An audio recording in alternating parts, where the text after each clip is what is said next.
Morning councillors, good morning members of the gallery, and good morning to our community tuning in on live stream. As part of our traditional agenda here, I'd like to acknowledge the Darumbal people, the traditional custodians of the land on which we meet, and acknowledge their elders past, present and emerging.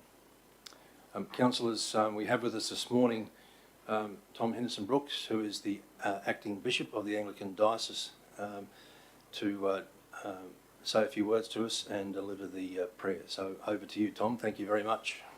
Shall I stand up here? That'll be fine. Well, good morning, ladies and gentlemen, and thank you very much for the invitation. It's always anything to have a nice excuse to drive down towards the beautiful spot of this area, and also make my office the Lagoon Cafe for the next hour or so. So thank you very much for the invitation. And firstly, before I say anything, just thank you for all the work that you do on behalf of all of the community. It doesn't go unnoticed, and it is very much appreciated. As I was getting dinner ready and things like last night, all of a sudden the news came up and Livingstone Shire was in the news last night, you might have seen. So congratulations, you guys and we now have the best tasting water in Queensland. So congratulations. And so as I heard that on the news last night, I thought, oh, well done. But I thought I might time my prayers in around the theme of water this morning, because water symbolises so many different things. It can symbolise that purity of life. It can symbolise that new beginning, being washed anew. It can also symbolise, of course, that thing which only and truly satisfies and quenches your thirst. As my dear daughter found out many years ago when she was going on that year 11, whatever, trek into the bush, and I'll never survive, Dad. And she came back saying, "You were right. I never realised drinking water was so good." So, but a little known kind of metaphor for water that is not often realised by people is that it's often a symbol, particularly in the Old Testament, of justice as well. So let me read some words from the Old Testament prophet Amos, who, this reading, he was actually putting the boot into those who worshipped God with all of their loud songs and offerings. I'm not having a jab at the charismatic church at all. But also who ignored the bigger issues of justice in the community. And this is what Amos was saying, or God was saying to the people through the prophet. I despise your religious festivals. Your assemblies are a stench to me. Even though you bring me burnt offerings and grain offerings, I will not accept them. Though you bring me choice fellowship offerings, I will have no regard for them. Away with the noise of your songs. I will not listen to the music of your harps, but let justice roll on like water, righteousness like a never-failing stream. I suppose before I lead us in prayer, having the best water in Queensland is certainly something which is to be celebrated and is fantastic. But I suppose the bigger issue is always for us to be remembering that our role here as community leaders is to be bringing justice to our community and for our community, to help all of our neighbours to live with one another harmoniously, to be giving everyone a fair go, treating each other with dignity, addressing the issues of inequality and so on, not neglecting people on the margins. So, I just love that metaphor. It's one of my favourite verses in the Old Testament, that of let justice roll on like mighty waters. So let me lead us this morning in prayer. Almighty God, without water we can't survive, physically, but also emotionally and spiritually. Rain down upon us your living water, that we in this community might flourish, grow and thrive. Cleanse us from our hatreds, from our violence, from our selfishness, and from living our lives for that which will vanish like a mist. Remind us of what's important. Remind us of doing what is right, of bringing justice in all things across our community. Open our eyes to the needs that are around us, and empower us with your life-giving water. And a prayer for our nation in a time of pandemic. Lord Jesus Christ, healer and friend, come and care for all of us through the danger and uncertainty of the coronavirus pandemic. To people who are sick, bring healing. To people who are displaced, isolated, or cut off from family, friends, or work, bring comfort and companionship. Work with the medical staff as they care for the sick and protect them from harm. Give skill and fruitful research to scientists as they search for treatments, as they search for a prevention and for a cure. To public health authorities, give wisdom to decide the best ways to manage both this crisis and our anxieties. And when communities are fearful, give a calm spirit and kindness to neighbours and strangers. And through this testing time and through all the risks we face together, teach us once again how we can love one another as you have loved us. And finally, Lord God, we pray that you would give wisdom to our community leaders here in this room. Grant them hearts filled with compassion and grant them a spirit of unity and cooperation.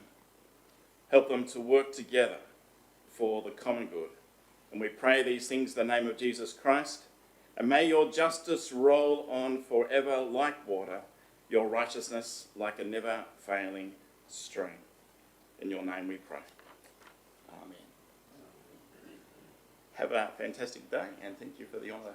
I won't stay with you, but I had no idea I could watch you all online, so that might be something I'll do another morning. Thank you so much, Tom. Really appreciate it. Thanks for coming down.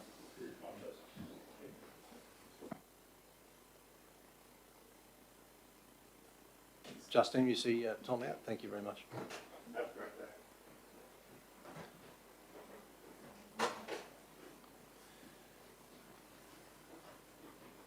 Okay, so there's no leave of absences or apologies. Everyone's present. Confirmation of the minutes of the previous meeting. So we have on the screen, councillors, first recommendation is that the minutes of the ordinary meeting held on the 18th of August 2020 be taken as read and adopted as a correct record. Moved, Councillor Mather.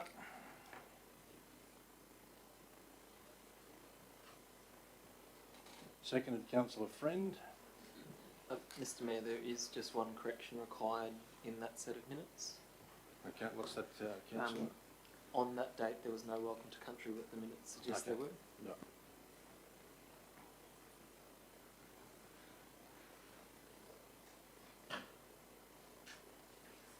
Thank you, Councillor Hutton. All right, with that amendment, councillors, the mover and the second are happy with that amendment? Yes. Okay, thank you. All right, so all in favour? Thank you. Yeah, so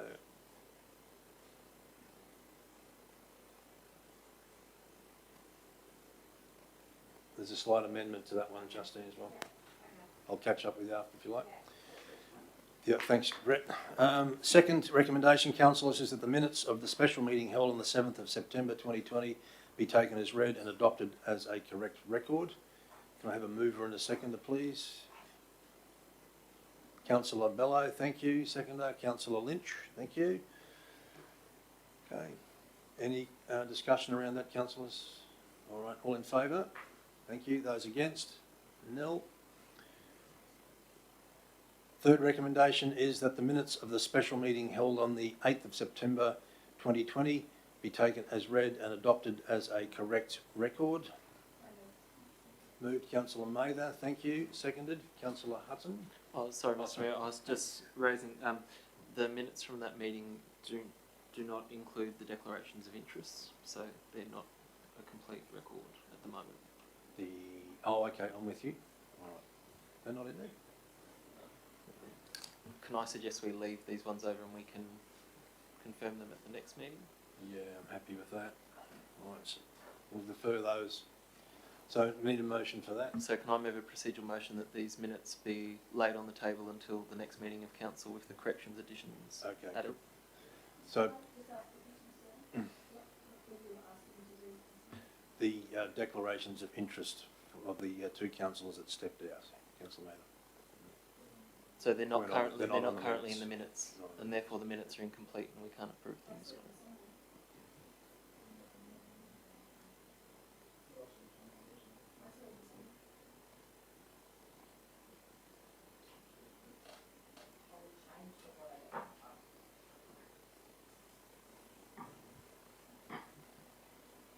Right, we have a procedural motion moved by Councillor Hutton. All in favour? Okay. Those against? Carried unanimously. All right.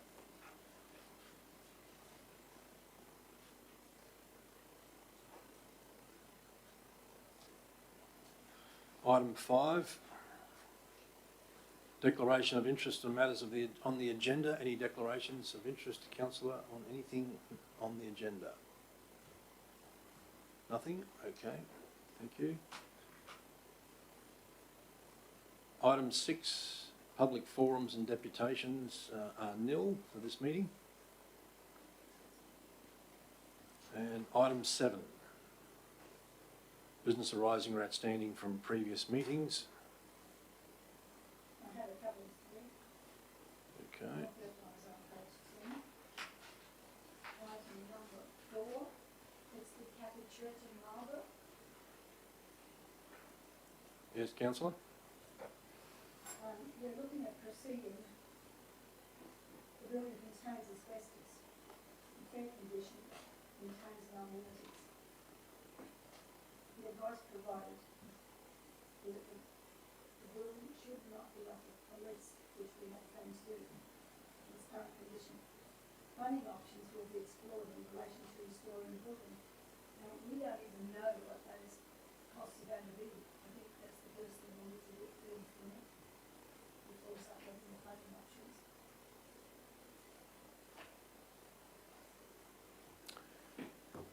Can I, We need to know the extent of the work that needs to be done and the cost before we start looking at funding options. indeed, can I throw to the acting CEO, is there any more information on that? Mr Mazzaferri? Good morning, councillors, and through you, Mr Mayor.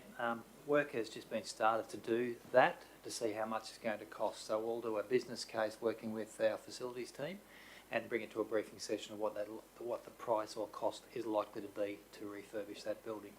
And the extent of the, Yep. the extent of the works. I'm happy to do that, Mr Mayor, through you. Thank you. Thank you, Dan. Okay. Councillor Mather, you got another one? Well, somebody else might have one, Mr. Mayor. Well, we'll do yours first, Councillor. I was hoping for a break. Okay, all right, okay. All right, any other matters, any other comments around business arising, councillors?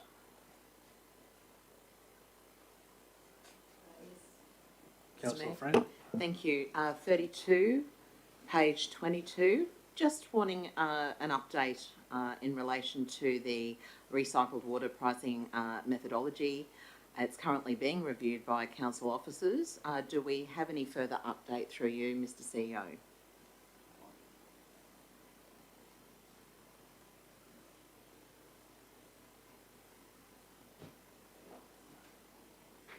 Chair, thank you for the question. The officers are still working through the pricing methodology. That comment was made in the report a couple of weeks ago, so I expect that we'll have something in October. Yes. And first of all, it'll go through our Chief Financial Officer and the CEO for Yes. discussion at ELT, and we'll bring it back to the table. Lovely. Thank you. One more, through you, Mr Mayor.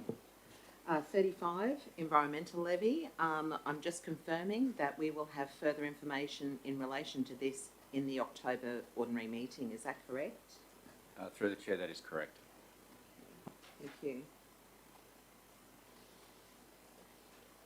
Okay. Any other questions, councillors? Councillor Mather? The pontoons, Mr Mayor. What page are you on, councillor? What number? Oh, sorry, page 15, number 18. Thank you. It goes over the page, lists all the pontoons. The comments on that was the 8th of September. And there were two, I think it was Thompson's Point and Corbett's Landing, that we clearly really didn't want and have told them so, Department of Transport. But F, the council is undertaking further investigations in relation to the floating walkway at Corriman Creek. Now, I think we've had evidence to say that there is no evidence, in effect, that has committed us to this pontoon at Corriman Creek. My question is, have we advised them of that? I know we've denied liability for the other two, but Corriman Creek, I think, was the one at risk. Do you want to answer that, Michael, or do you want?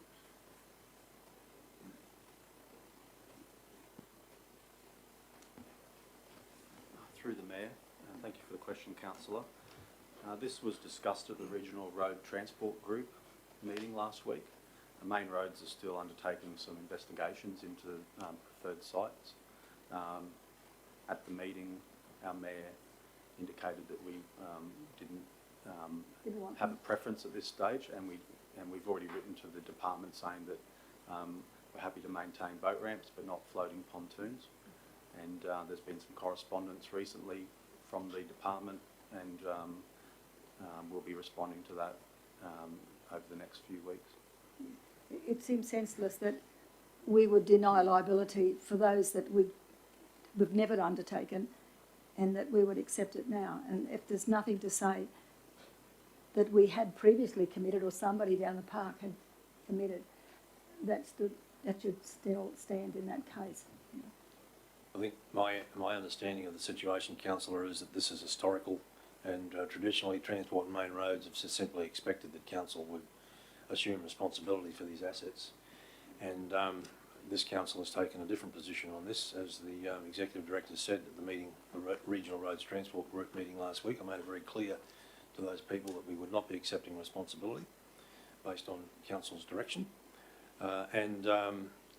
The other bit of information is that Transport and Main Roads, as of Monday this week, are no longer responsible for boat ramps and overwater assets. It now falls under the jurisdiction of Maritime Services Queensland, which is a division of Transport and Main Roads anyway, but yeah, they've just refined the area of responsibility. So does that mean that we need to talk with Marine? Going forward, Council will be talking with Maritime Services Queensland rather than Transport and Main Roads. Yes. Okay, so Transport wouldn't convey our feelings in relation to these floating pontoons to Marine. They would let us do that, in fact, down the track, I suppose. We just tidy it up, in effect. My understanding, Councillor, is that the Maritime Services Queensland would be advised of Council's position on this through Transport and Main Roads. Yeah, we might have to confirm that down the track if they got any doubt. All right, thank you. Thanks. Through you, Mr Mayor, one more, number 19, excuse me, bulk water supply agreement with Rockhampton Regional Council. It says here the 26th of August bulk water supply agreement finalised. I'm just wondering why it's still laying on the table. Thank you. Not laying on the table, Councillor. This is business outstanding, so it's merely identifying it's now been finalised, and it will be removed from this table at the next meeting. Thank you.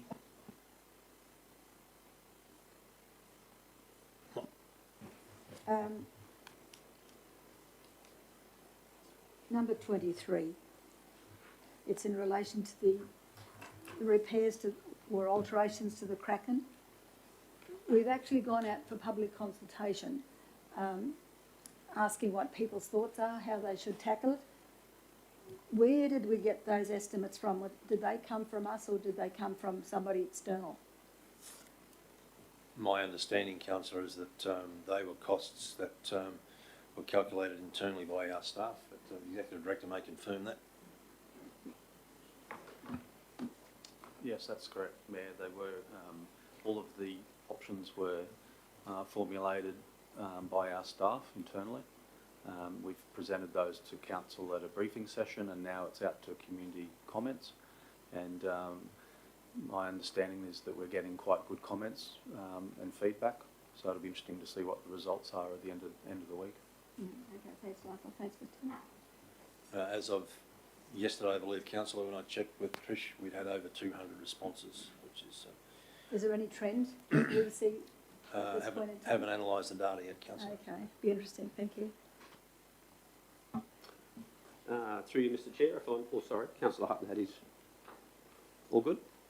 Yeah, through Mr Chair, number 41, almost sounds like we're playing bingo there with the way we quote the words, but the letters. So number 41, just in relation to the 5G, the comments there after we did have a deputation by the Capricornia Safe Living group, and I'm just curious whether there was discussion in relation to perhaps a motion that was going to follow from that. Is that still being considered, or what's our plan there of following up on that? Thanks, councillor, for the question. I had a conversation with the representatives from Telstra in relation to holding a public meeting about the 5G transmitters. They are unwilling to do that, but they are willing to meet with smaller groups. So I've actually communicated that to some of the representatives from the deputation that we received on site. Okay, and if I could just one more to follow up. I believe we did discuss putting to Telstra a commitment to undertake testing at the in the area that was creating the most concern, which was horizontal to the Pinnacle and Panorama units, and which was a commitment that Telstra had made to us. Have we been able to, or will we be formalising that in a way that at least we can give that assurity to the concerned public that Telstra's commitment will be followed up? I haven't followed it up formally with Telstra, councillor, but I've certainly made the residents of Pinnacles and Panorama aware of the commitment we received from Telstra, and that was actually conveyed to a member of Telstra from me via an email as well. Through you, Thank Mr. you. Chair. I received personally from Telstra, dated Friday the 11th at 11:06 a.m, a service message as an SMS for a link to telstra.com.au/EME, and Telstra may be getting this information out to members of our community and the public. It just goes into quite a lot of detail about what Telstra are saying about the 5G network. So I thought I'd just mention it as an FYI. Thank you. Thanks, councillor friend. Any other matters on the business arising or outstanding, councillors? Just in relation to item number 43, Mr Mayor, the cottonwood trees, I'd just like to add to the script there that the on-site meeting attended by Councillor Bello, Councillor Friend and the Coordinator of Natural Resource Management. I also attended that meeting. Thank you, councillor. We'll make sure that's updated. If I could through... Sorry, councillor Hutton was first. Just for item 16 on the list, the date that I met with officers was the 9th of September, not the 8th.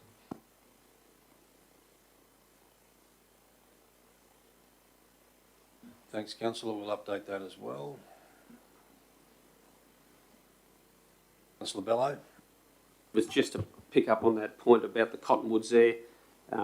We did have a very constructive and positive meeting on site, and I do thank the coordinator for attending. For the benefit of the other members here, I have requested through the CEO an additional on-site meeting there to include, and I believe at the CEO's suggestion, Dave Massafari will be attending, and hopefully also the coordinator of Natural Resource Management, Lisa Childs, I believe, just to ensure we've got it very clear as to the intent of the resolution, that it gets reflected in the scope of works that is done. So members will be notified when that meeting's going to occur, and Councillor Eastwood, you'd be more than welcome again if you wanted to, and everybody else. Thank you, councillor Bello. Any other comments or queries, councillors?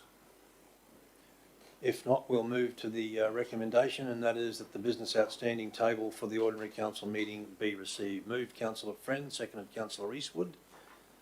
Thank you. Okay, so in the absence of any further discussion, all in favour? Against? Carried unanimously. Thank you, Justine. Okay, so to the reports, councillor. 12.1, change of ordinary council meeting date for October 2020. Mr Acting CEO. Thank you, Mr Chairman. So, councillors, the adopted schedule is the third Tuesday of every month for council meetings. Obviously, as identified in the report, the third Tuesday in October is the 20th, which is when there will be 3 councillors away attending the annual Local Government Association of Queensland Conference. As a consequence of that, it's proposed to reschedule that meeting to the 27th of October so that we ensure that the maximum number of participants at the council meeting can be accommodated. It is also noted that on that particular day the councillors' diaries were free, certainly at the time of the report being written, and there was also a workshop with councillors around community engagement scheduled for that day as well. That workshop will continue. It will happen after the council meeting, so we're hopeful that we can keep focused on that day, keep the council meeting and then into the next item so we don't have to reschedule that as well.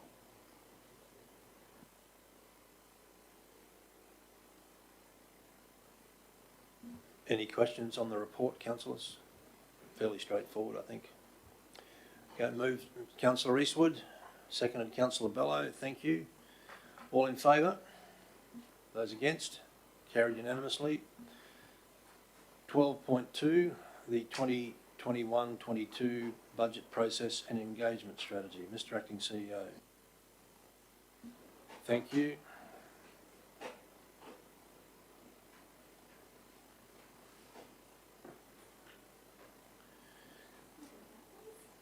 Morning, Madam CFO. Welcome.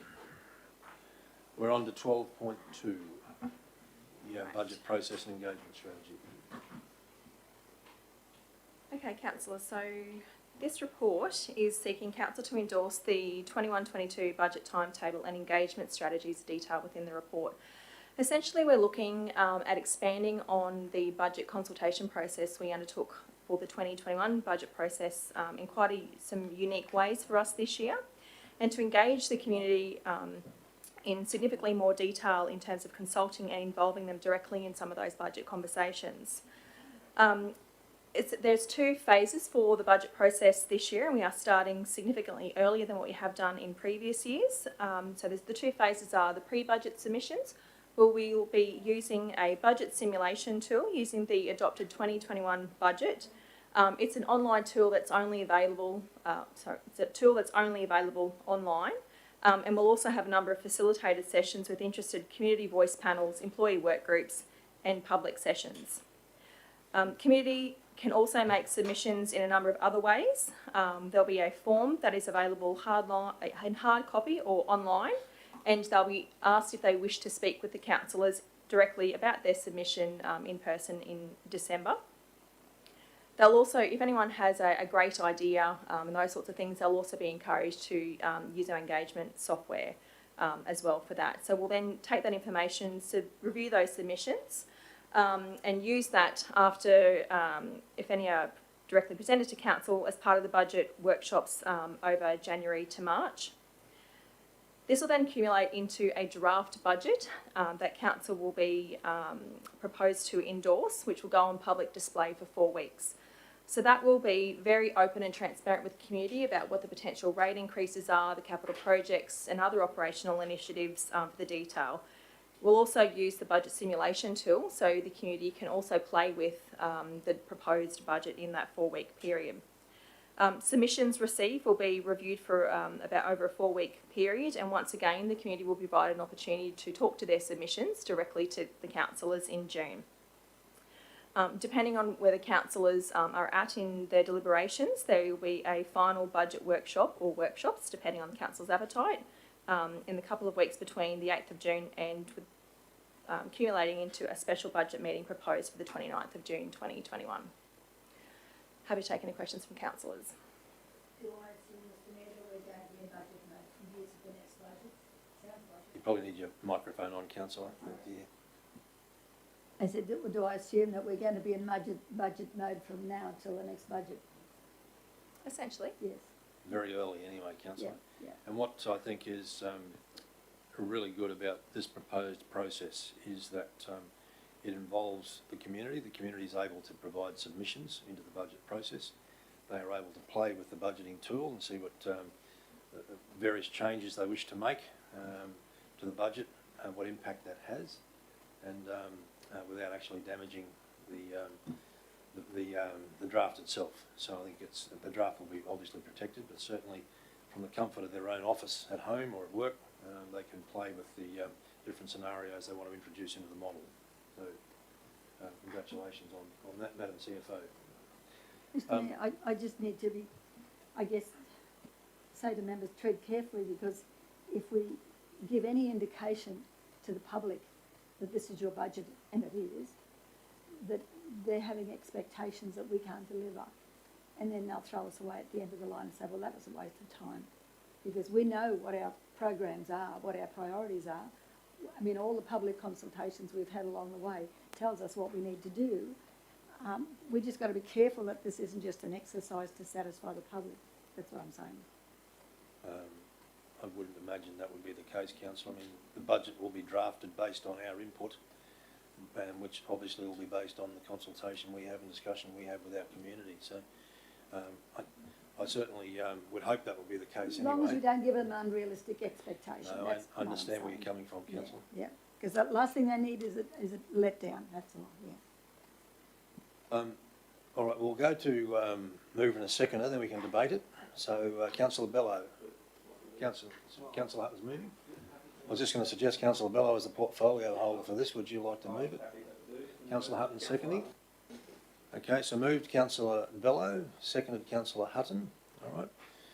So, open up for debate, councillors. Any comments? Through the chair to the CFO, I just was wanting to get some information around the budget simulation program. Is it user friendly for the community? Will we get some training in it, so if we can speak to community members, we can show them how we will use that program?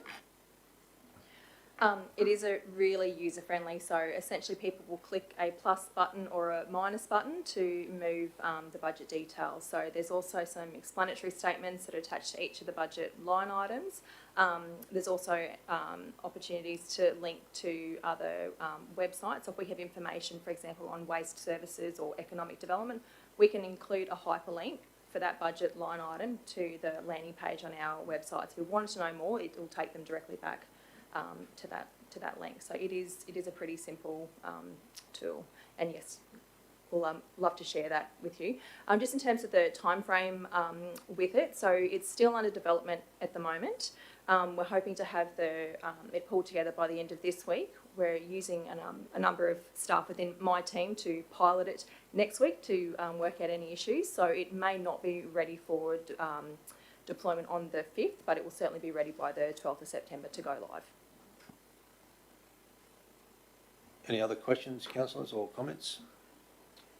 All right. Councillor Bello. I'll speak just very briefly to the motion.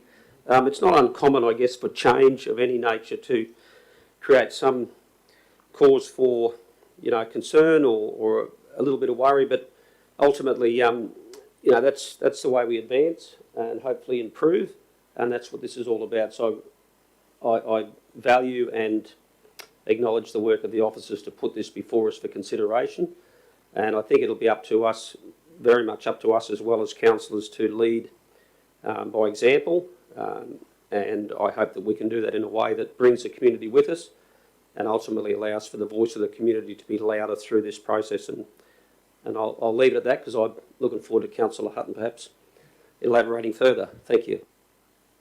Thank you, Councillor Bello. Is anyone speaking against the motion? Okay. For Councillor Hutton. Thank you very much, Mr. Mayor. And can I start by commending the Chief Financial Officer, Andrea Ellis, on this project and the work that's going in from her team in this space. For more than 12 months, at least 12 months, perhaps even 2 years, I know that her team has been looking at how do we better engage around budget processes and bring the community on the journey, recognising that budgeting across the local governments in Queensland has been on a journey. We started with local government reforms maybe 10 years ago now, which saw budgets change from a whole of council response to saying that this was a mayor's budget. And while in Livingstone we had contributions from councillors at that time, ultimately under the legislation it was still a mayor's budget. We then saw in our last budget that the legislation had changed again and that we'd gone to instead of a mayor's budget to a council's budget based on the legislation. I'm incredibly excited about this next iteration, which will go from having the Livingstone Shire Council budget to actually having the Livingstone Community budget, and having a budget that's written by and spoken to and on behalf of the community. It's always a fantastic opportunity every 4 years that our community gets to have a say and choose the people who give voice to them at this table and make decisions on their behalf. Yet we know that that's only ever going to be a point in time. And so the benefit of having a process like this where we can engage with the community instead of once every 4 years, but to engage with them almost instantaneously and constantly around what their priorities are and let them actually understand the challenges that are faced by the decision makers at the table, means that the budget that will be produced in this coming year, while undoubtedly it will have its lovers and haters as all budgets do, will also have a community that's informed and educated and have had their spirit attached to it directly because they've been able to contribute and join in with the councillors, join in with the organisation in bringing together and facing those challenges that we have as a community. We do, obviously, as Councillor Mavis said, need to balance the expectations that, you know, if I decide that I would like to see 99% of all council's funding in the next year go towards community services, or someone else has a vision of 100% towards roads, which may be a very worthwhile endeavour, we do need to balance that expectation and recognise that individually we'll have our views, but it's the collective and the culmination of those which will be reflected in the budget.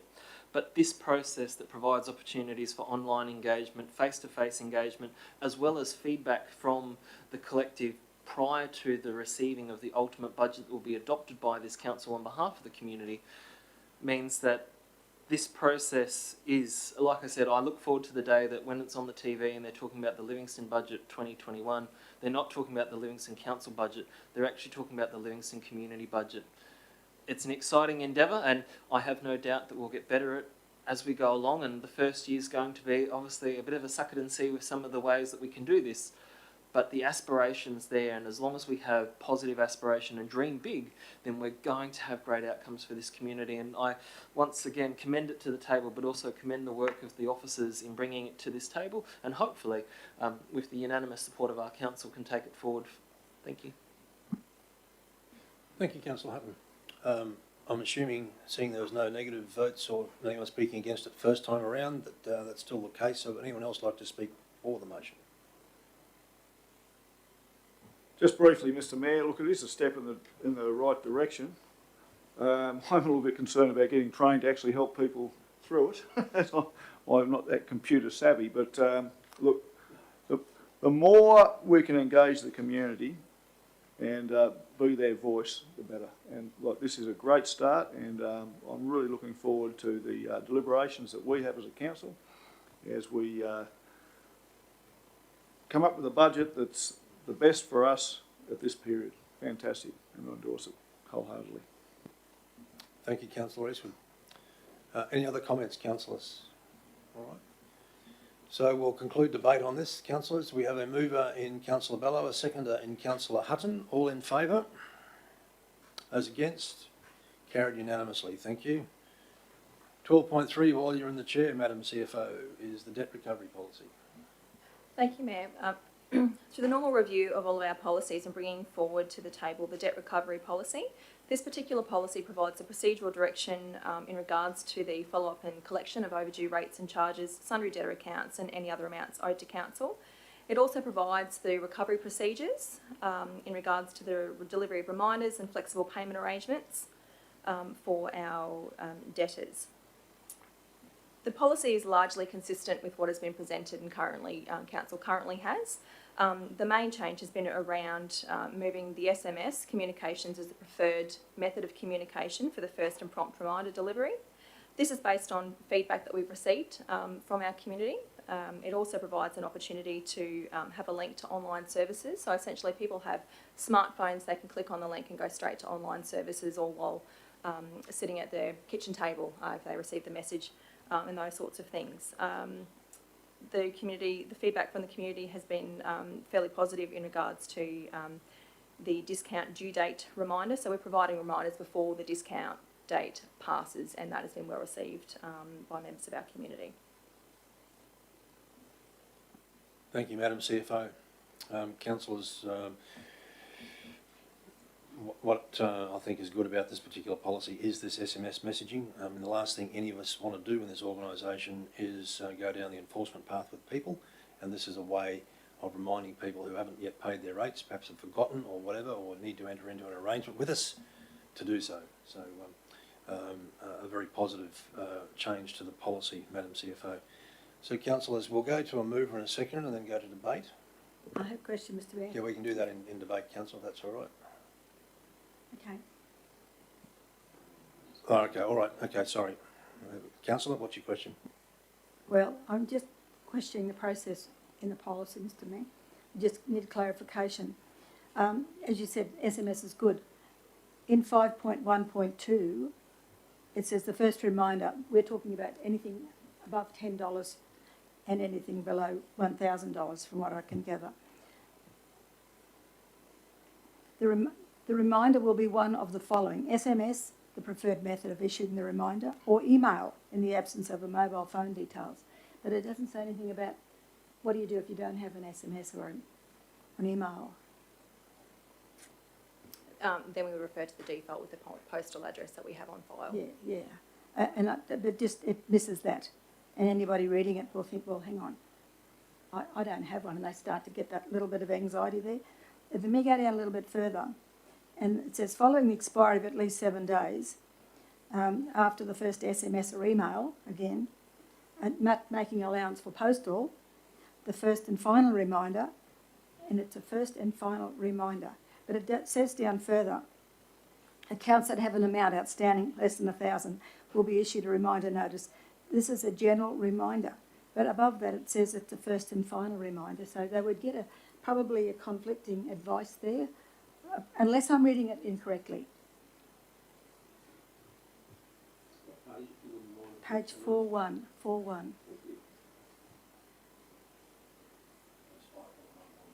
Yes. Yes, 1.2 goes on to 1.3. Like I said, I'm happy if you can clarify it for him, but I think it was just, we needed to add in the postal default, and we'd have to allow a little extra time for those people to come in if the others have got 7 days from that reminder. It might be the way I'm reading it, which is possibly different to you, Councillor Mather. Looking at 5.1.3, which in the first paragraph there, in the second sentence, it says, the first and final reminder notice will be issued using the delivery method.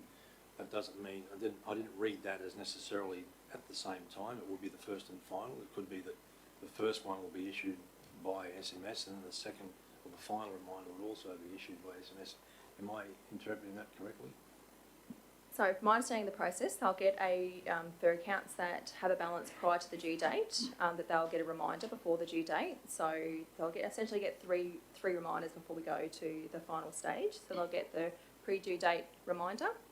Then in 5.1.1 it says that the first reminder will be provided 14 days. Yes. And then I think the first and final is almost like the second reminder, and so the final one before it proceeds to the debt collection or debt recovery process, I should say, And the first, which is 14 days. So at that point, they've essentially been given up to 35 days to pay after the due.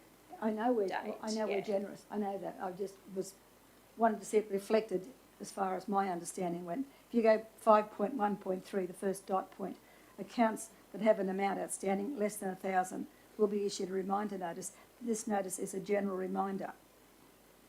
General reminder. But if you go up to the one above, 5.1.3, it's a first and final reminder. Unless I'm reading it incorrectly, like I said, I'm happy to be corrected.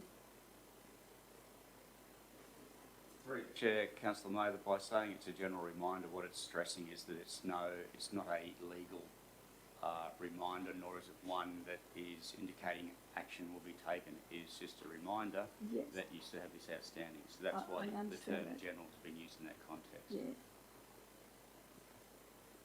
I understand that. I guess if this is your final notice, you kind of think someone's on your tail, you know.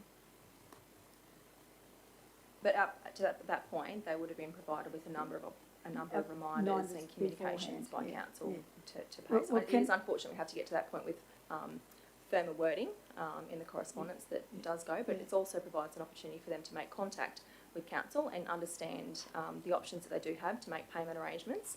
And we also have the financial hardship policy, which they Have can options. absolutely have Yeah, options. Yes. I know when you kind of get behind with your debt, with your rates, people think all sorts of things, and the whole idea is to get them to come to us. If they're even confused, come to us and we'll sort it out and help you wherever we can. But I think with the 5.1.2, if we can add in there, Mr. Mayor, just to make provision for the postal, so that people reading this will think that they have to have an email or an SMS. That's all.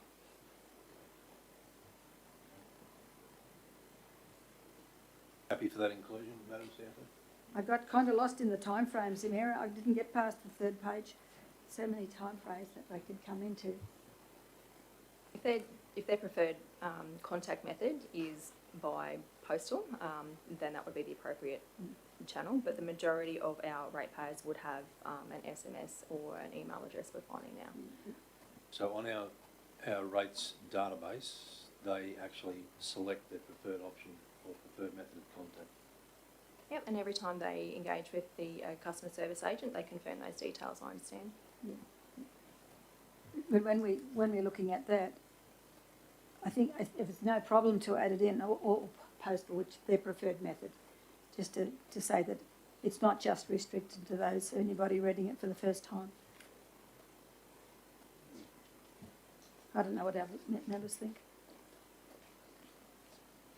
All right, so, yeah, I personally don't have an issue with that either. So, Madam CFO, on 5.1.2, are you okay to amend the policy to include postal as an option on that? No, if that's Just to the table recognise it size. as an option. Just to recognise it as an option. Yes. Thank you, Mr. Mayor. Any other queries in relation to the proposed policy, councillors? Councillor Mather? No, I'm fine, thanks. Okay. All right, so we'll go for a mover and a seconder on this one, councillors. Councillor Bello, this is in your area again. Okay, thank you. Seconder, thank you. Councillor Eastwood, thank you. All right, so Councillor Bello, would you like to speak to the policy? No. Thank you. Councillor Eastwood. One speaking against the proposed policy. Okay, so we will, we've got the amendment into 5.1.2 in there, excellent. So the resolution, councillors, is that council adopts the revised debt recovery policy with an amendment to 5.1.2 to include post as an option of issuing a reminder. Everyone clear on that one? All right. So we've got a mover and a seconder, councillors. All in favour? Against? Carried unanimously. Thank you.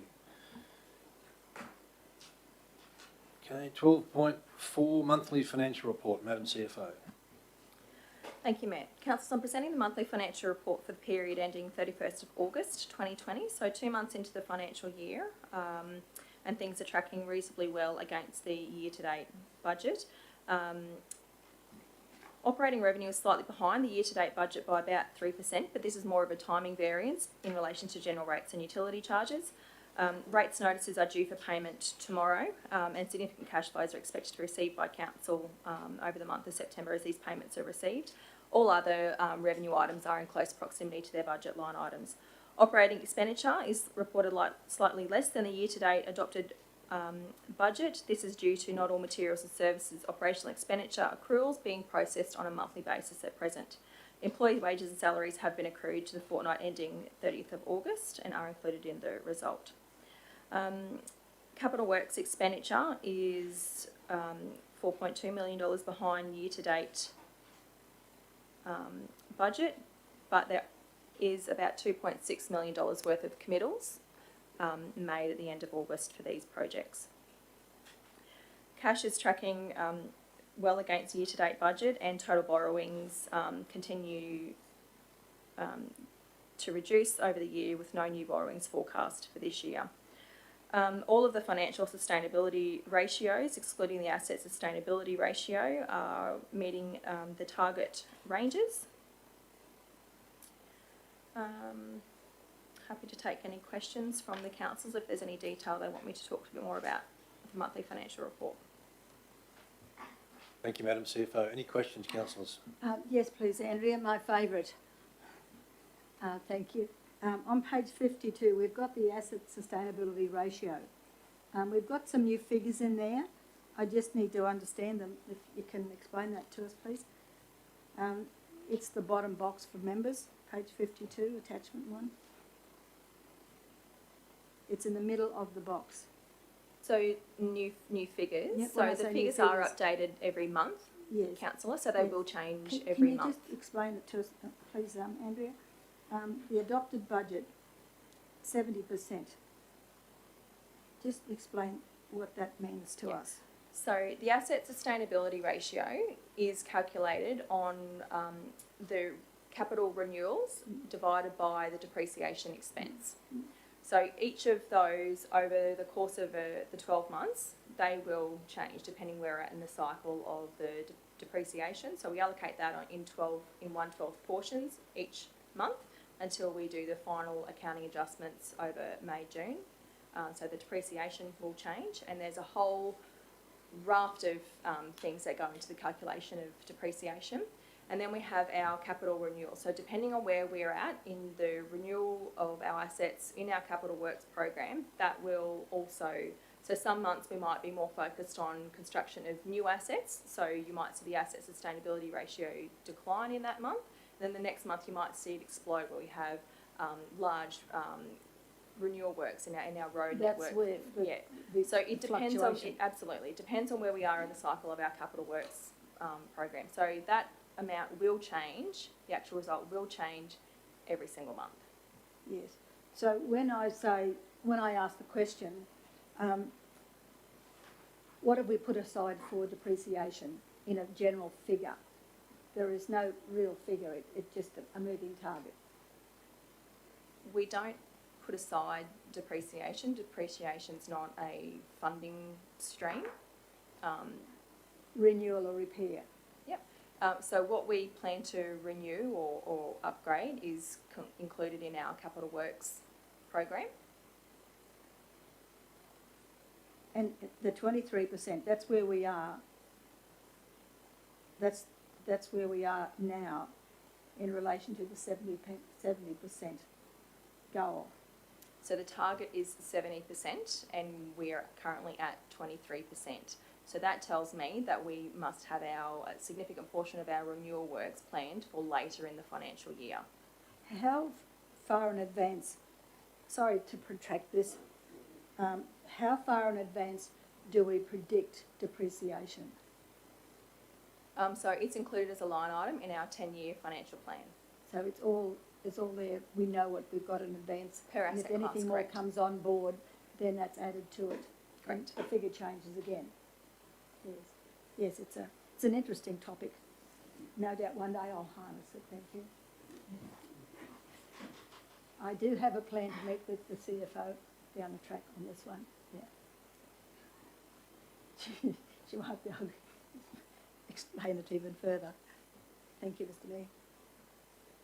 Thank you, Councillor Mather. Any other questions, Councillor Lynch?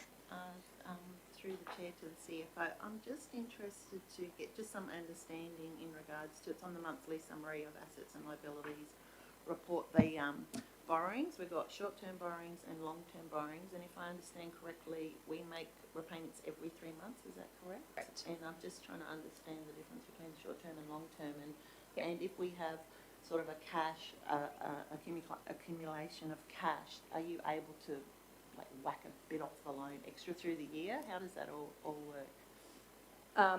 So I'll answer the easiest one first. So the difference between short-term and long-term is the short-term is what we expect to pay in repayments over the next 12 months. So it's a short-term liability, so it's a current liability, so what we expect to be liable to pay over the next 12 months.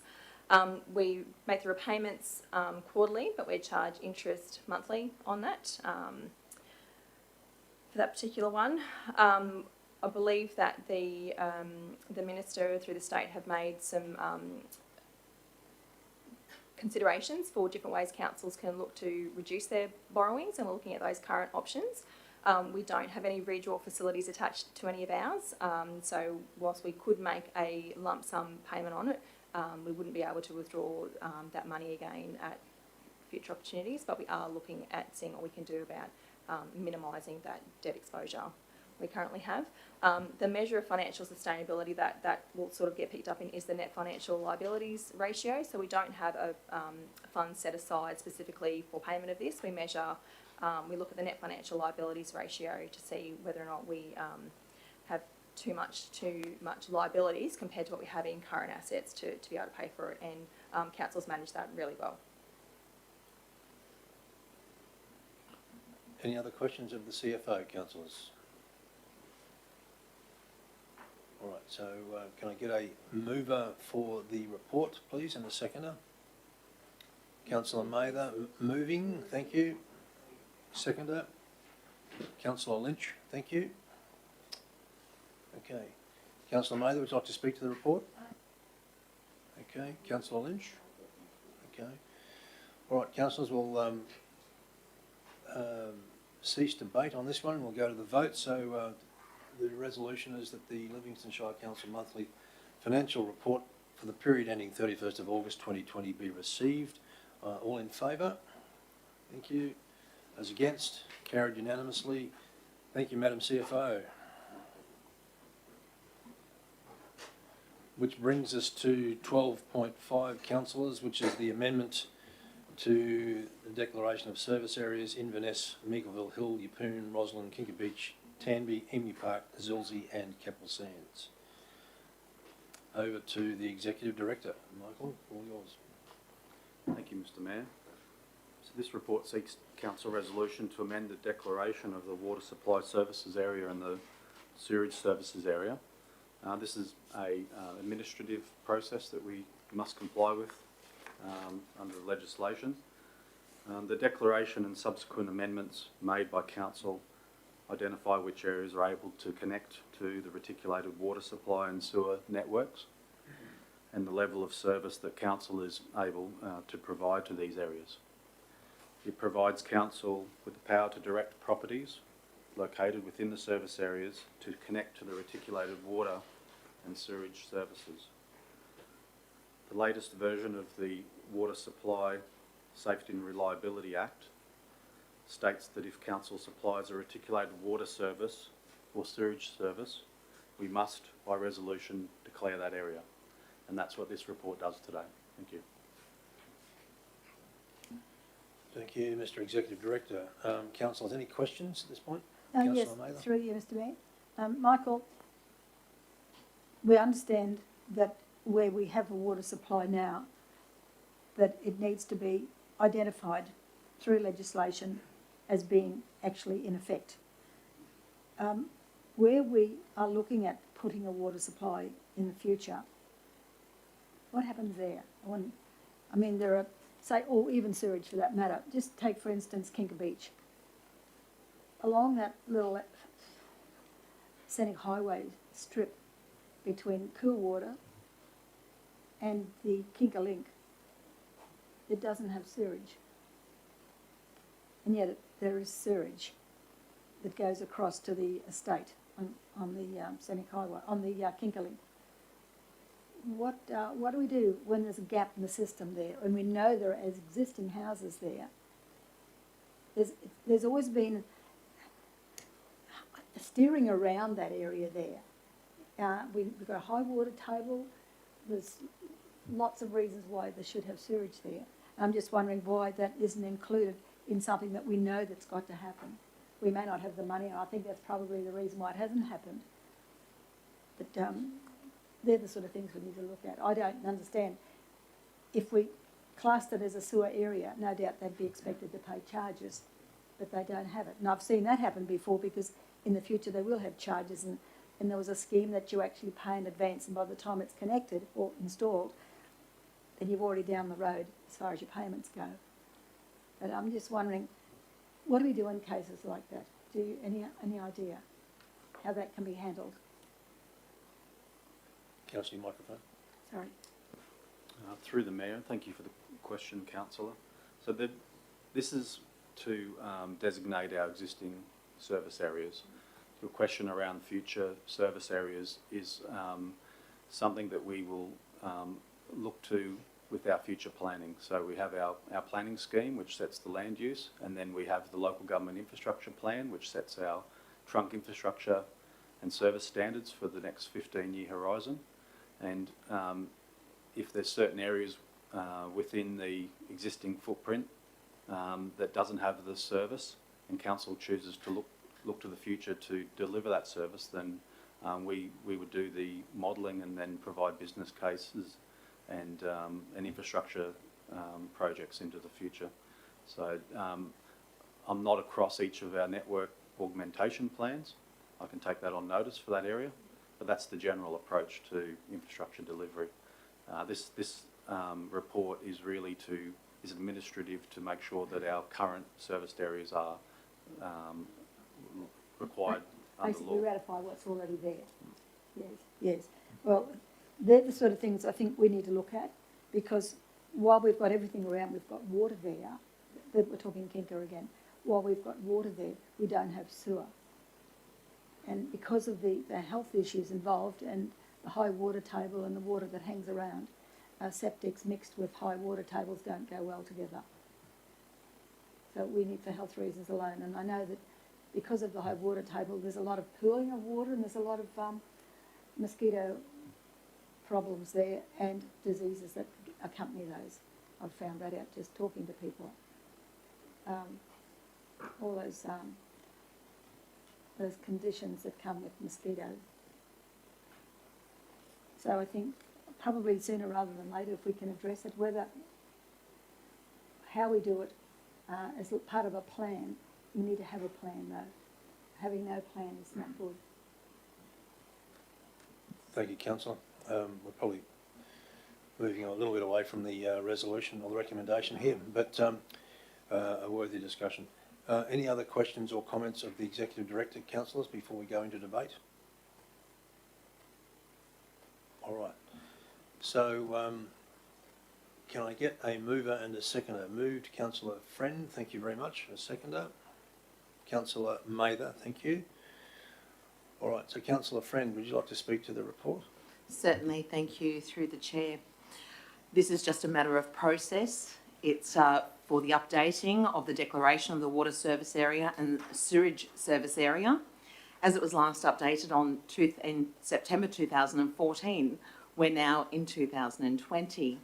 And this gives me a great amount of satisfaction to know that our livable Livingstone is growing in size, in population, and the areas that are a part of this declaration are expanding.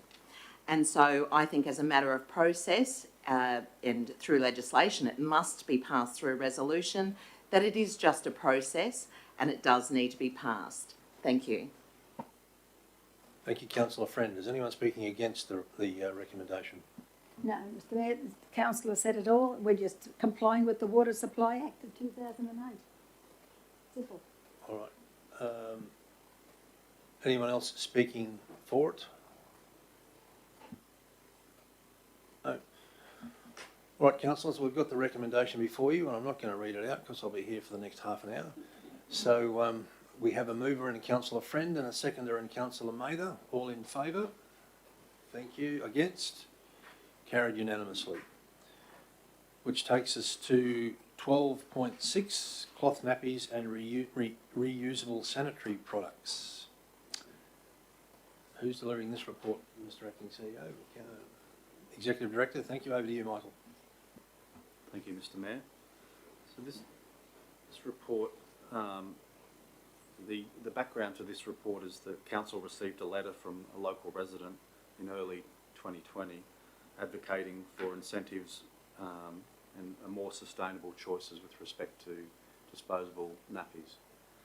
So officers have done some research and have identified 3 possible scenarios for providing some incentives to the community.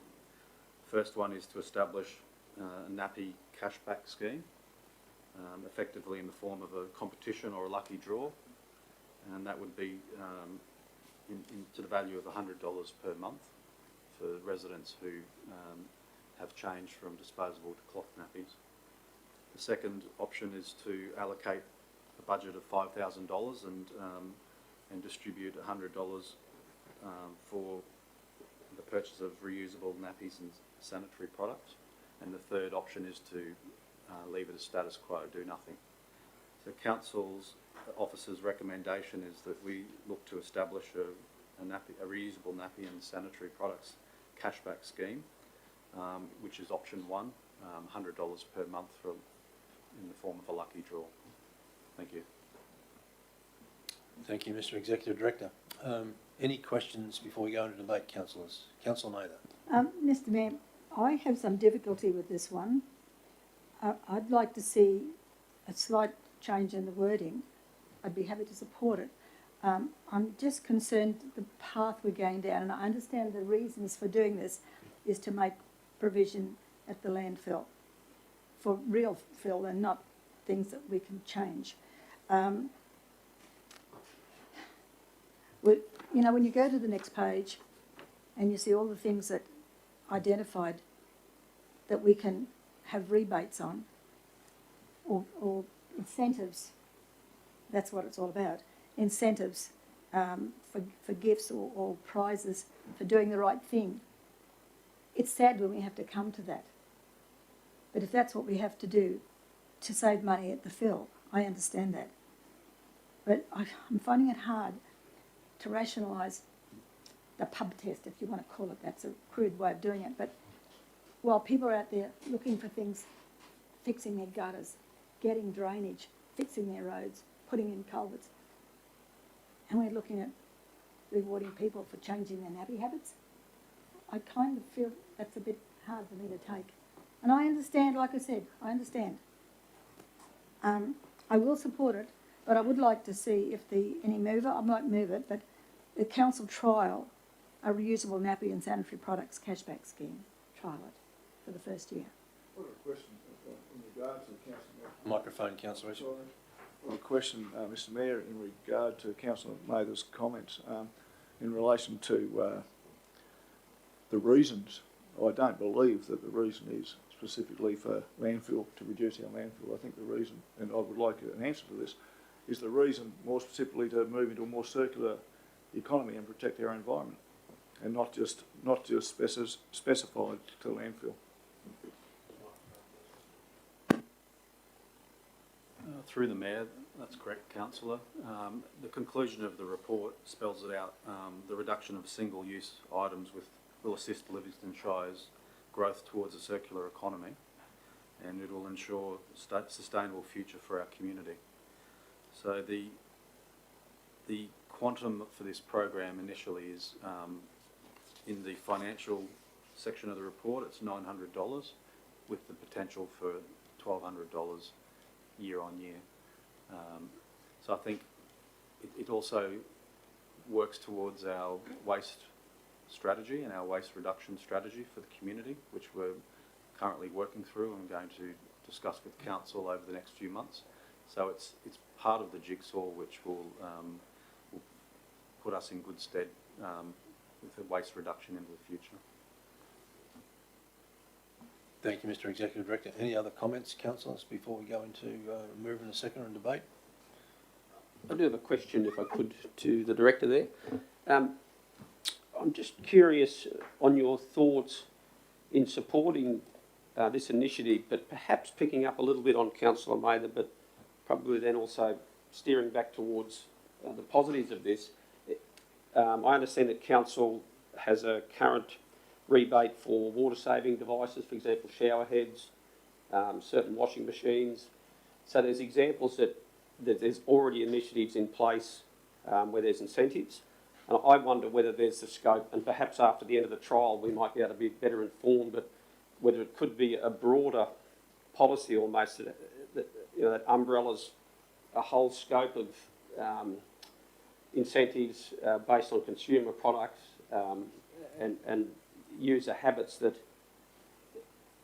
can be captured within it. So it's much more broader in its appeal, rather than individual little policies starting up for individual elements. But in actual fact, you're really trying to address not just cloth nappies. There's a whole range of, whether it be, people who take their ceramic coffee cup to the coffee shop, or coffee shops that promote that type of thing, which to reduce the number of single-use cups. So there's a myriad of different examples, I think, that are out there that could be captured in an overarching policy, but perhaps that could be looked at with consideration after this trial. So I'm probably just looking for feedback there, Michael, if you wanted to make comment at all on that. Through the Mayor, thank you, Councillor, for those words. That's exactly what the waste strategy review will deliver, I believe. Waste management is changing rapidly, and we have the opportunity to explore education and economic drivers towards reduction, and those things that you mentioned are some of the economic potential drivers. So our officers are working across council in a working group to come together to explore all these things, and we'll be presenting them to council through workshops over the next few months. And the sky's the limit, in a sense. Everything has to come back to practicality and some financial checks and balances, but this area is changing rapidly, and we can really aim for, I think, initially zero waste future would be a great vision, and then we'll work towards that through small changes. Thank you. Any other questions, councillors, or comments? All right, we'll go on to debate. Councillor Friend, being the portfolio holder, would like to move this one. Thank you. Seconded, Councillor Eastwood. Thank you. All right, Councillor Friend, would you like to speak to the report? Thank you, Mr. Mayor. I couldn't agree or say much more than what our Director of Infrastructure has said. I believe that our Waste Department are undertaking an intensive look at the waste strategy, and that will come to a future council table. I think that they work very hard to look at our whole community, and in conjunction with other councils all over central and northern Queensland as well. I personally support a nappy cashback scheme, effectively in the form of a lucky draw as a trial, and this would involve obviously residents entering into a monthly draw to win back their investment. So not everyone who puts their receipt or their proof into this draw will win, but it's about education. It's not just about reducing the landfill, which is what we want to do. We don't want to increase and just create cell after cell of our landfill. We need to look at our future.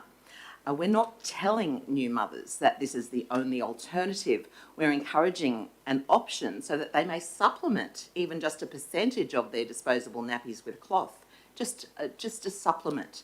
A landfill is filled with disposable nappies and sanitary products.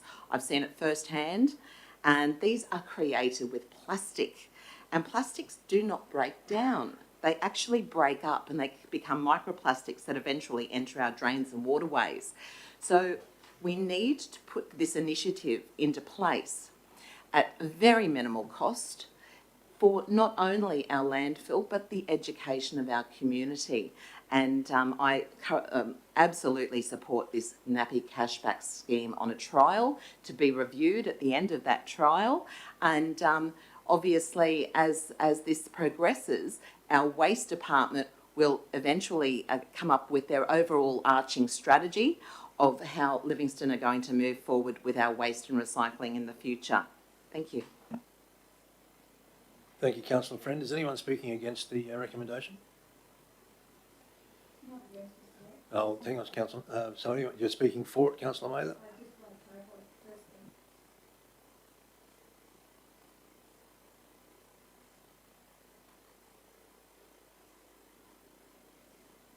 motion does speak to it only being for the 2021 year, which means that it's got a sunset clause saying when it will end, which by its basis is a trial.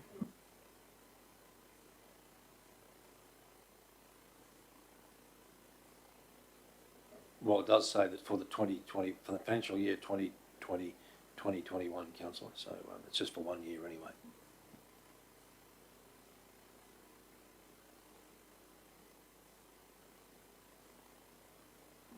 I know I'm not speaking against it, but if I may. Yeah. In principle, as I said before, I'm all for looking for room at the landfill, and that's really the thing that was in my head the whole time. And I know that people use disposable nappies, and they use them in the old people's homes too, for health reasons. They can't use cloth nappies in those cases. They're for health reasons. Understand that. I've worked there. When I see we've got a 100-year-old pipeline up there that needs to be replaced, it's going to be millions of dollars. And it may be one item. We've got a leaky reservoir as well. And we've got all these other things that I'm finding along the way that I see jumping out at me. They're major things that need to be addressed. And when we're looking at, and I'm not putting it down, but I'm saying when we're looking at nappies, I'm thinking, have we lost it? But I keep coming back. I believe that the council is speaking against Yeah, it. yeah, I believe she is too. I did. Yeah. I just said I wanted to speak against it if I had to. Well, I didn't pick that up, councillor, but But I go was ahead. going to support it just the same. I know it sounds a bit mad. Sorry, now I'm I've done it confused. before. You're speaking in favour of it, but you're speaking against it? I think I'll leave it at that, Mr. Mayor, because I just needed to make the members realise that I don't support something like this lightly when I see so many major things out there that need big money. And all these little things add up to big money in the long term that we have to find at some stage and go into debt for. Thank you, councillor Mather. Councillor Eastwood? Thank you, Mr. Mayor, and as part of a sustainable Livingstone, looking after the environment is crucial. It's something that we are custodians for, and we need to do everything we can to do our bit to do that. Now, whether it's nappies, whether it's disposable coffee cups, well, I think this is a step in the right direction, and it value adds to our community. And this is I guess it's got so many points where it saves. It saves the nappies laying on the beaches, it saves our landfill, and it also helps to educate our people and give them a reward for doing the right thing. I think it's a great incentive, and I wholeheartedly speak up for it. Thank you. Thank you. Through you, Mr. Mayor, if I may say something further. I concur with Councillor Eastwood, and I completely understand what Councillor Mather is talking about. We're talking about minimal cost for an incentive to help our environment, our natural Livingstone, our livable Livingstone, our sustainable Livingstone. It's minimal cost on a trial. And Councillor Mather, what you're discussing is major capital works.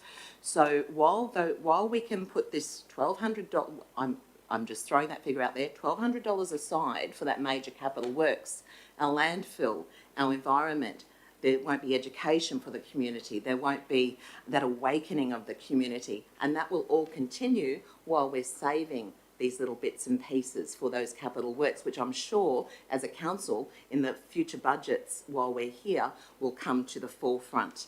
So I actually think that we're encouraging change in the thought and change in the environmental practice. And we just hope to gauge this trial for future expansion of similar projects. We hope that families within our community understand that this is for the preservation of the land to which we all hold dear. And those families hold their beautiful babies dear to them. Let us take the first steps to ensure a pristine and prosperous future for generations to come. Thank you. Thank you, councillor Friend. Okay, councillors, anyone else wish to speak to the motion? Councillor Lynch? Yes, I'd love to speak to the motion. Being a cloth mum nappy myself, I think this is a great incentive to bring into our community. There's certainly changes in times, and there's been, you know, probably a decade where a lot of mums have just gone to disposable nappies, and now we're seeing a change in that. We see a change in people's movement in how they eat and their health. So this is a great incentive. I would like to see, possibly after a year's time, that we go to option 2, and we look at we set the budget for $5,000 a year, that people can actually claim their money back by purchasing cloth nappies. So I'm interested to see. Sometimes I think competitions, people aren't quite motivated to send their entry in, and I'm quite concerned that we might not get the numbers we're expecting. But I'd like to see maybe in a year's time that we could go to option 2 and put that $5,000 budget in for return on their investment. Thank you, Councillor Lynch. Councillor Hutton. Yes, thank you, Mr. Mayor, and conscious of the fact that our councillor friend may have already wrapped up the debate, I think the key word that I took from it was around awakening of the community. So this project that will be undertaken in the 2021 financial year is about providing an opportunity for the community to be educated, to raise awareness of the options that are out there for the community, but also then to achieve an environmental and community outcome. We see in the Livingstone 2050 community plan that our community talks about that balance and that desire to see a more sustainable future for our community. We see in the 10-year corporate plan that this council adopted that we talk about reducing, reusing, recycling.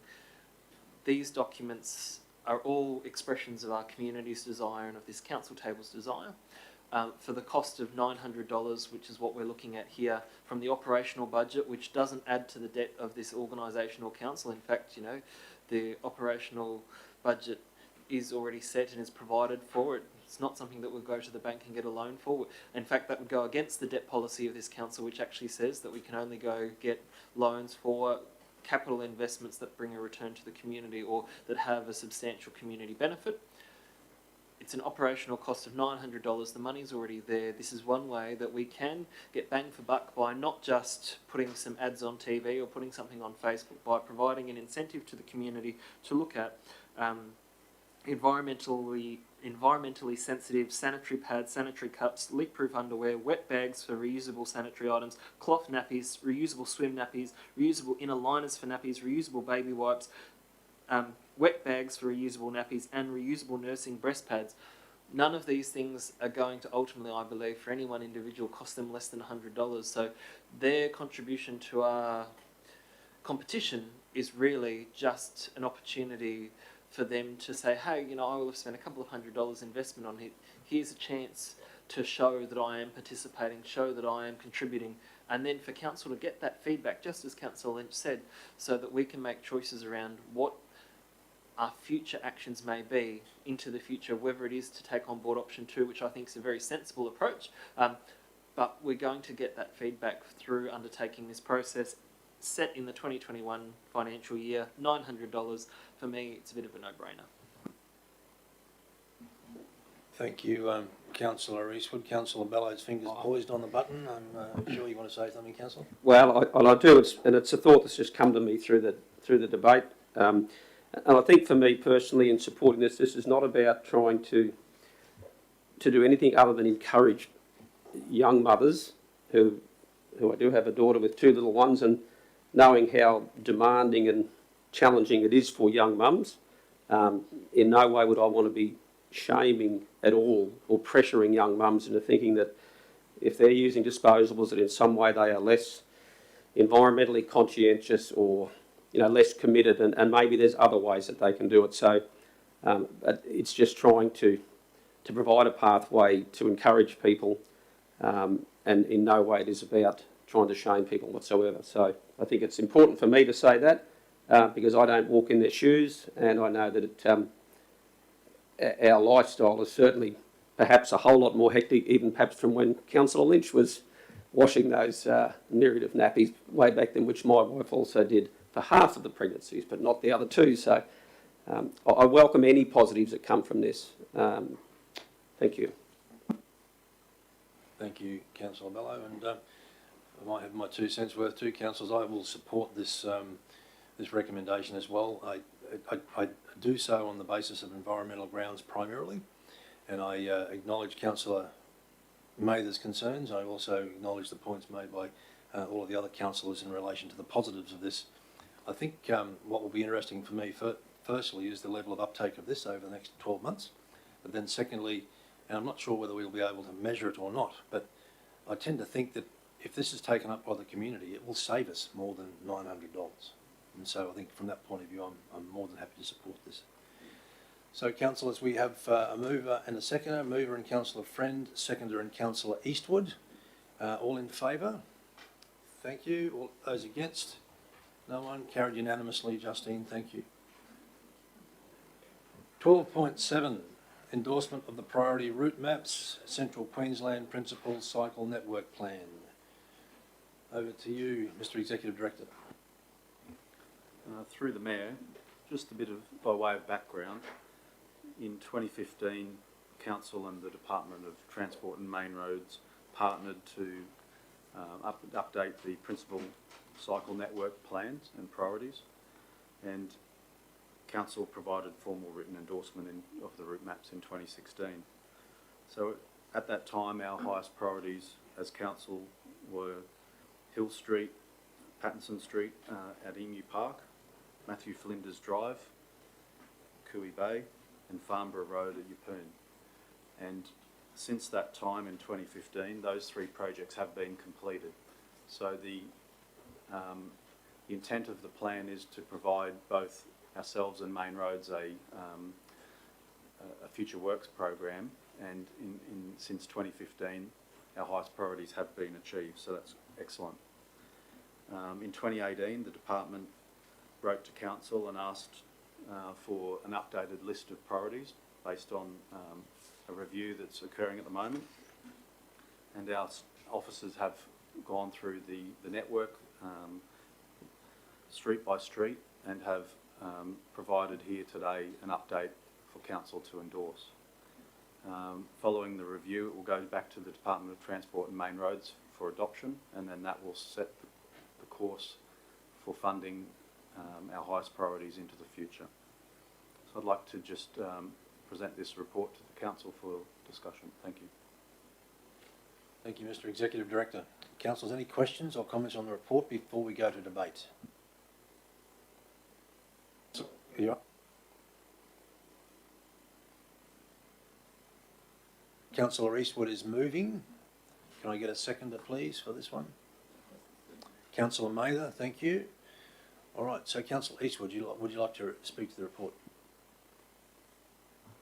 Just briefly, Mr. Mayor and councillors,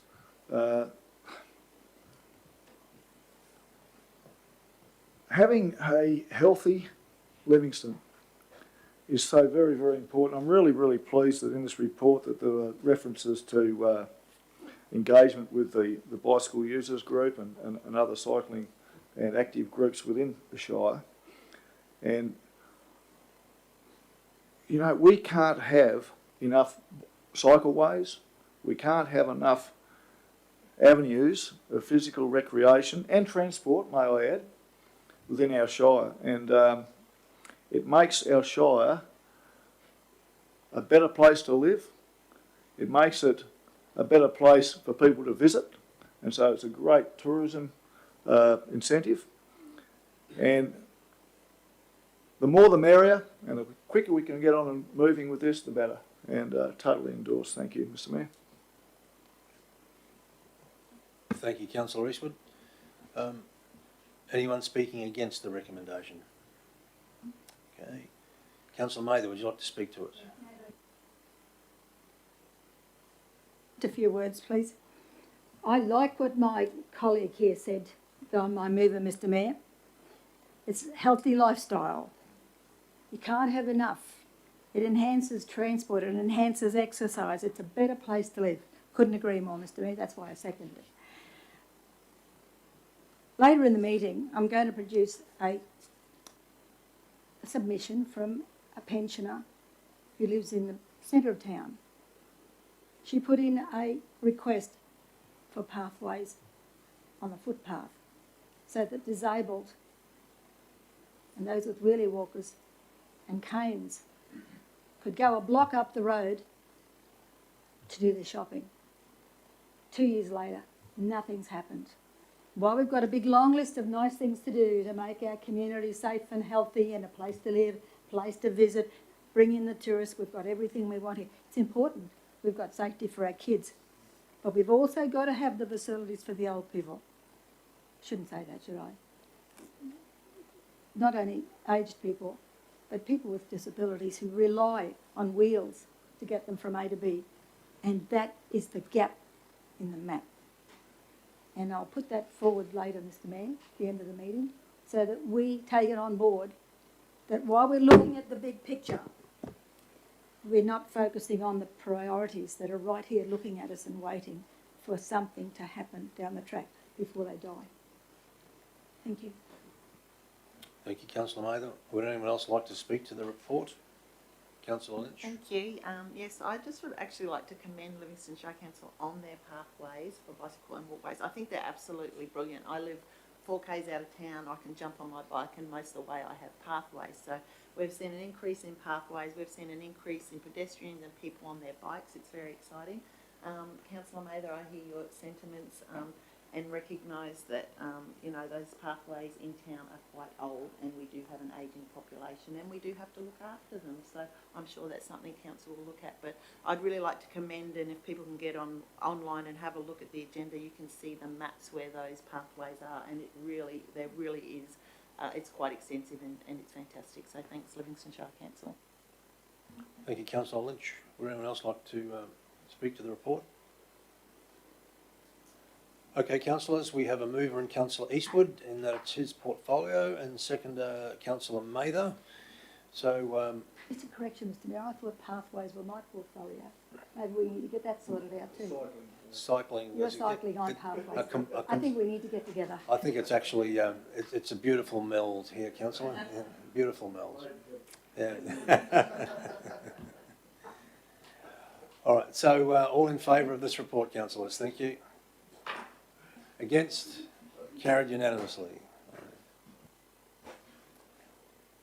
Brings us to 12.8, which is the response to the questions on notice from Councillor Mather in relation to Great Keppel Islands rejuvenation project. Mr. Mayor, hasn't it brewed up a storm? Yeah, well, thankfully at the moment we're on the periphery of it. But Mr. Executive Director, over to you. Through the Mayor, so as mentioned, on the 4th of February this year, Councillor Mather put forward questions on notice. The Executive Director wrote to the department on the 10th of February to seek clarification, and it took some months before we got our response.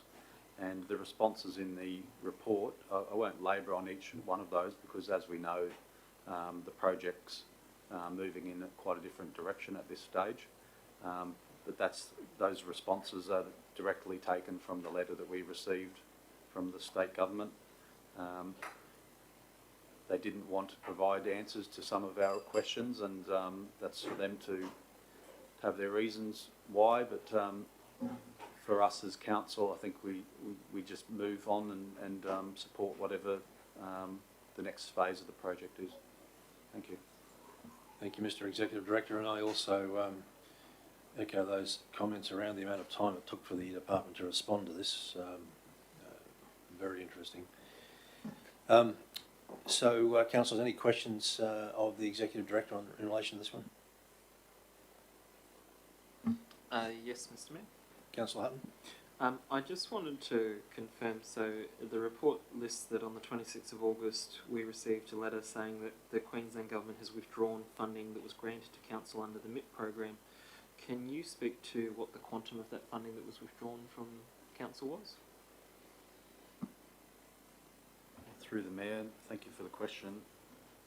My understanding is that the funding was for $1.8 million for design and documentation of the submarine pipeline. So that funding has been withdrawn and been in discussions with the department to try and develop up a scope for the use of the $25 million in tourism funding. So that money sits with the state government. It's for them to to move forward with, but we obviously are a key stakeholder, and we've been in negotiations with them to try and understand what their intent is with those funds.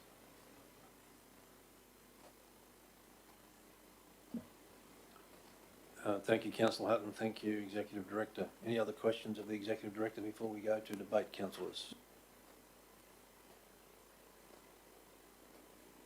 Councillor Maida, what's your thoughts on the responses you've been provided? Are you satisfied with the level? It doesn't tell us anything. It doesn't tell us anything.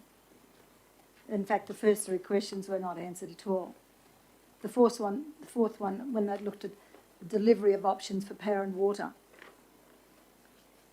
it gave the options that they'd looked at, but there was nothing to say which one they'd follow, which one they'd explore.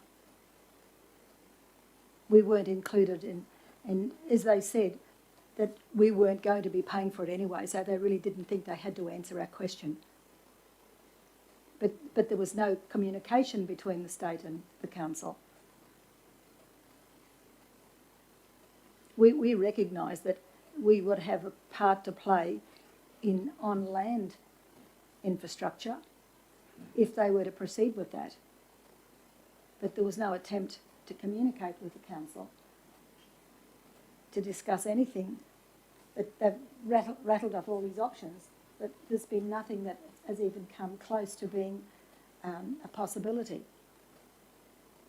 I mean, how can we, you know, like I said, the first three questions didn't get a response. It was almost insulting.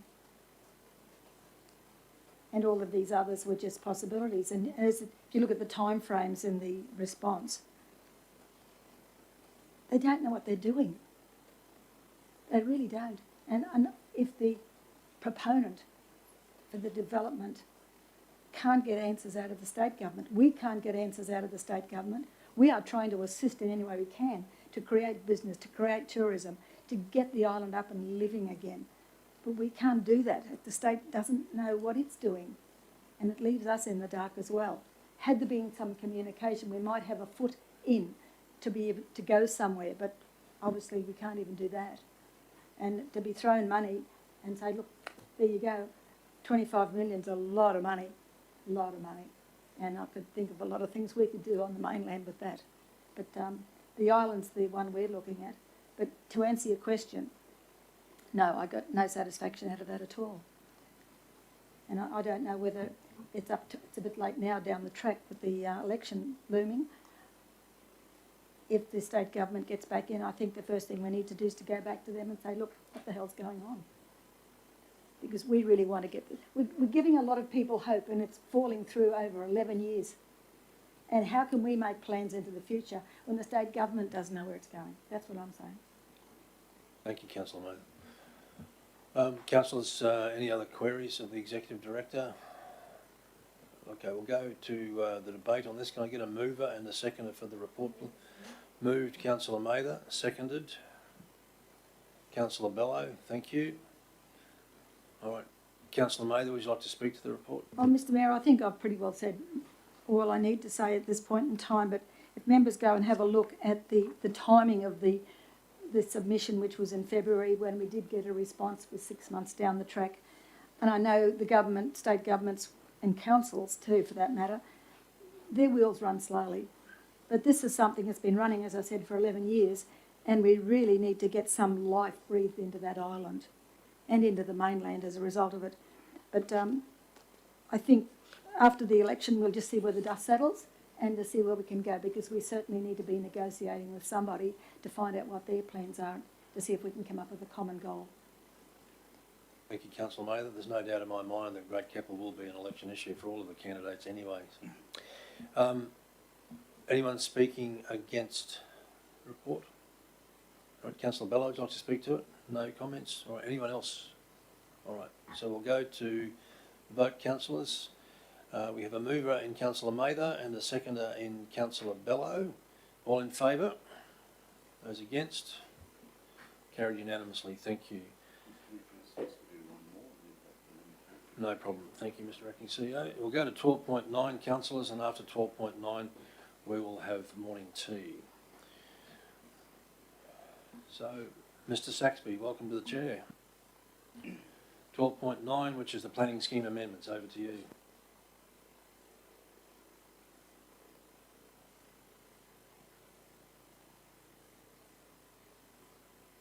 Oh, yes, sir. Yeah, the report gave a summary of the proposed package 2 amendments. Package 2 amendments to the planning scheme, and that was in relation to this site here, 4 Lagoon Place. The recommendation is that council withdraw that proposed package of amendments, and we notify the Department of State Development, Manufacturing, Infrastructure and Planning of that decision. Yeah. Mr Saxby, can I just maybe get you to give, for the members of our community who are online live streaming, just give a bit of background to this and the questions that the state came back with, please? Yes, Mayor. The council direction was to investigate options for potential redevelopment of 4 Lagoon Place. There was various design concepts with residential component, ancillary opportunities for commercial and open space. The process involves, in terms of doing the amendment, involves going to the state government for them to consider their state interests. If the state government is satisfied that we've appropriately considered those interests, then they allow us to go on to the public consultation stage. We did some informal public consultation prior to the state interest review, and the general indication was that there wasn't a large, well, the majority of responses were not supportive of the residential development aspects. Obviously it wasn't a large, a very large number of responses, but if there was to be a more time frame put into that, it's possible that you could get a different outcome, but yeah. Thank you, Mr Saxby. Any questions of the officers in relation to the report, councillors? Yes, through you, Mr Chair, to Mr Saxby. So in saying this, if we needed to take this back to the state government, and how much would it cost council for that report? For the sustainability report, was it? Risk assessment. Risk assessment, sorry. Risk assessment of the risk of potential impacts from storm surge and erosion prone or erosion of this site, because the site's identified as an erosion prone area. They would like us to provide a risk assessment by suitably qualified experts to determine the status of the rock wall and what's the likelihood that there could be adverse consequences on the potential development that might occur. So rather than letting that just potentially happen, they want to know up front. So indicatively, if council could set aside internal officer resources, the cost could be lower than indicated in this report.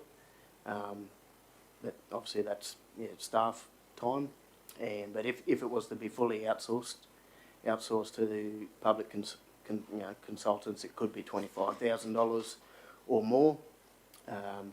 But yeah, we haven't got that money set aside in the budget at this point. Certainly, thank you, Mr Saxby. So, from a planning point of view, what you're saying is this particular area we're sitting on is prone and can be prone to tidal surge, can be prone to other forces of nature. So to go ahead with this plan and so that council may or may not in the future erect an apartment block would be inappropriate. Is that what you're saying? Councillor, generally there's different criteria which the state government uses to map the erosion prone areas. Sometimes it could be,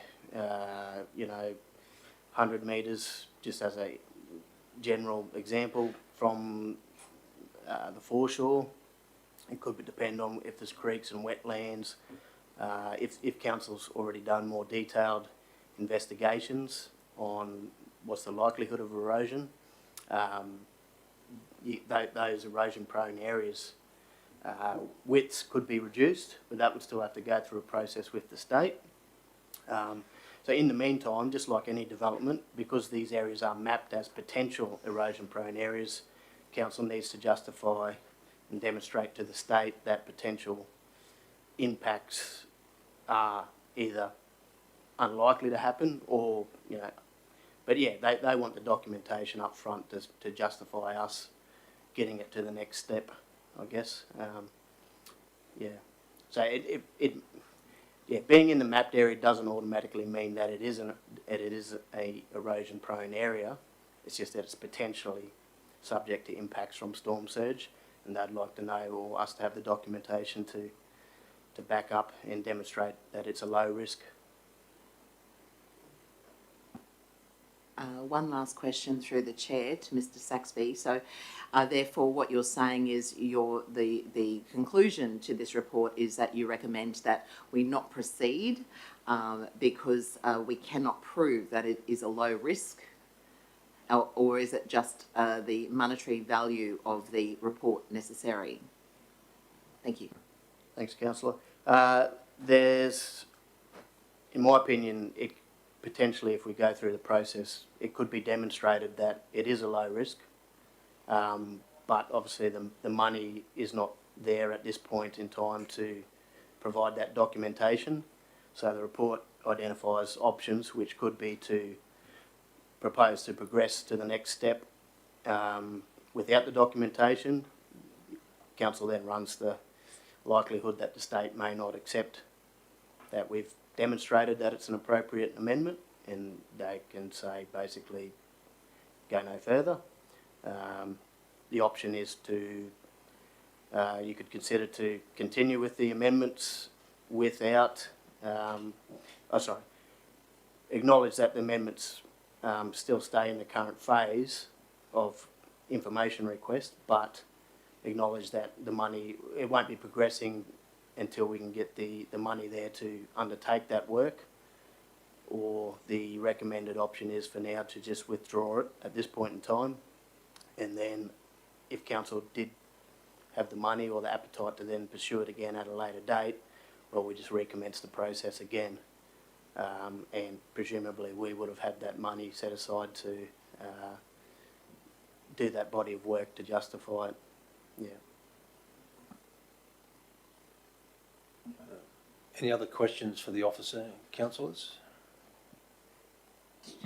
Just when you say you had community consultation in regards to the site, could you tell me the number of people that you consulted with? Yeah, councillor, there was an informal internet opportunity for people to sign on and have their say based on the the preferred option that council decided. It was very limited in quantity of and length, I guess, in terms of what you'd probably normally want to do.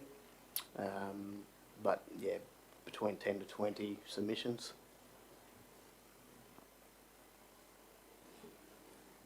Councillor Mather? Councillor Hutton wanted to say something. I'm happy to move it when the time comes and speak to it then, Mr Mayor. All right, Councillor Hutton, you have a question? Yeah, I just wanted to ask the question, what's the risk or the challenge associated with keeping it on the books, awaiting a time when we have the funding or when it becomes a priority? Like, so what's the reasoning behind withdrawing it completely? Under the legislation, there's no stated minimum response time which council has to provide that response. The process at the state interest stage was stopped by the state government at their decision. So they've said the clock stopped. Now's your opportunity to provide this information. Yeah, there's no statutory time frame in which we need to respond. It's possible that they could if they just did not want this to be hanging around for 6 months, a year, or however long it takes us to get that, I can't see anything in the legislation that I'm aware of that says they couldn't just say, well, we're recommencing the time frame. Now, you haven't demonstrated that you're satisfactory anyway, therefore go no further. But yeah, it's possible you could potentially keep the process going, but we do have a resolution. The original resolution was to progress this package of amendments, so I guess if we're not readily seen to be progressing it, then I guess that's why we've sort of coming back to say, well, maybe it's cleaner to stop this process and start again at a time when we think it can be pursued in its, in its entirety.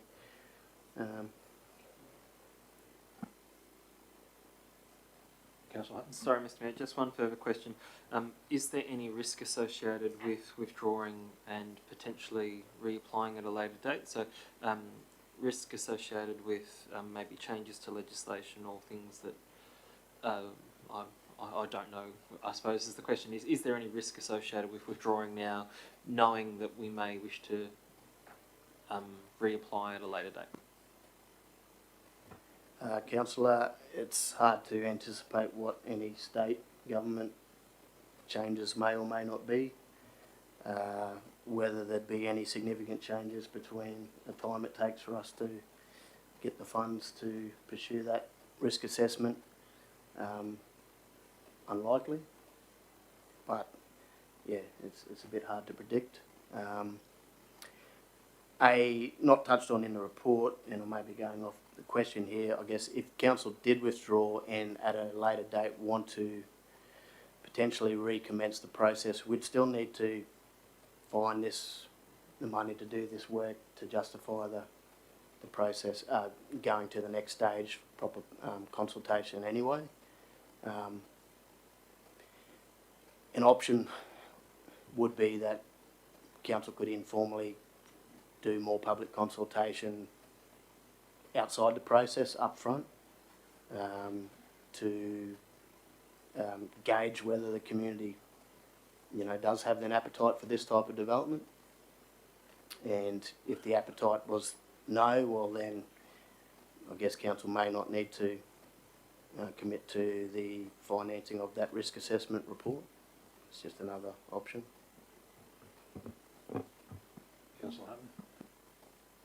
Just one final question. What expenses so far have gone to progress this to this stage? Councillor, just internal staff in terms of preparing the planning scheme material to submit to the state government, plus the original independent consultant options analysis, which council made a decision to commit to earlier, which I don't have a figure on, 25,000 potentially, in addition to staff.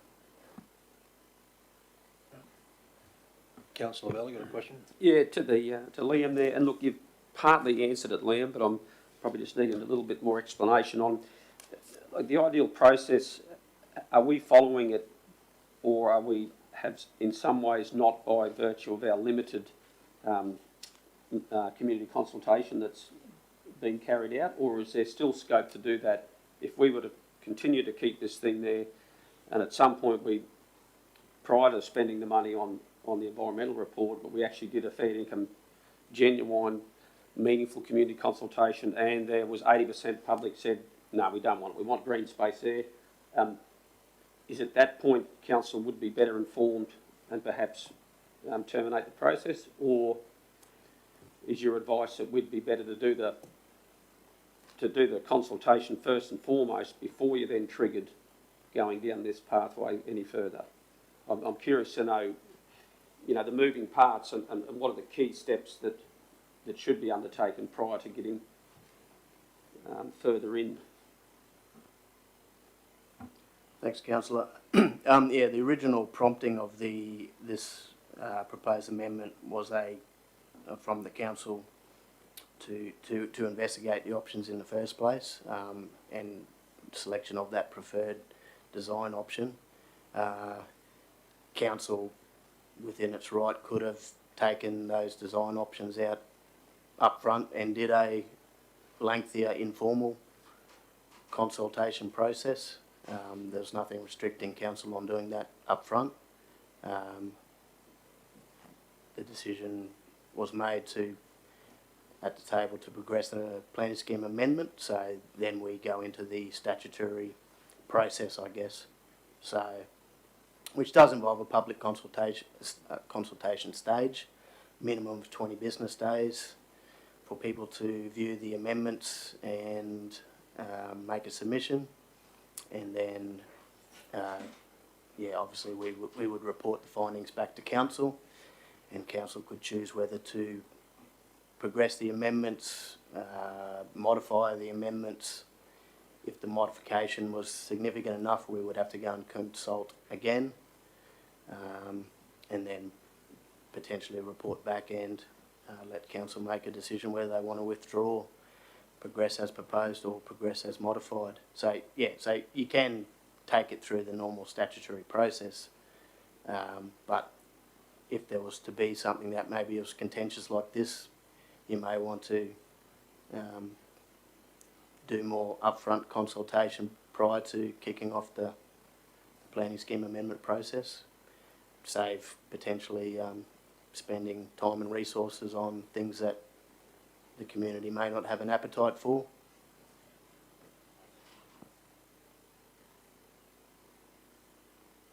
All right, councillors, any other questions of the officer? All right, well, I'm going to go into debate around this. I'm going to move this one myself, and that I support the recommendation here. Councillors, can I get a seconder? Councillor Mather, thank you. Well, in speaking to this, councillor, if we are going to go down the path of vacating this site, then I think I'd be a lot happier with that decision if I knew exactly what the community's appetite was going forward. And absolutely no disrespect to the officers in relation to this, I think I'd be a lot more comfortable with more than 20 responses and finding out what the community's appetite is. And so it's a huge decision to shift out of this site for a number of reasons. Obviously, there is the environmental stuff going on in the background in terms of our exposure here on this site, and that would be the same irrespective of what development occurred on this site, whether it be multi-storey residential, whether it be converted to parkland, or whatever it is. The other aspect that concerns me greatly is the cost to the community of relocating this site. If you're going to leave this site, then obviously we have to go somewhere else in the way of an administration building. And all of that attracts a very significant amount of money, which I personally am not prepared to go to the community and ask for at this point in time. I think there are a number of greater priorities in the Shire that we have to deal with than relocating and asking the community to pay for that. So that's my 2 cents worth on it, councillors. And is anyone speaking against the motion at this point in terms of not resolving to withdraw this? Okay, anyone else speaking for the motion? Councillor Mather, would you like to speak to it, please? Thank you. I endorse the comments that you've made, and the Shire Chambers was one aspect of it as well, because we've often spoken about it, or it's been a topic of discussion here at this table on and off. We don't have another site that we've identified if and when we do want to move, and I think that's all predicated on the boundary topic as well. That's undecided at this point in time. So there's a lot of what-ifs out there. But the one thing that we do know, if you go to your disaster management plan that's already in this agenda, you'll see quite clearly there's your answer. Because we're not about, or I'm not about, to support anything that's going to be in a risk or in a potential erosion-prone area, subject to storm surge or tsunami. And that's exactly what the disaster management plan says. We've got a very vulnerable coastline, the biggest coastline probably in the state, second biggest. Thank you, Councillor. we've got an awful lot of responsibility there. And when things go wrong, it's going to cost an awful lot of money if we don't get it right. With amendments to our planning scheme from time to time and applications that come in, we've got overlays over overlays that tell us where things should and shouldn't go. And although we do the best to give people what they want, what they've invested in, we have the ultimate responsibility to decide whether it's in the interests of the Shire to place them at risk of all of these hazards, and we are in a hazard zone. Because with climate change out there, and whether you believe in it or whether you don't, there's something out there that's determining what we do and how we do it. And when you start looking at things like this is a wall, a public wall, okay, what I do on my weekends, where the walls are all subject to erosion. There are more. They're being logged. You've got you on your laptop now. Because I want you to know just what we're facing, not only in costs, but in personal responsibility to make the right decisions. And Liam has brought the report to us to tell us that we've got these options, but at the same time, we've got to do what's right for now. And we can't progress this, we can't relocate, but we certainly can't contemplate putting buildings here knowing full well that it's a high risk zone. Because we are on a peninsula, believe it or not, and this council chambers will go one day. It will be relocated, whatever happens, because it's outlived its youth. But I think that's all I need to say, Mr. Mayor.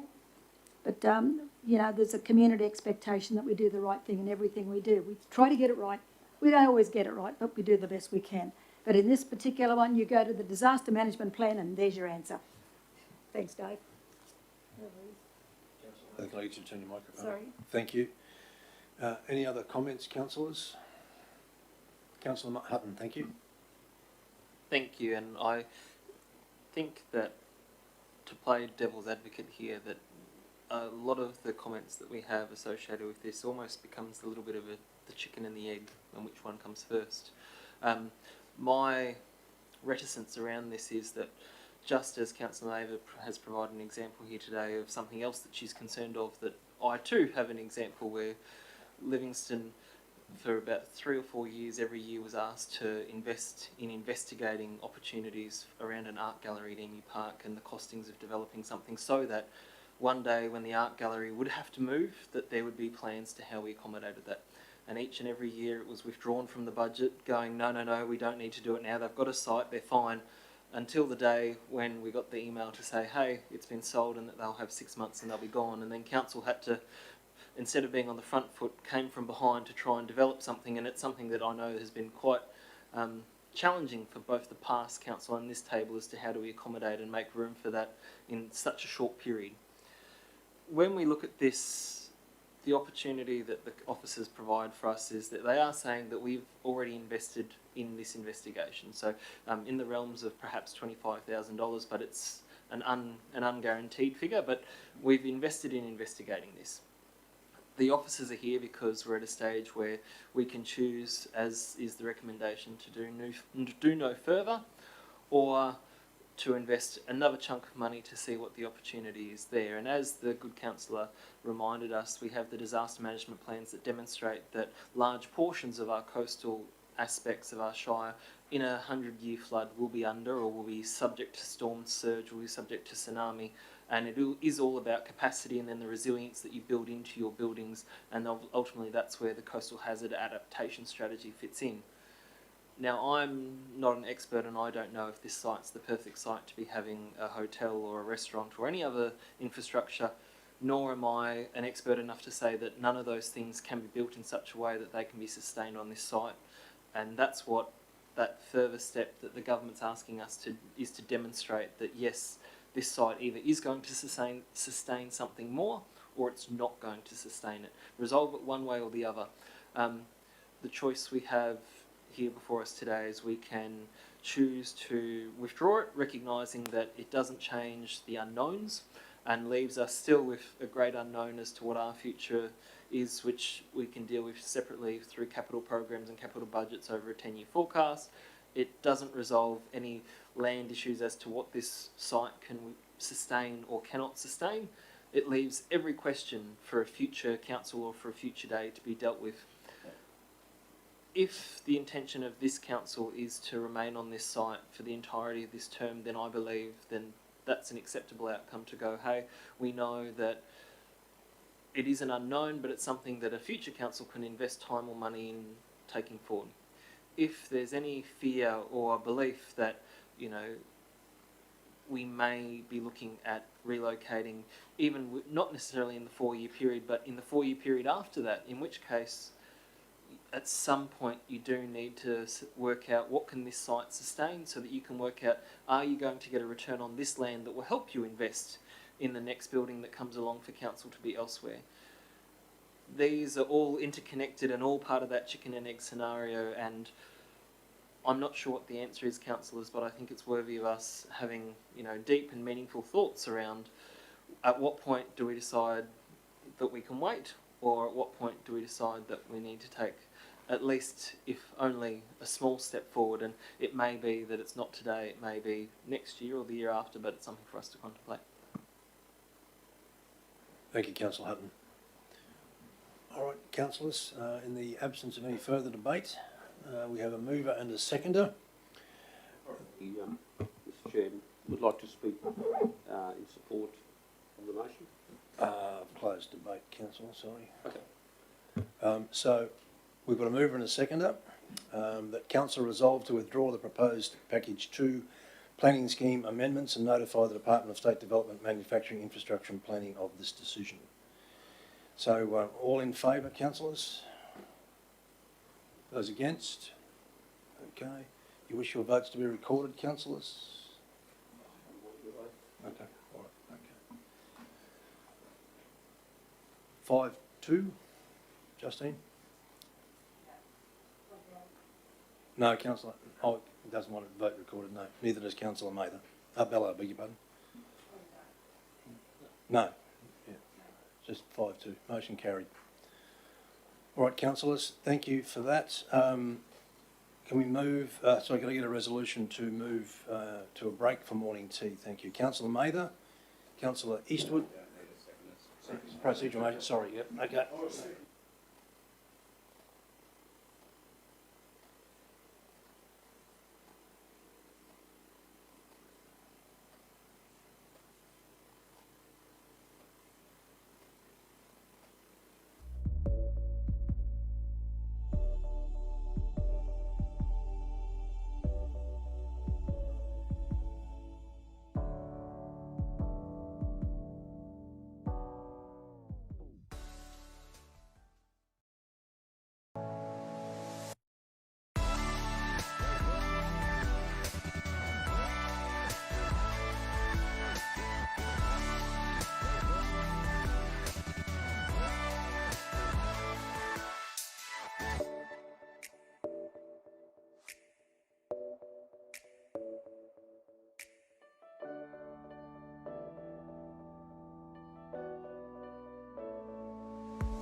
Thank you, Mr Mayor. So 12.10 is the Livingstone Shire Local Disaster Management Plan, and is a recommendation that we adopt the Livingstone Shire Local Disaster Management Plan as endorsed by the Livingstone Shire Local Disaster Management Group at the 26th of August 2020 meeting. It has been an interesting year when it comes to the review as required by legislation of our plan. What we usually do, we do workshops, but due to COVID, we actually sent it out and did catch-ups and got feedback back. In general, most of the agencies that play a pivotal role did provide feedback, and those recommendations are included in this year's plan. It's also a responsibility in legislation to review annually our plan and to adopt annually council of that plan. Once the plan is adopted by Livingstone Shire Council, it becomes a live document, goes on our community-facing website, and also has availability to be accessed by the community at different sites around the Shire. So with that, Mr Mayor, I recommend to the table for endorsement through you as the Chair of the LDMG, Mr Mayor. Thank you, Mr Mazzaferri. Councillors, any questions of the officers in relation to this report? No questions, Mr Mayor, but thank Dave. There's a lot of work gone into this. And I think as members go through it, and they need to keep it as a blueprint.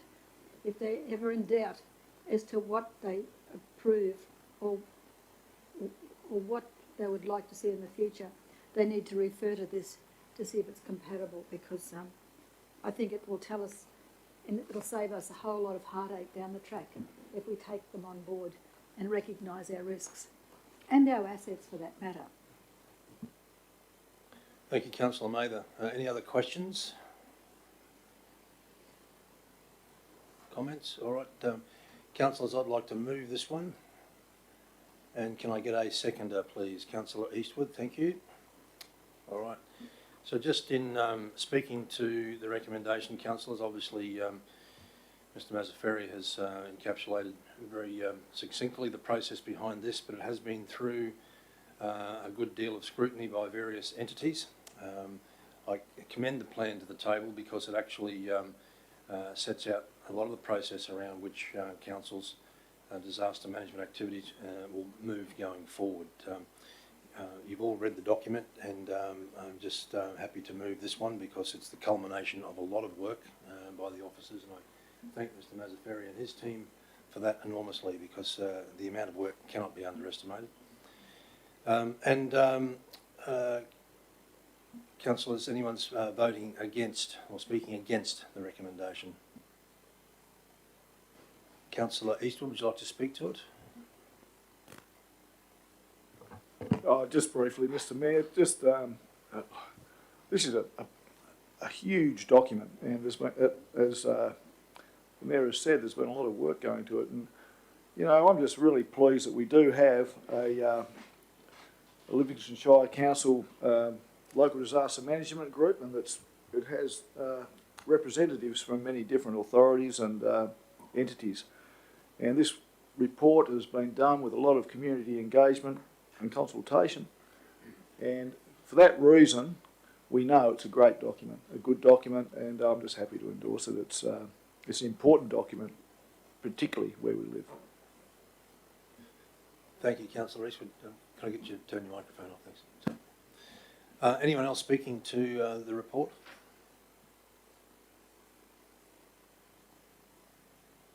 Councillor Bello, all good?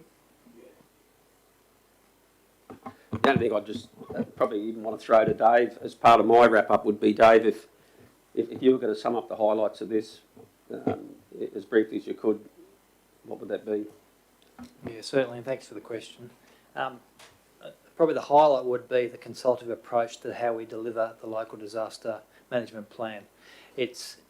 Although it's owned by us at Livingstone Shire Council, it is put together by accumulation of a lot of hard work from multiple agencies, and by agencies that have a responsibility for the hazards in which we investigate. This is just a plan, so a whole stack of words on a bit of paper. It's what we do going forward in regards to engagement, regards to mitigation, of course preparation. That's important in regards to this plan. Thank you, Councillor. Thank you, Dave. All right, councillors, I'll close debate on this, and we have a mover and a seconder. So all in favour? Those against? Carried unanimously. Thank you very much, councillors. We move to 12.11, which is the draft environmental sustainability policy. And I'll throw to Mr. Baldock to talk to his report. Thank you, Mr. Mayor. Good morning, councillors. Councillors, the environmental sustainability policy is being put to the table, and we are recommending that the policy is adopted. The policy has been,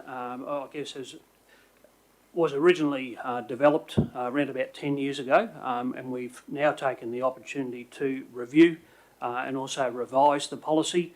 And I guess the main driver behind that is really to align Council's current direction in the environmental sustainability space with overarching strategic documents, particularly with the recent advent of the community plan and also the new corporate plan.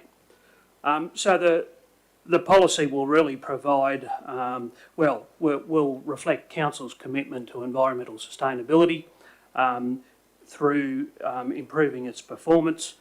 It will also try and embed environmental sustainability into the organisation, as well as protecting Livingstone's fairly unique natural assets and really building resilience within both our organisation and the community, and doing so in partnership with relevant stakeholders.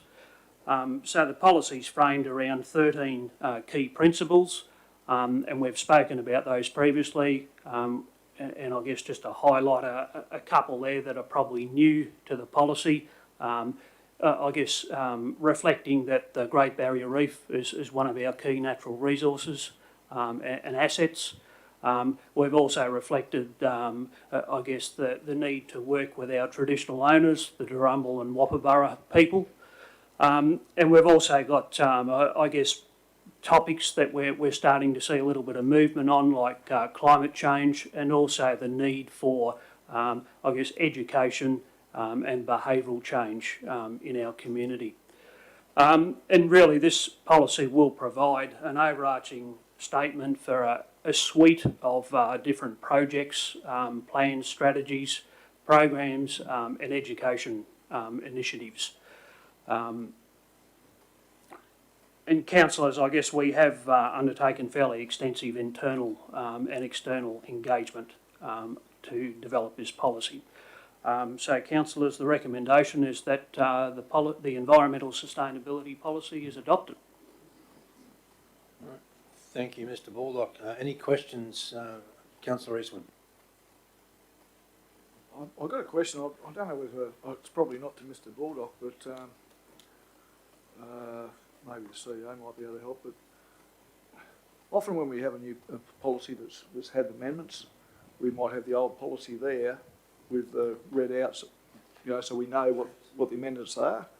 I find it really difficult to look at this and not really know where the changes are, and I'd actually prefer to review it maybe at a budget meeting, not a budget meeting, at a briefing session, rather than I feel like I'm going in a little bit cold because I'm just taking it on the officer's recommendation, which I'm sure is fantastic.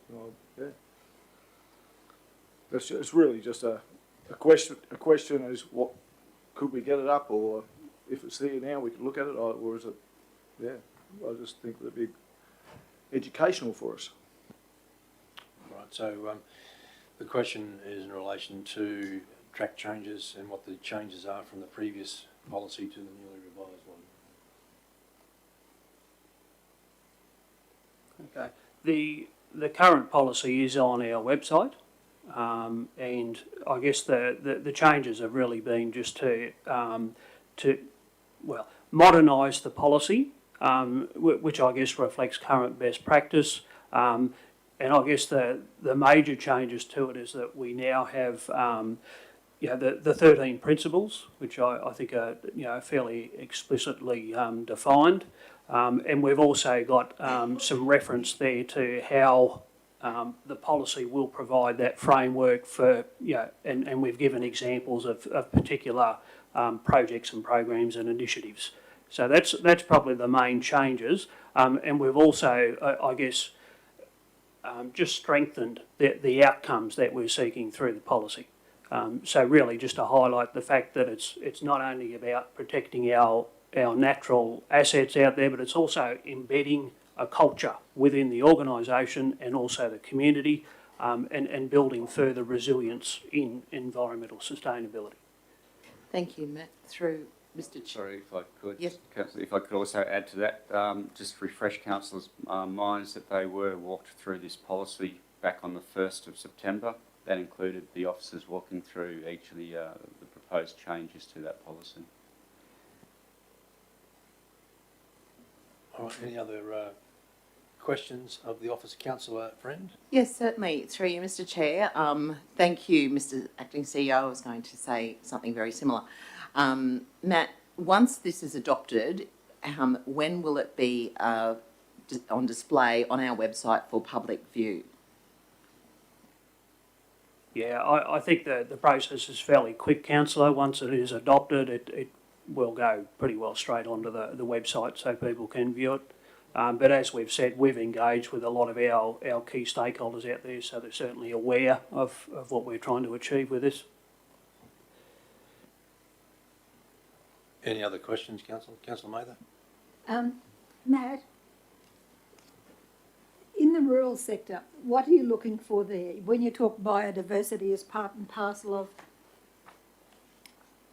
the criteria, climate change, people leadership, continual improvement, biodiversity protection, renewable energy.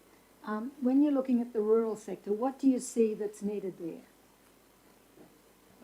I think, you know, one of the keys to all this is we really need to provide our community with, you know, relevant and updated information for a start.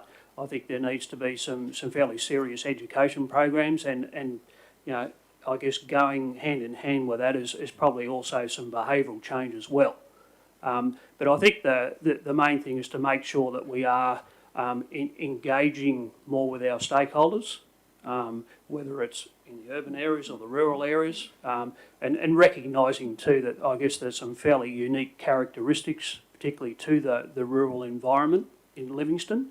You know, acknowledging that traditional owners I think is critical, not only in rural areas but also urban areas. You know, working with them, understanding some of the principles and practices that they've utilised, and you know, trying to I guess incorporate some of that. But also, and I mentioned this a couple of weeks ago, when we're making decisions in the environment, we need to make sure that we're integrating the different factors. So we're integrating economic, social, environmental, cultural, and also governance factors. Economical.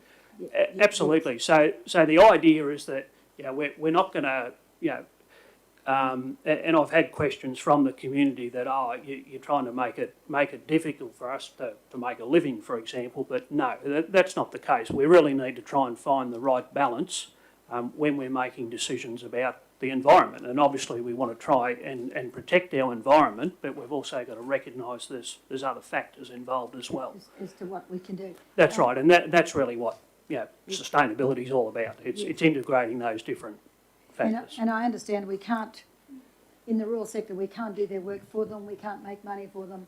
We've got to go with laws, and if we see laws that need to be changed or amended, we need to bring that up. And I've got a couple of people doing that now in different levels. What I was looking at, I know that in the far north in Canal Creek, where we'll be going tomorrow, you've got the giant rat's tail grass, and yep.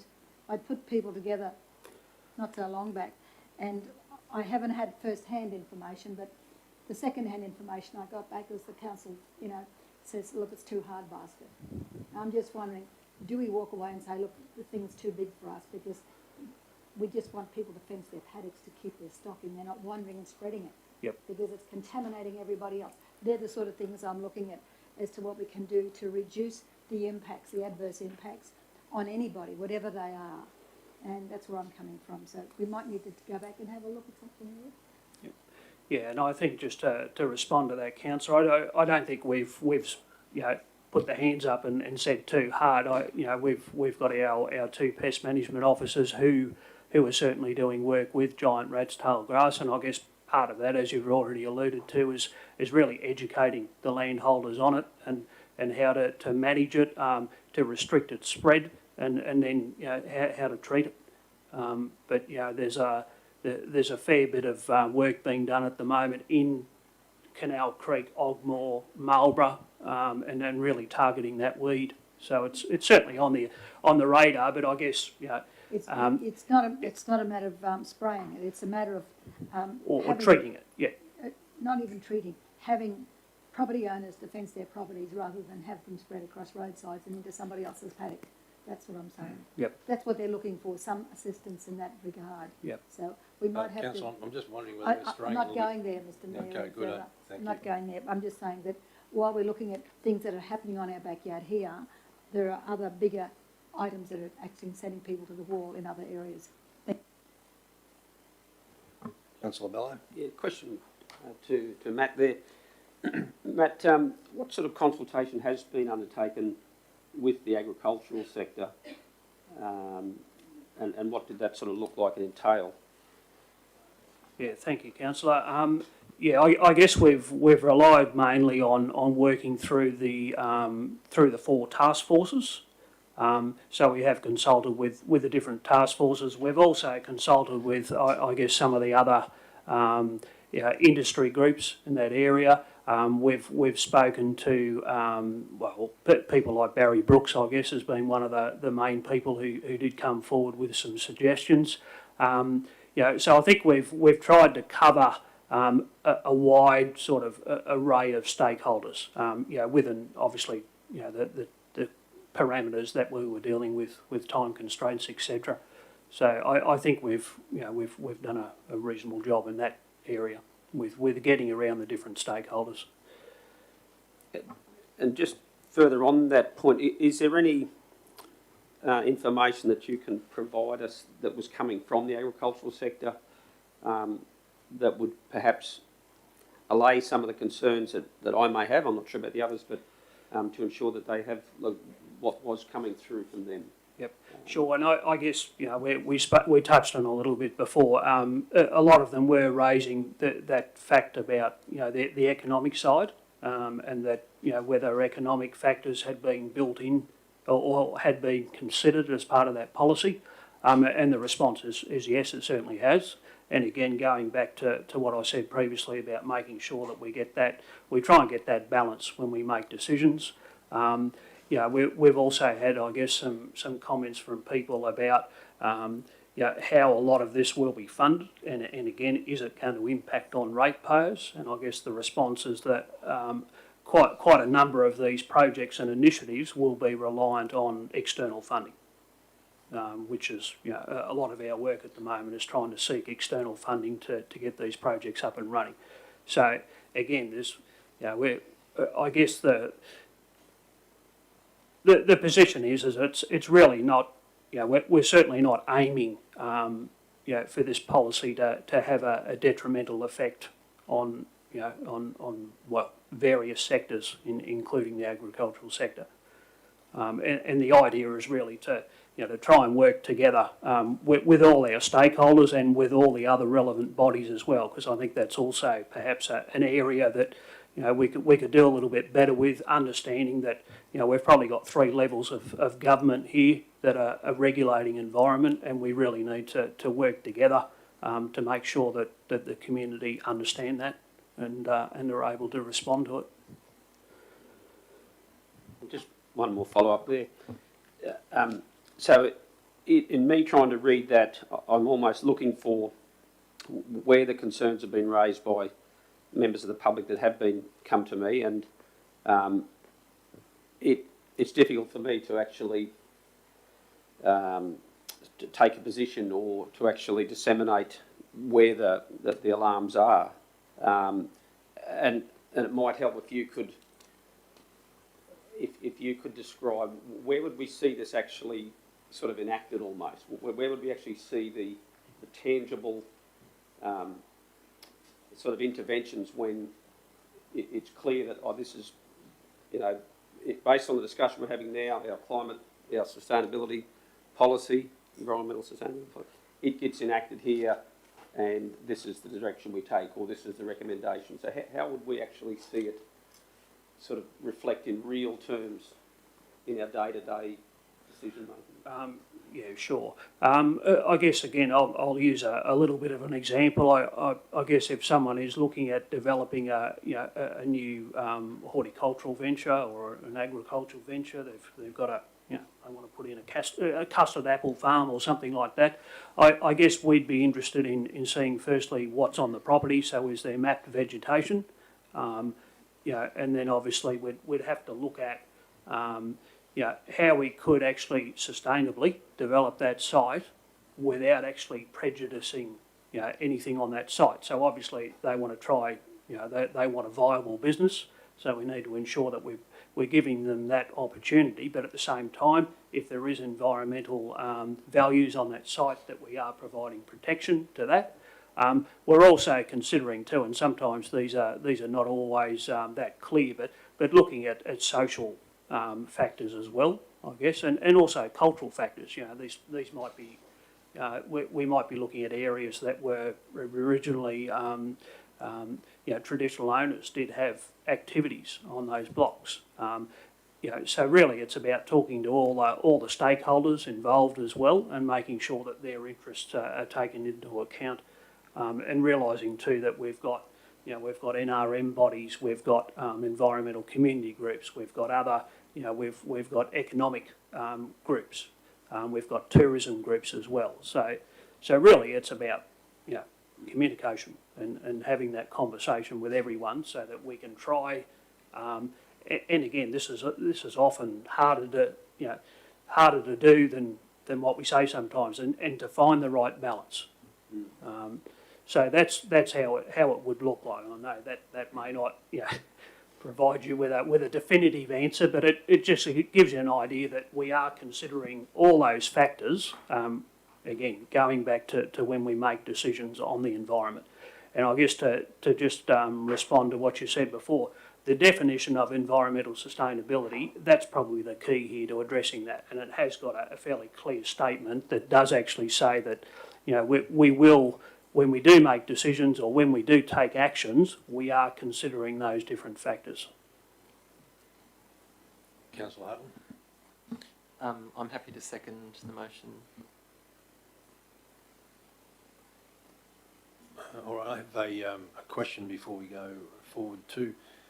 Given that we've just adopted the local disaster management policy, I'm just wondering whether there's an avenue for that to be linked into here with your references and the other council policies too, Matt? Yes, absolutely, Mayor. I think that's another critical aspect too. I think we need to consider with all this, disaster management and also adaptation to these disasters.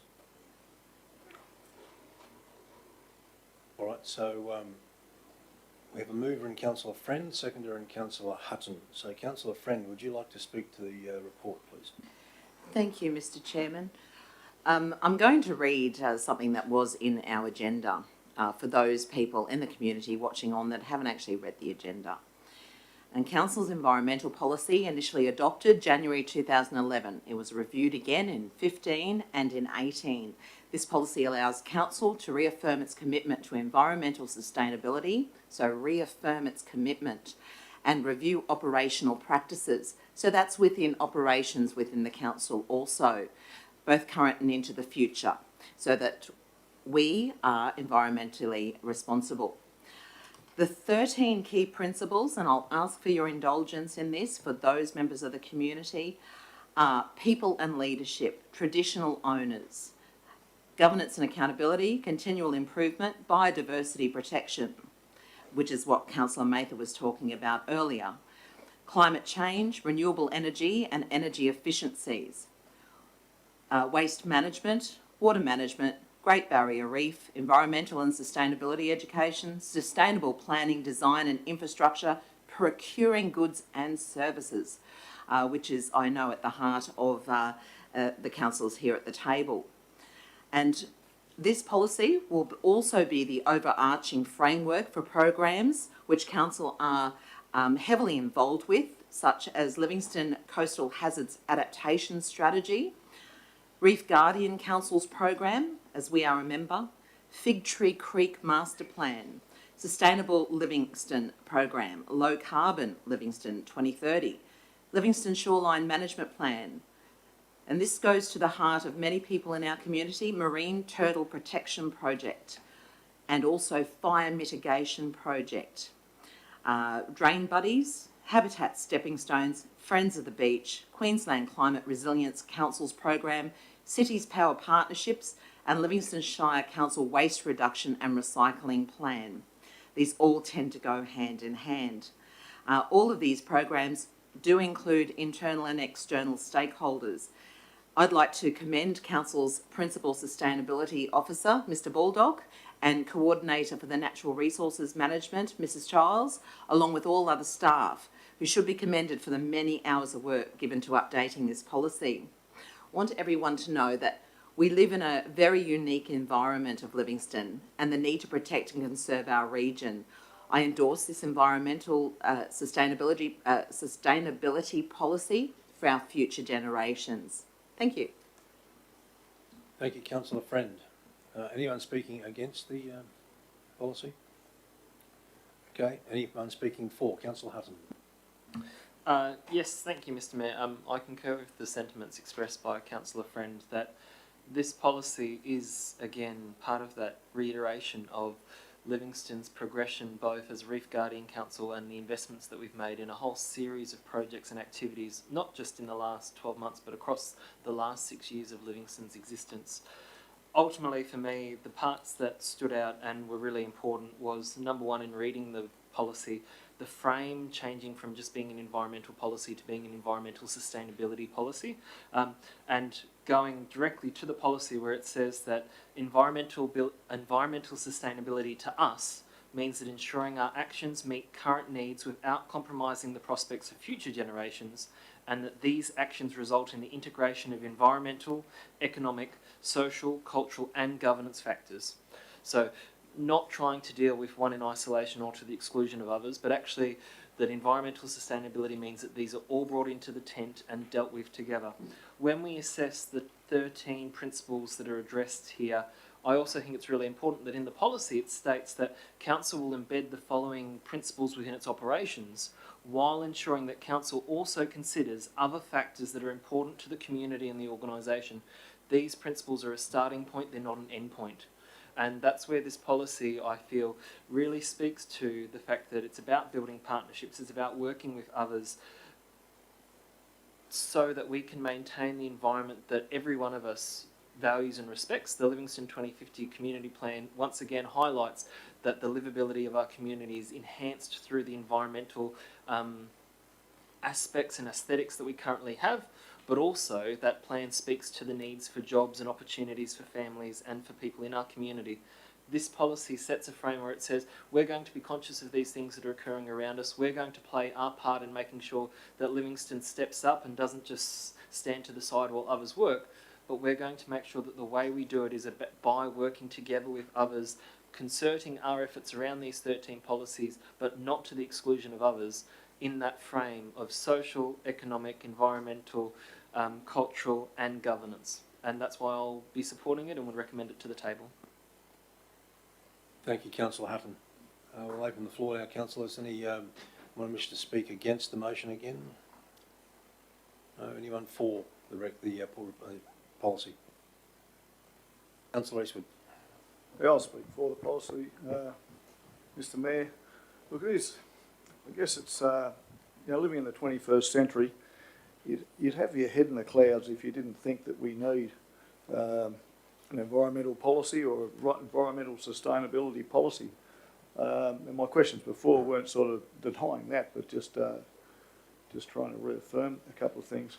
Look, I really like the conclusion in the officer's notes where it says adoption of the environmental sustainability policy will provide an overarching policy direction and framework to support the implementation of various projects, programs and initiatives that deliver environmentally sustainable outcomes for the organisation and the community. You know, we do need to look out for our place, and as long as it remains balanced, I'm happy. Thank you. Thanks, Councillor Eastwood. Is anyone else wishing to speak to the motion? Councillor Bello. Yeah, thank you, Mr. Chair. Well done to Matt and his team. I really find it an interesting challenge that and a line that is walked to try and provide leadership and guidance and to set, you know, a standard that we want the community to aspire to. And it doesn't mean we all agree exactly on how we do that. But I think you provide a good framework to guide us here. I'm interested in some of the elements there where you talk about providing education and what have you, and that in itself can be fraught with different views on. You know, you've got someone like Professor Peter Ridd up there and ex-James Cook, 30, 40 years of reef specialist. He has a different view on it, but it doesn't mean he's any less passionate about the protection of the Great Barrier Reef. And I hope that we would keep an open mind to at least listen and always recognise that. I think I've heard it said, you know, what you don't know now is more important than what you already know. There's so much more that we will learn and will come in time, and I think that the approach we're taking is a balanced one and a measured one, and I'll be able to go out and sit down with the pineapple farmers and you know, ask for their feedback on it, and recognise that it is a moving a target, but importantly we're trying to hit the target as close as we can. So yeah, I'm happy to support it. Thank you, Councillor Bello. All right, councillors, we'll close debate. So we've got a mover and a seconder. Mover and Councillor Friend, seconder and Councillor Hutton, to adopt the environmental sustainability policy. All in favour? Those against? Carried unanimously. Justine, thank you. All right, we move on now to 12.12, sale of land within the Gateway Business and Industry Park.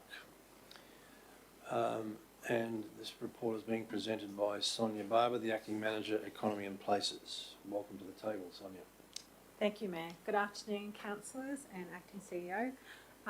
So I just wanted to bring this matter to the table. At the 1st of September briefing session, councillors were advised of the motion to, to the fact that we have 7 remaining parcels left in the Gateway Business and Industry Park.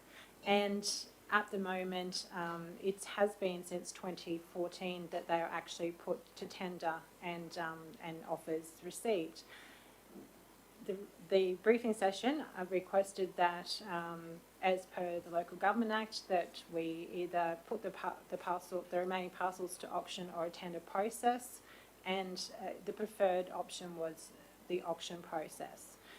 At that meeting, it was asked how come we couldn't just put the land at their market value, because we'd had recent valuations done, just put prices on each block of land. So I went and sought further advice from our property and procurement teams, and again the advice came back that for probity, the fact that they haven't been to a tender process since 2014, and to comply with the Local Government Act and sound contracting principles, it would be preferred that we again recommended that we put the parcels up for auction on the open market, and then the ones that, if they don't sell, we could then put them back as a normal private sale process and just have the market prices listed on each of the blocks remaining that don't sell at auction at the recommended valuation for each of the lots. So that is the process that we're recommending we go forward with. So auctioning the remaining 7 vacant parcels of land that are listed in the officer's recommendation, and then also seeking approval that each of the market valuations that were completed in August 2020 are set at the auction's reserve price. Thank you for that report. Councillors, are there any questions of Ms Barber before we go into debate? Councillor Mather. Thank you, Mr Mayor. Through you to Sonia. A local by probity, who are they? So they are the people that advise procurement on probity issues regarding any of the local government procurement principles. Are they external people or They, internal people? they're external. Okay. And what, how long since we've actually put it out for testing to see? A tender, councillor? Yes. Or even expressions of interest or whatever they, you know, there are different ways of skinning a cat. Yes, 2014. So for non-current assets, we can only sell either to adjoining property owners, we can offer the land, or we have to go through a tender or auction process. That is in the Local Government Act of 2012, and the last time that was completed was in 2014. Because, Mr Mayor, I was thinking, while there's a lot of publicity about prices are picking up, I'm not too sure whether it's just housing prices or whether it's industrial land, but I think because it's been 6 years since we've tested it, we don't know what the market is doing as far as industry land goes, and I'm thinking perhaps we should be testing the water with these blocks to see what anybody's. I mean, there's no sense in paying money for an auction and lawyers because our net profit will be zilch, and it'll be a waste of time. But if we could have a gauge as to what the market, are there people out there looking? That would give us an idea, at least if they're looking, because there's no sense in going past that to an auction if there's nobody showing interest at all. Councillor, in reference to that, we have had quite a lot of interest in the Gateway in the last 12 months and currently, and a lot of inquiries, and the market valuations were completed in August 2020 and are based on previous sales up to and including the last 5 lots that were sold in the last financial year. So they are very recent market valuation prices. We've paid for that valuation, and the auction costs and the commission would, the auction cost, sorry, to complete the auction would be only additional to what we would pay in regards to each sale. We have to pay an agent to a commission anyway. So that would also go to a market process. We've got 5 local real estates that are on our panel of preferred real estate suppliers. So the auction process would be offered to each of them for the 7 lots, and we would then assess the best offer based on the prices for the auction and the commission amounts. Yeah. Just, Mr Mayor, I was just reluctant to go to auction direct without knowing what sort of temperature's out there. Okay, thanks, Councillor May. Your microphone, thank you. Any other questions of the officer? Thank you. Yes, if I can, Mr Chair. Councillor Bello? Yeah, to Sonia there. Sonia, so effectively there is or there will be a reserve price for each block of land, and that'll be set on the results of the valuation from 2020, which will be used to quantify, you know, based on the square metre of the block of land, there will be an actual amount that will be attached to each of those blocks, which will be the reserve for each of those blocks. That's correct, Councillor, and that was actually included in the briefing session report, which was confidential. Obviously, we can't include those market valuation prices in this report, but if you wanted to look back at that, each market valuation price was in the report presented at the briefing session on the 1st of September. And the follow-up question, I was under the impression that it's probably not accurate, but in the past there had been a process we'd followed with auction properties that in the event that it did not sell, that there would be a percentage put on top of the reserve and then it would be listed on the market.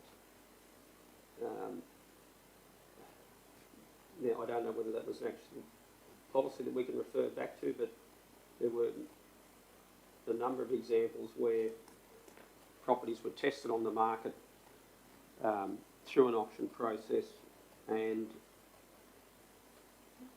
there was determination that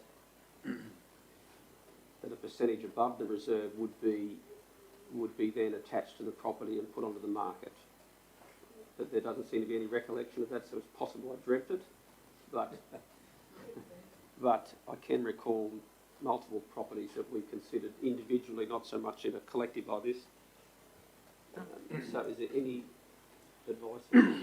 Councillor Bello, as far as I'm aware, I'm not aware of, I've been with this council for 3.5 years, of any of the lots out at the Gateway going for auction. This would be a first. The other process was tender.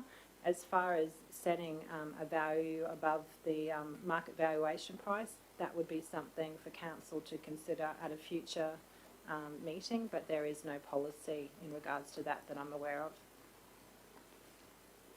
So, Councillor Bello, you are correct in that you do recall there being a practice, but there was no policy per se, and that practice was at the behest of the elected body. It wasn't something that was put in policy or protocol or directive. And just, if you wouldn't mind, through Mr Chair, just to follow up on that process that was followed, could we explain that perhaps in more detail so that not just myself, but perhaps the other members could understand it better as to why it was done and the benefits of it, because it may help us be a bit more informed.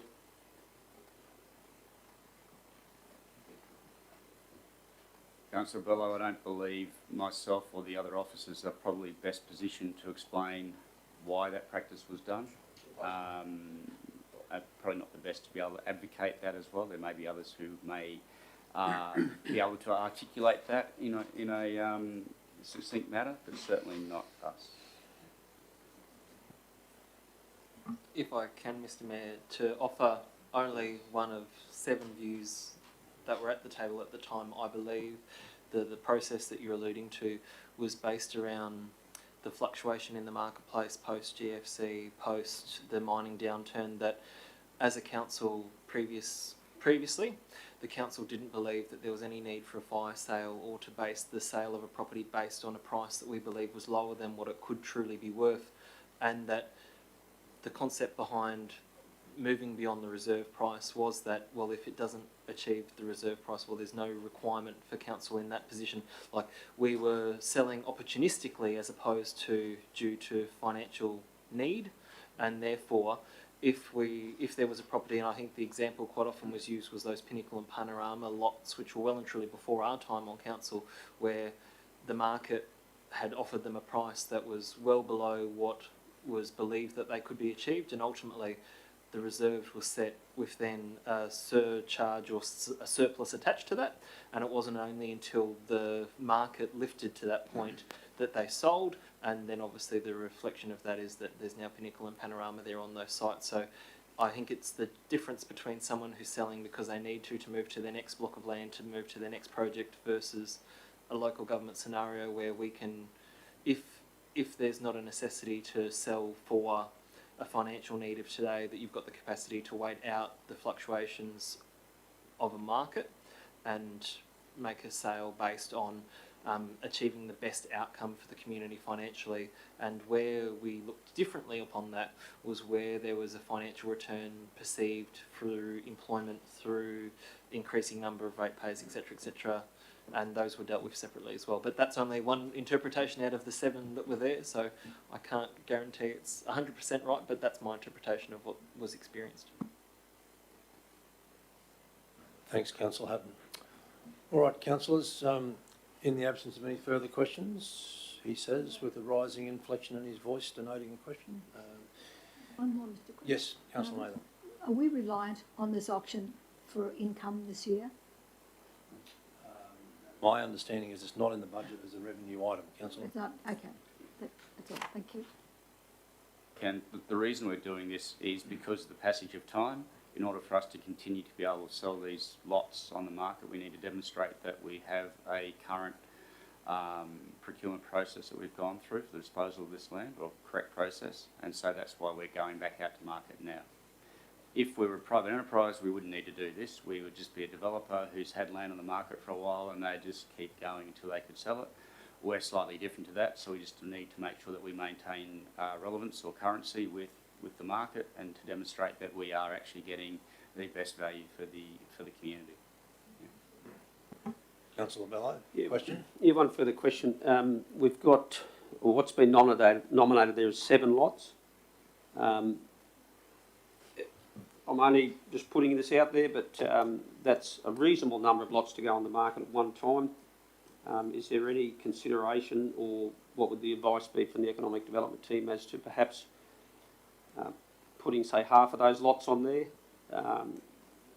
and that way allowing for the market to respond to a smaller number of lots, and then depending on the outcome of that, if that's successful, well, it gives you an indication that there is strong demand there, and it may be a case that you defer for a little while, or that it actually increases the square meterage rate of the blocks because of the result of say if you put 3 on the market and they auctioned and the prices were fairly good, well, that lifts the valuation, and therefore it in turn informs you perhaps how precious those other blocks are. So I guess partly what I might even be saying is that I'll let you read the question first, Sonia. Councillor Bello, the process, as the acting CEO has said, is really because we need to, for currency, go back to the market. Now, putting the 7 blocks to auction, I would be absolutely amazed, and I can't speak that it would happen, that we actually sold all 7 at an auction. I think it's a reduced cost for council to obviously just have one auction rather than going through the process twice. The other option to auction is a tender process. Again, that's more resourcing, and that's still going out to the market and asking for people to put what they think the properties are worth. This was recommended by our procurement team as the easiest way to establish current price at market value at this point in time for the lots. But obviously we're willing to take your advice on that. Councillor Hutton, question? More a matter of procedure, Mr Mayor. I was wondering whether it would be opportune either to move a procedural motion to hold this on the table and take it into closed session so that we could have a discussion under closed section highlight H, which is other business for which a public discussion would likely prejudice the interests of Livingstone Shire Council or someone else, or enable someone to gain a financial advantage, or alternatively, if we don't wish to hold it over to later in the agenda, whether we could go into closed session now so that we could have a brief discussion in regards to those reserve prices and then come back out and deal with the matter. The process, but that's where I'd like to go. Well, I guess the process is, Councillor, if you're prepared to move that procedural motion, we'll see where it goes in terms of a vote. Is there, through the CEO, a better way out of those two? So are we better off to hold it and go into close when we do the rest of the closed business, or are we right to do it as an ad hoc through this? Through the Chair, under normal circumstances, I would absolutely say delay until we get to the confidential section. And normally we do have a confidential section, but in this agenda we don't actually have any. So that, I suppose, complicates it. For flow of the meeting, you could move a procedural motion that it lay on the table pending discussion at the back end of the meeting, so you can get through the public items, the rest of the items first, then you can go into close and come back out again, so it doesn't mean that we're jumping back and forth. So I'd probably advocate going that direction. Mr Mayor, I'd like to move a procedural motion that we lay this item on the table till later on in the agenda, where we can go into closed session to have some discussion in regards to the reserve prices and then come out to ultimately make a decision in this meeting. We have a procedural motion in front of us, councillors, so we don't need a seconder for this one. So all in favour of Councillor Hutton's motion? Okay. Carried. Thank you, Councillor Hutton. Thank you, Sonia. We're on to 12.13, councillors. Application for lease over an area of the Fitzroy River adjacent to lot 18 on special plan 318839 at Thompson's Point. And welcome to the table, Mr Newsom, Acting Manager Community Wellbeing. This report pertains to an application to the Department of Natural Resource, Mines and Energy from the owners of lot 18 at Thompson Point for a lease over an area of the Fitzroy River adjacent to their property. Council received correspondence from the department on the 21st of August 2020 seeking a response from council whether we had any concerns regarding said application. The advice and the question were raised with council's internal departments, and as outlined within the report, all internal departments of council responded with no objection, no concern, or weren't able to provide a comment. Therefore, the recommendation of the officer is that council resolve to advise the Department of Natural Resource, Mines and Energy that it offers no objection to the application for the lease over the area, which is about 850 square metres. And I would propose that advice would be in writing and would go out as soon as possible or practicable. Thank you, Mr Newsom. Any questions of the officer, councillors? Mayor, for the sake of clarity, can the good officer show us a map as to what it's referring to? Because obviously there's two lot 18s, or is it one lot divided by a road? And I'm just wondering whether that road is going to be closed or what the plan is there. Just need to get some clarification as to what's happening there. That lot 118 is separated by a road, it looks like there. And is that Balmcgowan Road? Through the chair, area A and B have been previously dealt with, closed, and a portion of that land returned or handed over to the particular owner. It was like a swap, wasn't there? Yeah, there was a swap. Councillor, I am a bit sketchy on the part. It was in a report to council. Yeah.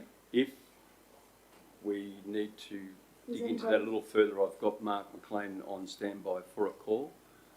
But that was a past matter, and this matter pertains to the application through the department regarding private land and an area of lease over the Fitzroy River, which actually has no immediate concerns to council or council's involvement. It's not a parcel of reserve. However, if you wish to have further explanation. Yes, because Councillor, you asked about Balmcgowan Road. Balmcgowan Road's in different locations, so this particular road comes off Thompson Point Road. yes, I know, but it connects up with Balmcgowan somewhere. On paper, correct, but Yes. not in practice.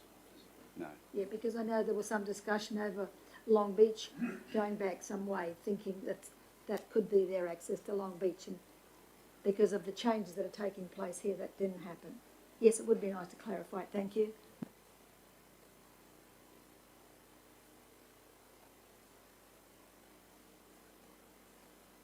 Right, so sorry, keep going. Sorry, Mr Mayor, so this is the map that's in attachment 2. Can we go to the map that's in attachment 1? So, because this is from the previous report.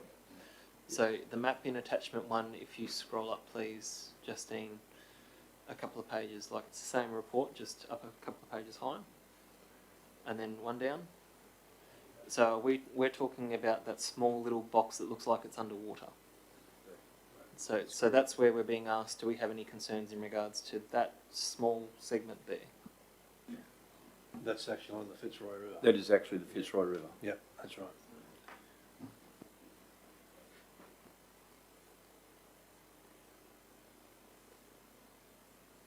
Councillor Mather, are you clear on that one? Okay. Any other questions for the officers then? Thank you.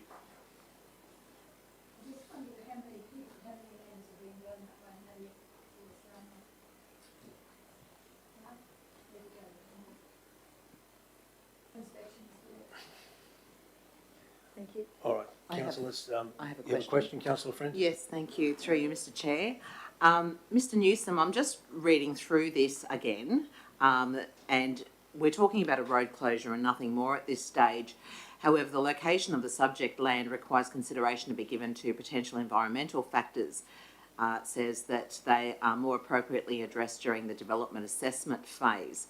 So, because the officers have no issues with this small section of road being closed, it's like if we close this road and agree to it, what could there be any risks down the track to any further development factors for the environment?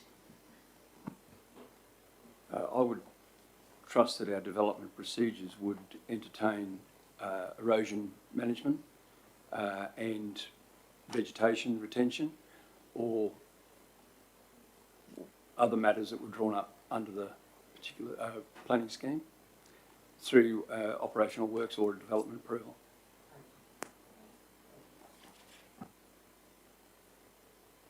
Any other questions of the officer, councillors?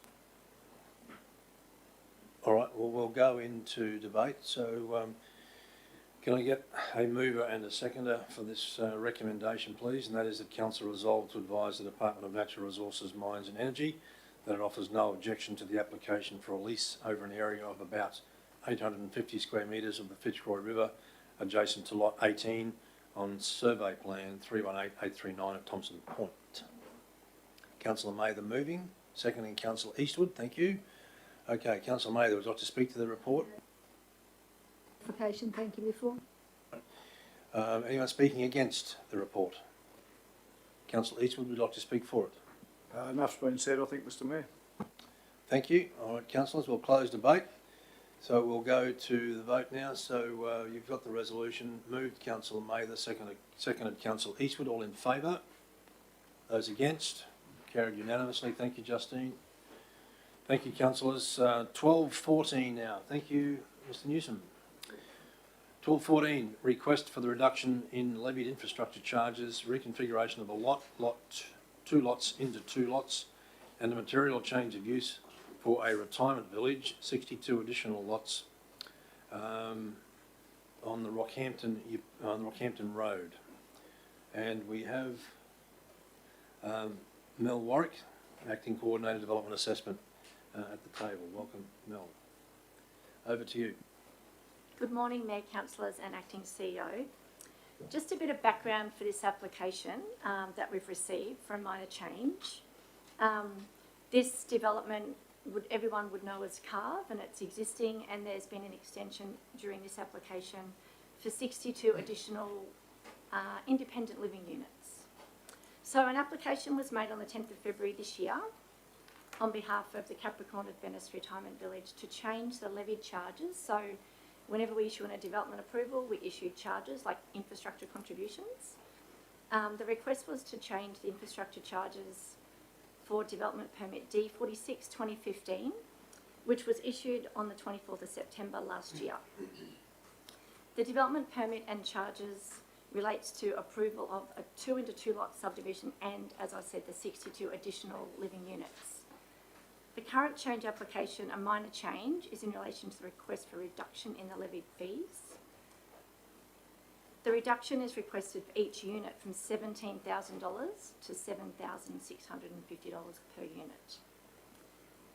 Because we have 5 networks of infrastructure for charges, the applicant is seeking that no stormwater contribution be paid at all, and 50% of every other charge for all of the other networks is paid, and that's how that amount has come to council. Just to let councillors know, the units are progressing, and we have not stopped the construction of the units while we deal with this current application before us. Council's assessing team have looked at the application for the change as per the current infrastructure charges resolution from 11 November 2019, and we recommend that there's a reduction in levy charges by $21,080. This is based on the stormwater component only being reduced, and the stormwater component of the levy charges is 2% of the levy charge, so 2% of $17,000. So that's what we're looking at a reduction in. So the recommendation for council is that that's the amount of the infrastructure charges be reduced by, from $1.054 million to $1,032,920. Thank you. Thank you, Ms Warwick. Councillors, any questions of the good officer? Thank you, Mr Mayor. Thanks, Mel.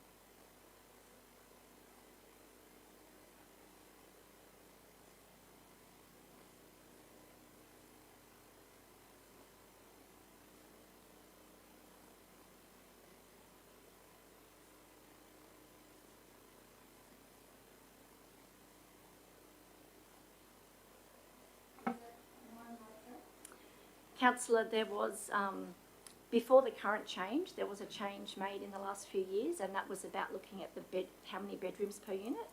So the applicant has come in already and changed them from 3-bedroom apartments to 2-bedroom with like a study or the like. So new charges were calculated, as I said, late last year based on those changes. But we also had charged, our charges resolution changed from AICR 3 from 2, and now we're up to AICR 4. So each version of the charges resolution does change some iteration of the infrastructure charges. So the last little bit got me a bit confused. Okay, my understanding is that the application was levied charges initially under AICR 2 when they did the change 18 months ago, 2 years ago, to change from 3 bedrooms to 2 bedrooms. Yes. The size of the units don't look any different, it's just the internal layout has changed.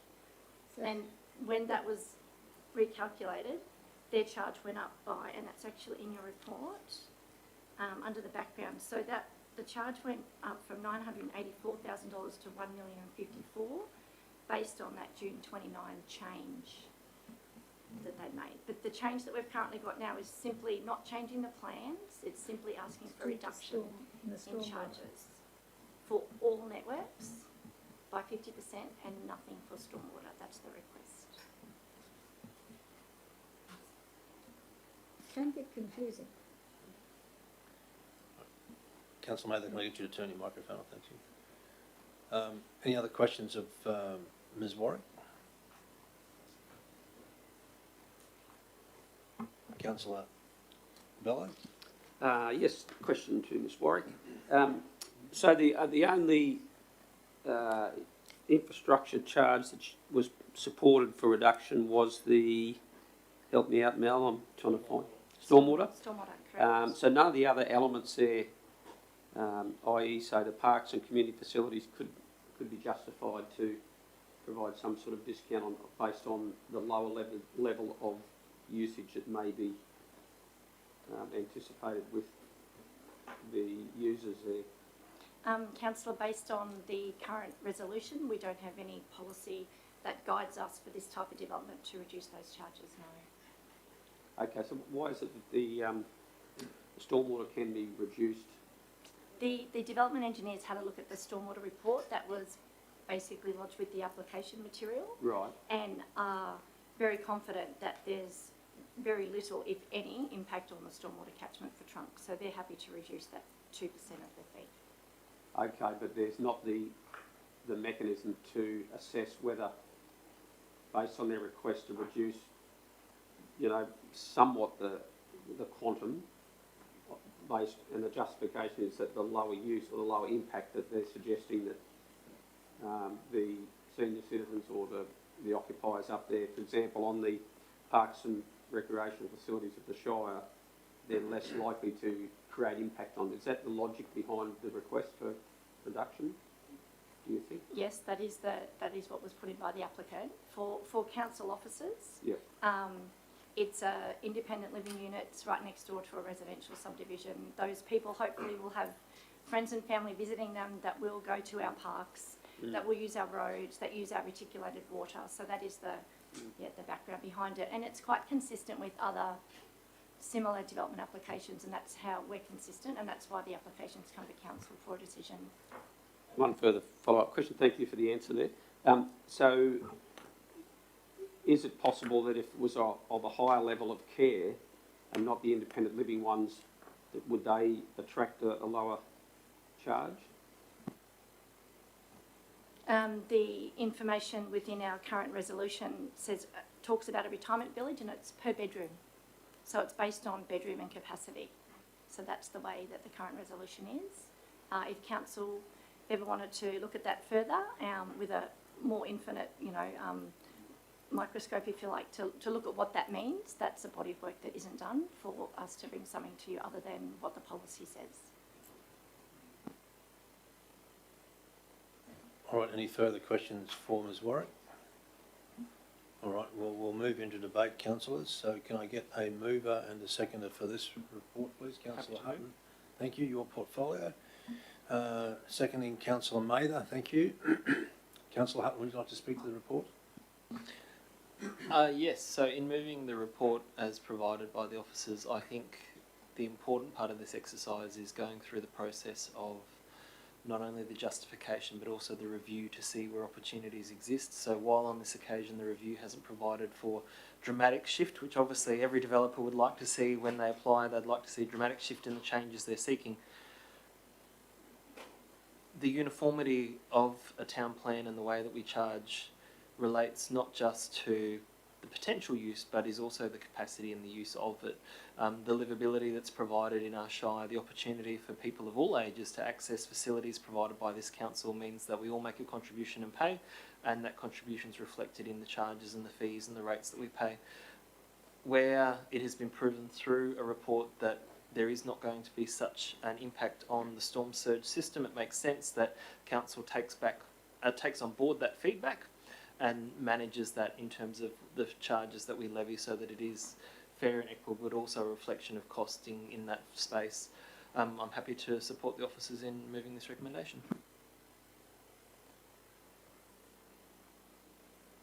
Thank you, Councillor Hutton. Anyone speaking against the resolution?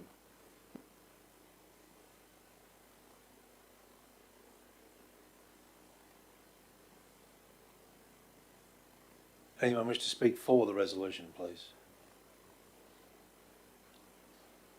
Councillor Mather? Thank you, Mr. Mayor. Just very briefly, if our people had a look at the impact of the stormwater on the system and find it's no greater than what it already exists, I don't think we can argue with that.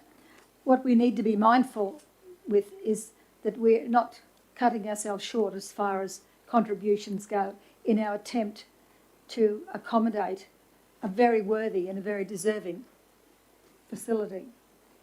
We, as it said, strike the balance, but we've got to be fair. But we've got to be fair to us too, to make sure that in our attempt to appease development, we can't put any onus on somebody else who may have to pay full price and who also deserves equal consideration. But I support it, Mr. Mayor, and I have to commend the people who are running the organisation. They do a very good job. They provide a very good service, and I think without that facility, there'd be a lot of people who'd be looking elsewhere to live, and that's why we want them to come here and be happy. And thank you. Thanks, Mel. Thank you, Councillor Mather. And can I actually thank the officers for their work on this? I know it's always difficult. It's been a big application, and to have it challenged, if that's the right word, adds an extra layer of effort. So to Mel, Dave, and the two Daves and your teams, thank you very much. Appreciate the effort.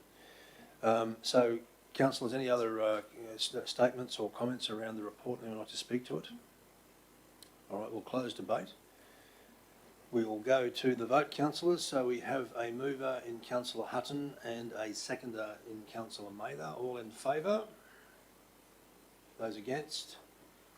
Councillor, would you like your vote recorded against, Councillor Friend? Too late for the video. All right. Thank you, Mel. 12:14, request, sorry, I did that one. 15. Review of the moratorium on regulated parking implemented to assist businesses within Livingstone Shire Council in response, it's a new way of spelling response, to the impact caused by COVID-19. Mr. Mazafari. Mr. Batiste, welcome to the table. Good afternoon, councillors and Mr. Mayor, thank you. This is a short report. It basically deals with the current suspension of paid parking at Lagoon Precinct, which was initiated by council in March this year due to the associated impacts from COVID. Over recent weeks, as council is probably aware, there's been a resurrection of activity in around the CBD areas and around the Lagoon parking area. So parking has become a bit of a premium once again as we move into the summer. And the pool opening and stuff has become more activated, so officers of the view that we should actually put the paid parking back in, effective from the 5th of October, which coincides with the end of the September school holidays, and also that if council resolves to do that today, that we start a public education program from today until then, just to let the broader community become aware of that. So.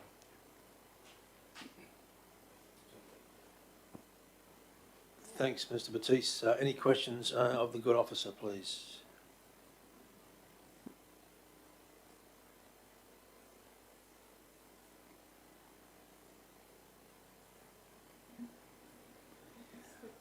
I've got nothing for that. Is there a timeline within council that we have to give community consultation? So could we bring that date forward, or is it just not? It's starting today, councillor. Starting today.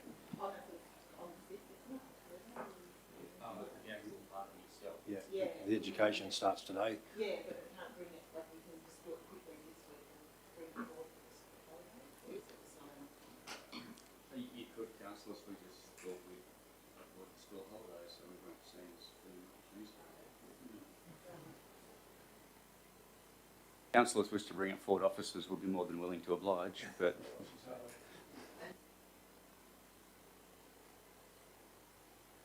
Why bringing it forward is because there is such a huge influx of people coming into the area. It gives people an opportunity to park and move instead of leaving their car there the whole day and not being fair to other people visiting the town. That would be my reason to bring it forward. Right. Thank you, Councillor Lynch. Any other questions of Mr. Batiste? The only question I do have to Mr. Batiste, and it relates to the previous situation where we changed the parking, and I'm only asking the question about that to help us inform what worked well, and was there anything that didn't work well when we reintroduced the regulated parking, and we did introduce it slightly quicker than what perhaps was originally nominated. We had a moratorium, I think, on not getting fined from memory. Is there any feedback on how that process went? Yeah, through the chair. Look, I've had no negative feedback. I think it worked quite well. We gave a couple of weeks' notice of people giving warnings rather than fines, and it worked quite well. So, yeah. I guess the question, I'd put that back to the councillors. Have you had many complaints or comments regarding the system? So I guess that probably also shows that it has been fairly successful. We haven't had any parking meters up our way, Mr. CEO. I can't help myself, Mr. Chairman. Is Councillor Mather wishing us to introduce regulated parking in northern areas of the Shire? I don't have a problem. You get rid of the corrugation first. We'll think about it. All right, councillors, if there's no further questions of the officer, we'll go into debate. So I'll get a mover and a seconder for this one, please. Whose portfolio is this? Councillor Mather's. You're going to move this one, are you? Okay. Okay. Councillor Mather, seconded Councillor Friend. So we've got a mover and a seconder. Councillor Mather, would you like to speak to the report? Anyone speaking against it and wish to be heard? Only to state that I didn't support paid parking when it was first implemented, so I'll be voting against it again today. Okay. Thank you, Councillor Hutton. Councillor Friend, would you like to speak to it? Thank you. Through you, Mr. Chair. I just want to say that the paid parking was supposed to reconvene again in September this month. So we've already given our constituents another month, an extra month, until the 5th of October. And I do agree that we need to let the community know and allow the time for the community to be aware that that paid parking will come in. I think it's very generous of council to let it go over the school holidays, although I do agree with Councillor Lynch in the fact that people do tend to take advantage of it. But I'm all for bringing it back on the 5th of October. Thank you. Thank you, Councillor Friend. Anyone else like to speak to the motion? All right, councillors, we'll close debate. We have the resolution before us. Moved Councillor Mather, seconded Councillor Friend. So those in favour? Okay. Those against? Carried. Did you wish your vote recorded, Councillor? Councillor Hutton wishes his vote recorded. I'll have mine as well. Thank you.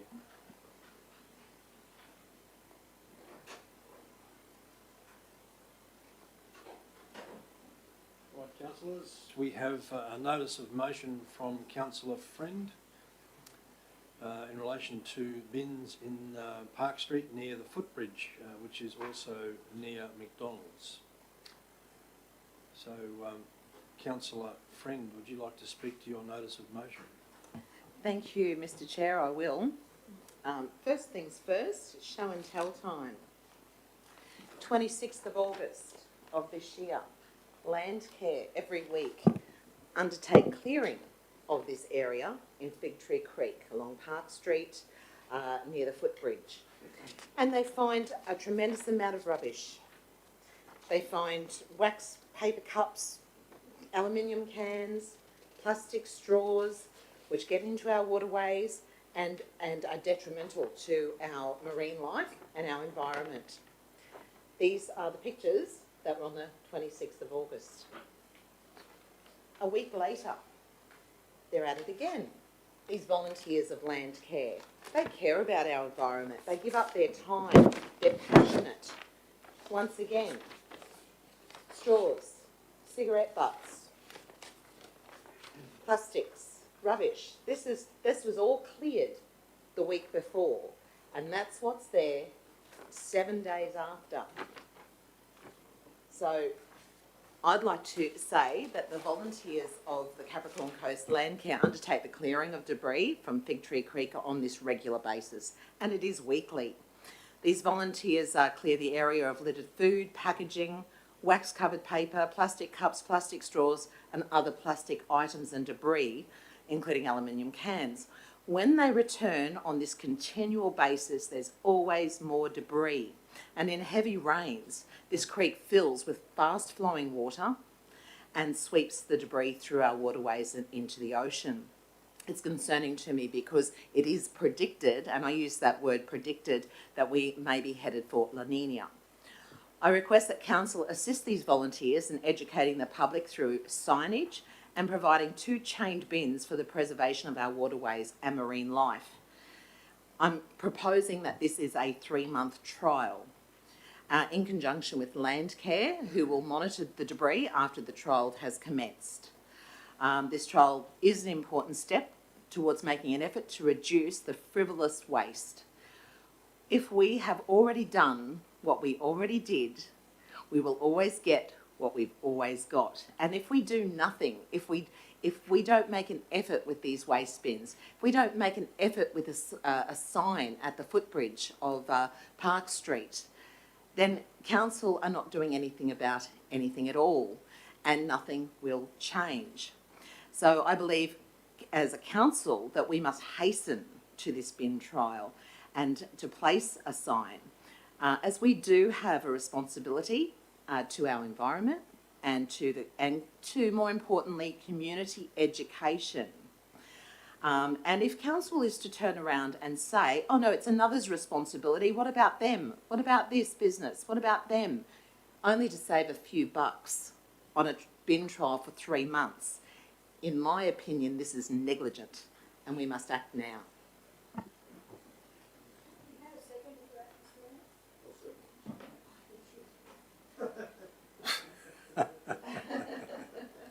Thank you, Councillor Eastwood. So Councillor Friend and Councillor Eastwood. Councillor Friend moving. Okay, so Councillor, anyone voting against the recommendation? Question against. Question, Mr Chair, if I may. Yes, indeed. I don't think we had a question. No, that remiss of me. No, it's okay, all good. So the good councillor there, looking at 240 litre, what do they look like in terms of size? Are they average? Our 240 litre mobile garbage bins are our 240 litre bins at home. They're the blue park bins. They're the yellow bin lidded bins and the red lidded bins. Try saying that fast. And yeah, so that's what a 240 litre bin is. All right, I'm on track now. I think I just asked Councillor Friend initially to speak to her report, so we didn't get a mover and a seconder. So any other questions of Councillor Friend, please? Councillor Lynch? Are we able to have some discussion around the signage that you want put up? Do we do that in debate? Is that, or we do that? We can do that in debate, Councillor.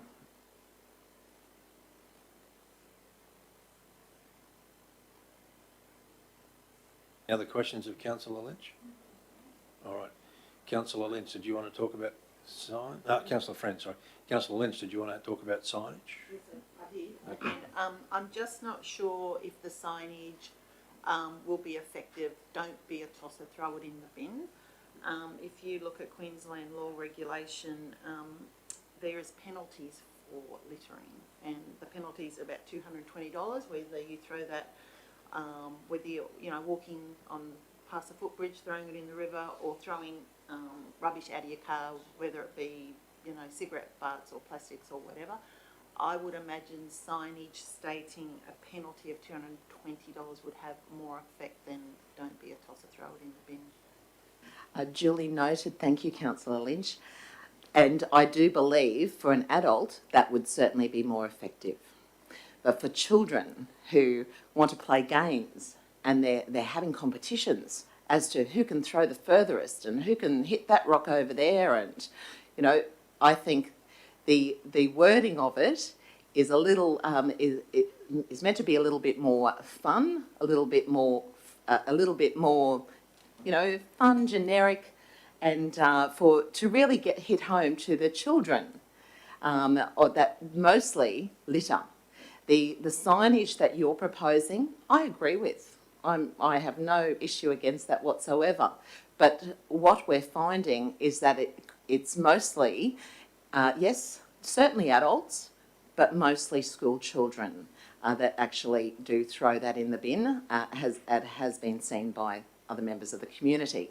So that's where I was thinking the signage should target that younger generation. Thank you. Able to respond there. I just wondered if it might encourage them more. Are you a bigger tosser or am I a bigger tosser? That's all my concern is. I don't know if that would encourage them to be following the rules. That's all. Mr Mayor, just a question here, a point of order. Are we in the suspended? No, we haven't suspended standing orders, no, so it's actually... Oh, no, we're not officially in it, but we are. Well, we are at the moment, that's right. We're sort of wandering into territory. Into interim country. Yeah, so in the sense of restoring the process, are there any other questions for Councillor Friend?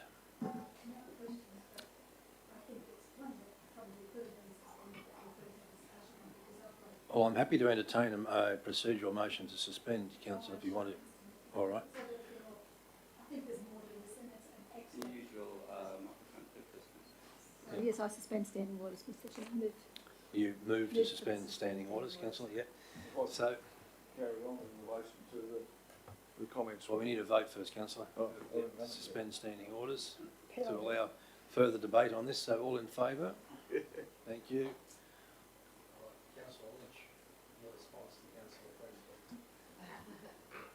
Thank you, Councillor Friend. While I'm all for signage, I personally feel it won't be enough to deter young kids from littering. I just feel the word tosser might encourage them a little bit more. I feel if there's a signage in regards to penalties for littering, that we also educate our community. Hey, you see someone littering, you have an obligation as a community member to bring it to the attention so these people get fined. I think that might have far more impact than the wording you've suggested. Councillor Eastwood? Yeah, I tend to go along with Councillor Friend. Probably being the only person here that probably has given out a number of litter infringement notices over a number of years in the next, in another position. I find that penalties probably don't do too much. Education is probably what we do need, and particularly in an area like that, you're going to find that people aren't going to throw stuff off the bin while there's a police officer or a national parks or whoever is deemed an authorised officer coming past. So we need to make it plain and simple. I like a little bit of jest in the narrative, and yeah, I'm quite happy to support that. People know that they shouldn't litter. It's right through high school, right through primary school, right through life. We know we shouldn't litter, but we still continue, or some people still continue to do this. Sorry, Councillor Mather, I was just going to say Councillor Eastwood has a role in the education system, and I'd certainly respect that. I'm just wondering, before I go to Councillor Mather, can I ask Councillor Hutton if he, as an educator, has a view on this as well?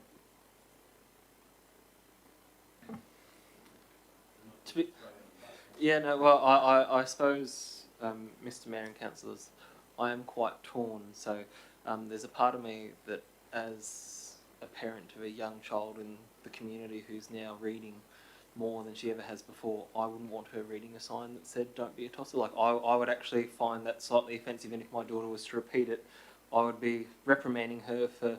And so I wonder sometimes with signage, especially signage of this ilk, whether it does more for the sense of action for those who want to see it there and making them feel like it's made a difference rather than achieving the outcome, because as Councillor Eastwood has said, that they will ignore the sign anyway, and if they're going to throw it, they're going to throw it. Or if the sign said that it was $220, gosh, that was an expensive drink, they're still going to do it anyway. That the signage itself is not. I think the practical step is around the bins, and I fully support that you give every person every opportunity to do the right thing.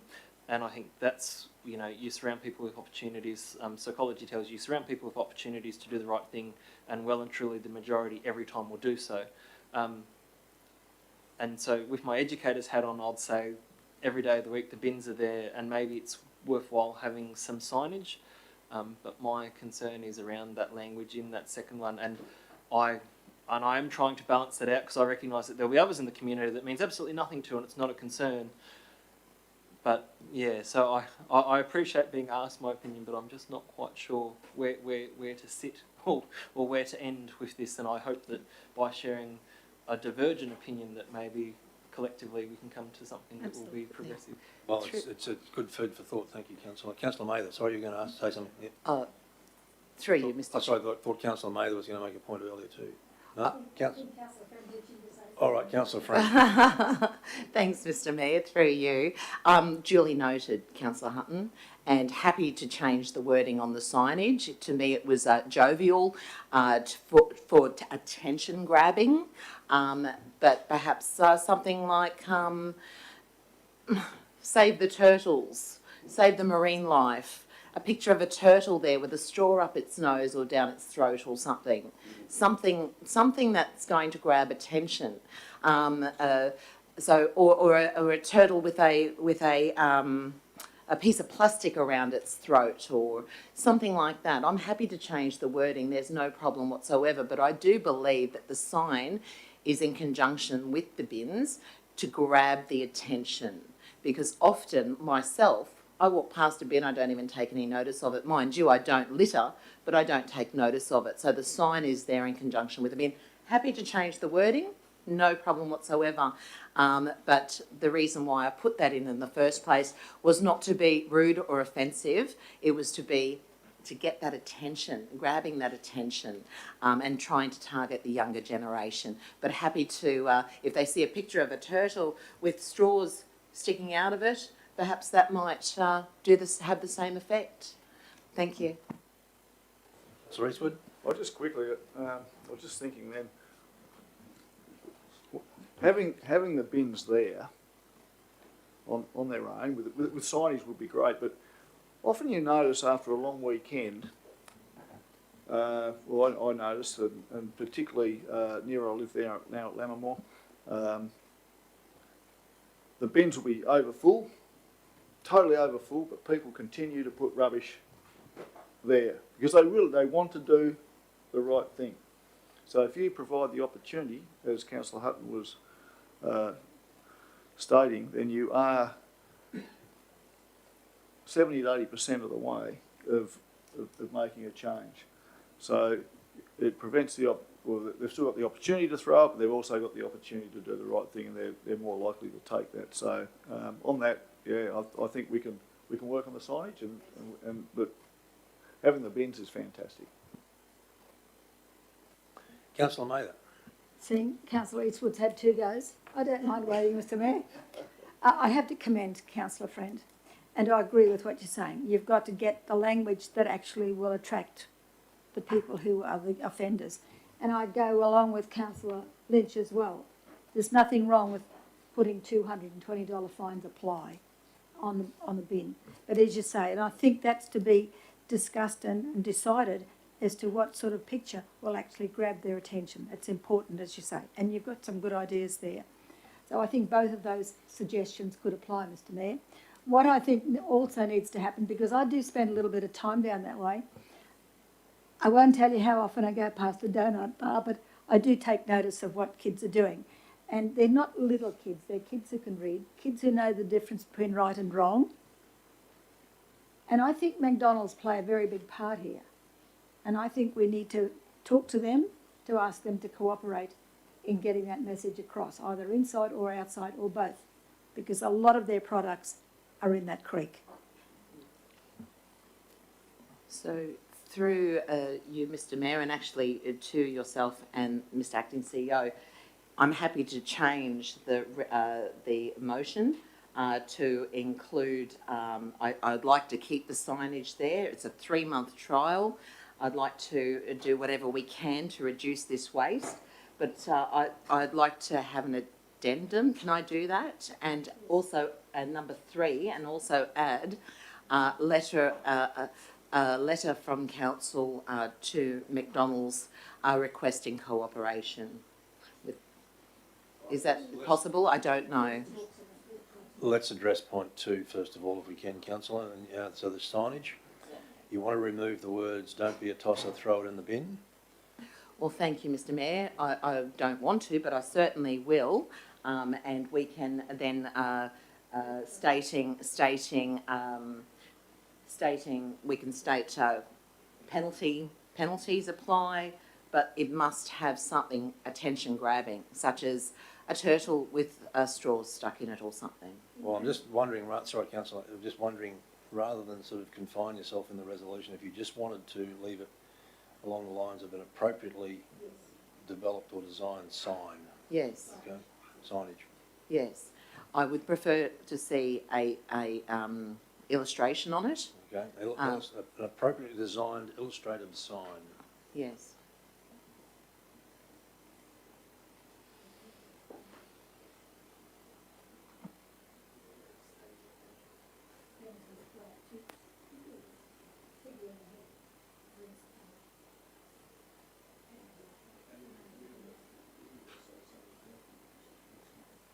No, right.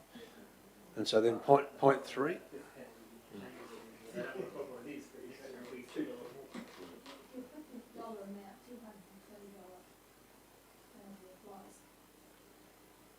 But I think that's a level of detail that can be decided afterwards. I think the key is that there's an illustrative sign.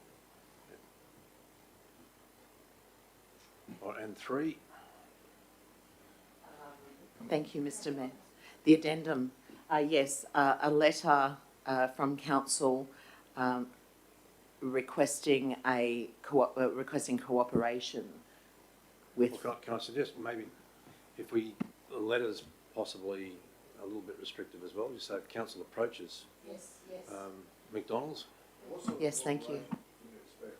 Like they're selling those sort of containers, they have no control. They have no control over what people do with them when they leave. I just don't know what we can expect McDonald's to do. Mr Chairman, if we had some appropriate signage of our own, some posters, we could give them to them to put up in the shop. I'm sure they'd. Yeah, that's where my mind was going, councillor. It's a suggestion, councillor Eastwood. They may well do that.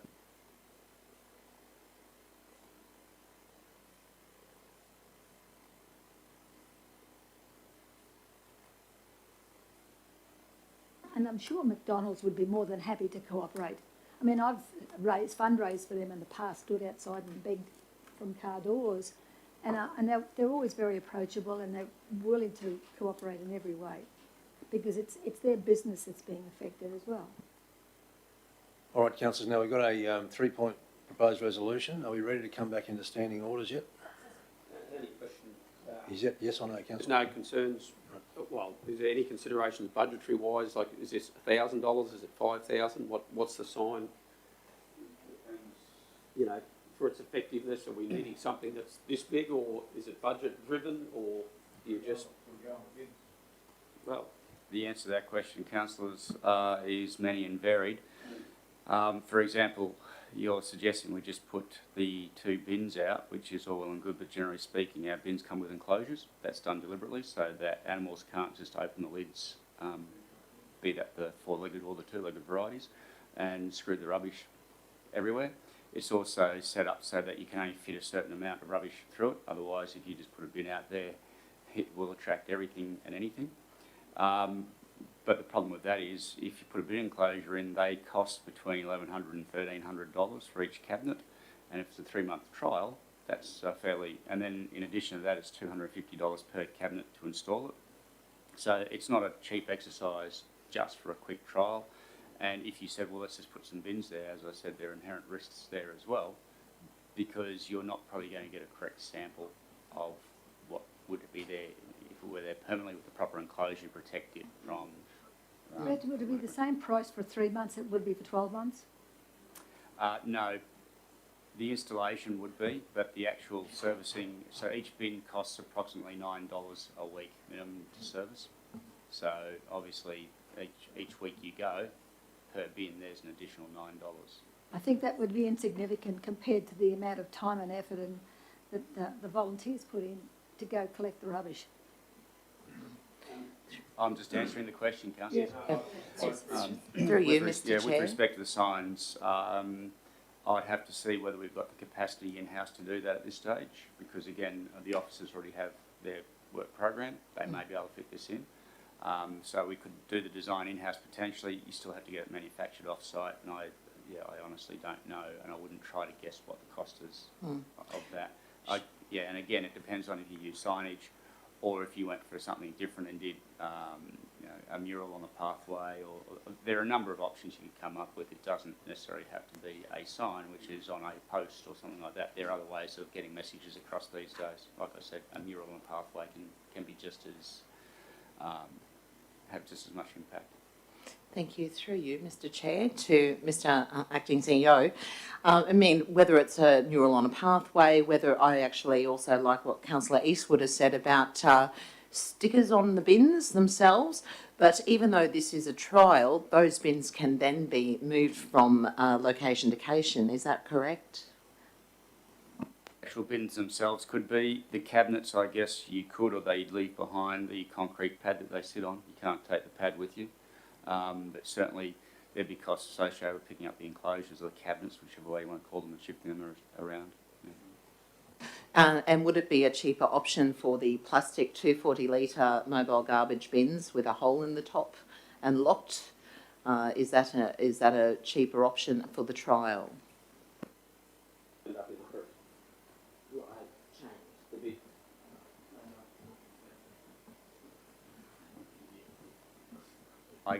I would be speculating. Yes, initially, all things being equal, they would be cheaper, but that's assuming human behaviour is in accordance with social norms and not somebody thinking this is a great place to have a bonfire.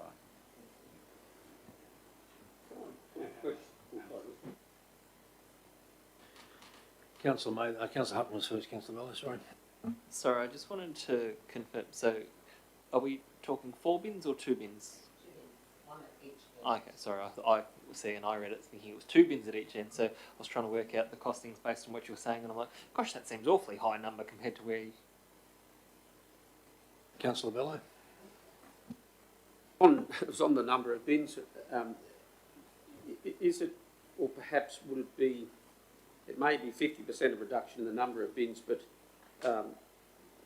the point furthest away from McDonald's at the other side of the bridge, is it possible that may be the better position just for 1 bin, given that the other side of the bridge is fairly close to McDonald's? And it would be a case not of splitting hairs over the money, but I would find 2 bins there, you're sort of overcompensating almost, perhaps beyond what is needed. Very good point.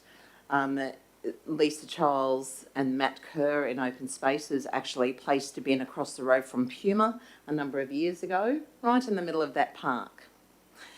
That hasn't deterred it one bit. My way of thinking and speaking with people within the community is that 1 bin either end of that footbridge, if they're eating, if they're talking, if the kids are kind of mucking around and walking and eating their food, then they have the opportunity at the end of that footbridge to throw it in there. They also have an opportunity at the beginning.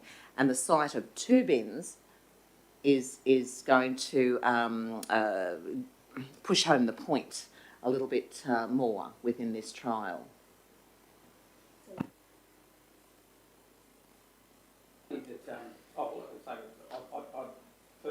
Councillor, microphone. Sorry. I'm probably looking perhaps for more almost human behavioural science as opposed to our perception of what we think is going to work. You could have bins littered across there every 20 metres and they won't put them in the bin potentially. They may not.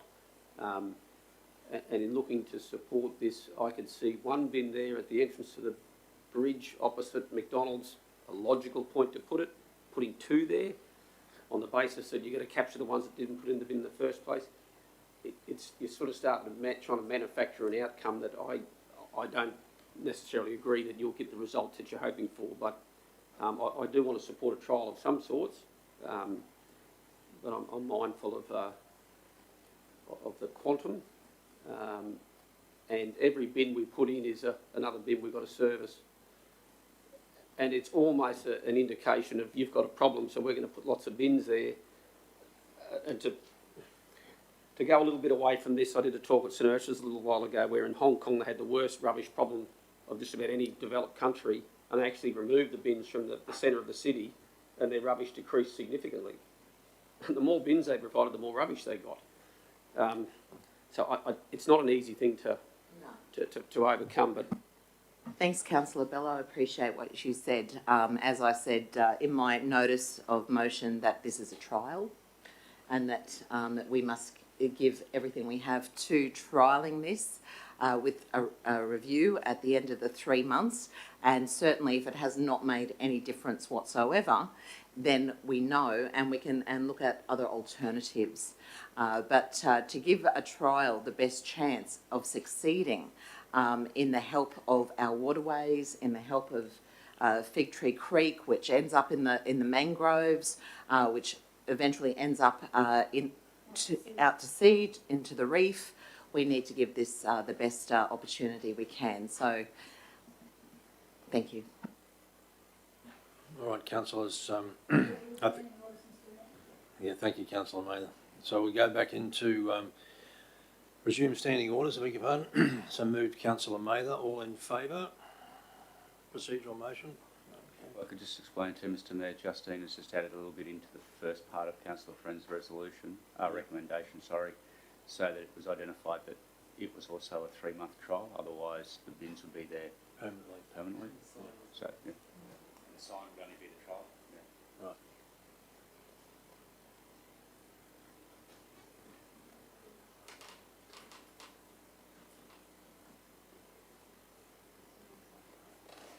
No, you don't need to. No. Right, so let's read the resolution again, councillors, so that we're all across it. That council firstly installs two 240-litre MGB located at either side of the footbridge, located near McDonald's Park Street, initially for a 3-month trial period, and 2 installs one appropriately designed illustrated sign on the footbridge, initially for a 3-month trial period, and 3, approaches McDonald's to support and promote the reduction of the level of waste within the Livingstone region. We might just change region to Shire, please, Justine. Yes, indeed. In the point 1, McDonald's has got no A in it. That's it? Yep. Right, so we have a mover in Councillor Friend and a seconder in Councillor Eastwood. Now, are we done with debate on this, councillors? Mr Chair, I'd like to propose whether the mover would consider an amendment to the time frame of 3 months to 6 months, based on the cost incurred to actually carry this out. 3 months is a fairly short time frame, and to collect sort of data over that period is, I would be supportive of a 6-month trial period if we're going to go the effort of doing it. For your consideration, Councillor Friend. Certainly, Councillor Bello, I would appreciate a longer trial. However, I do think 3 months is sufficient considering the pictures that we've seen earlier on a weekly basis, which gives us 12 weeks of data. 12 weeks working in conjunction with the likes of community groups such as Capricorn Coast Land Care should give us enough data to undertake this trial in a 3-month period. The bins can then be reused elsewhere, as can the signage as well. So I would like to leave it as a 3-month trial and see if it makes any impact within that 3 months and review it then. Thank you. Thank you, Councillor Friend. Councillor Hutton. Sorry, just to see if we can add, see if there's an opportunity for amendment here in regards to it's where at the third part where it says approaching McDonald's. I wonder if we should put neighbouring businesses, recognising that, like, even from the evidence that's provided, it's not just them, it's other businesses in that area. So I would just have approaching neighbouring businesses and take out McDonald's specifically. I agree. Thank you, Councillor Hutton. And my mind was about to go too. Thank you, Councillor Hutton. So you got that approach neighbouring businesses to support. All right, so that's cool. All right.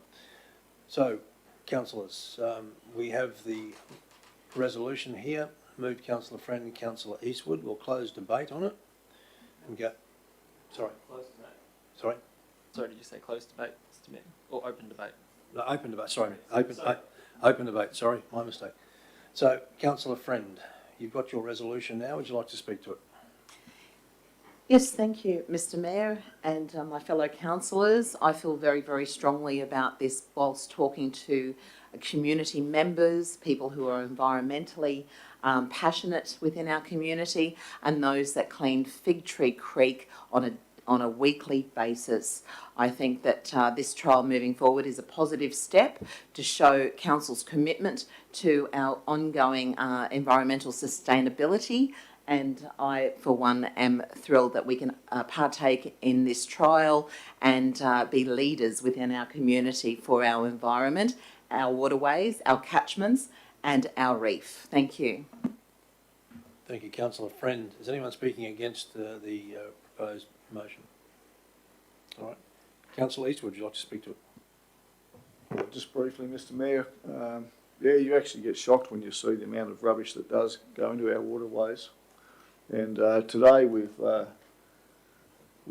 passed an environmental policy, environmental sustainability policy. We've also passed a nappy rebate, and I think we're on the right track by again just giving an option to help our environment not only keep pristine but remain pristine, and I think it's just a really good way to go, and I think that the community would like where we're going, and it just shows how interested we are. And I just want to thank Councillor Friend for putting the work in and coming up with this this idea. And she's obviously switched on and interested, and that's what I like to see. Thank you. Anyone else speaking to the proposed motion? Councillor Lynch. Yes, I'd just like to commend Councillor Friend on all the work she's done, and just a little bit of information. The latest National Litter Index statistics show that Queensland is still the most littered mainland state in Australia, so that is something not to be proud of. So we should be mindful of that and you know, make it really known that we want a litter-free environment in Shire. Thanks. Thank you, Councillor Lynch. Anyone else? Councillor Hutton? Yes, Mr. Mayor. I was drawn to some words, and coming back to my role as an educator, it's from the Law Acts actually, and it says something along the lines of, unless someone like you cares a whole awful lot, nothing's going to get better. It's not. And while this is a very small amount of money in terms of the cost that we're expending on recycling and waste management, it will make a difference. We can see the need that we're addressing directly, and I think the outcome is going to be something that the community can be proud of, and if it changes the habits of the community, then that is a huge step forward than if we were simply to do nothing. So I commend the councillor for raising it. I appreciate her openness to amendments and discussion around how we can frame it in such a way as to try and take on board everyone's desires to make sure it works and is effective. I think it's a good resolution. I will support it. Thank you, Councillor Hutton. Councillor Mather? Last but not least, Mr. Mayor, thank you. I think it's all been said and I endorse all of the comments, and I'd like to thank if she would take our appreciation back to the, what do they call them, Cape Coast Land Care Group, and for our appreciation for what they're doing for the environment. Thank you. Thank you through you, Mr. Chair. Thank you. I will do so. All right, councillors, we happy to close debate now? All right, so we'll go to the vote. So we've got moving Councillor Friend, seconded Councillor Eastwood. All in favour? Those against? Carried unanimously. Thanks, Justine. Okay, so we're on to 13.2 now, councillors, which is another notice of motion from Councillor Friend in relation to a management plan for managing traffic issues, specifically at Hinds Avenue, Bangalee. Councillor Friend, before we go to a move and a seconder, would you like to speak to your motion, please? I assume you all wish to move this as well. Thank you, Mr. Chairman. Traffic complaints in relation to Hinds Avenue at the Bangalee Beach access ramp and Farnborough Beach have proliferated over the last few months, with local residents making approaches to a number of councillors in relation to speeding, lack of adherence to road rules and general poor driver behaviour. These factors have contributed to an overall safety concern among the local residents, Queensland Police and Council. Residents of Bangalee are fearful of having their children and grandchildren play on the beach. They are indeed concerned with walking their dogs. We have environmental groups that are concerned with the erosion of the dunes because of four-wheel drivers driving on those dunes. We have turtle supporters who are concerned about the nesting turtles within the area. And this has been an ongoing issue for many years and will continue to be an ongoing issue. But we need to make certain steps in order to try to attempt to change driver behaviour in this particular area. This notice of motion is intended to be a catalyst for the commencement of a planned and collaborative approach to address this situation in an attempt to eliminate potential future tragedies, as we've seen in the past along this beach. So it's really a motion to request that council look at an overall strategy in relation to the access, the four-wheel drive access, and educating drivers on their responsibility along this stretch of our coast. They do have the opportunity to drive on our beautiful beaches, and not a lot of councils in Australia allow this to happen. Especially the Gold Coast, vehicles are prohibited along their beaches. And we need to look at investigating the viability of a permit system, whether that be viable or not.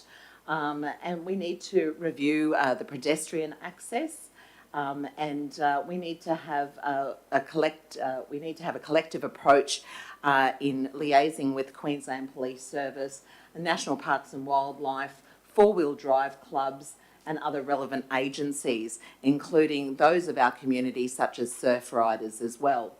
And this is really important that we look at all of these groups and we get them on board. So I am moving a motion to commence a process that this strategy will actually be taken by council officers, and we can then work to try to improve what's currently happening along this stretch of our coastline. All right, thank you, councillor. Before we go to debate, councillors, are there any questions of Councillor Friend?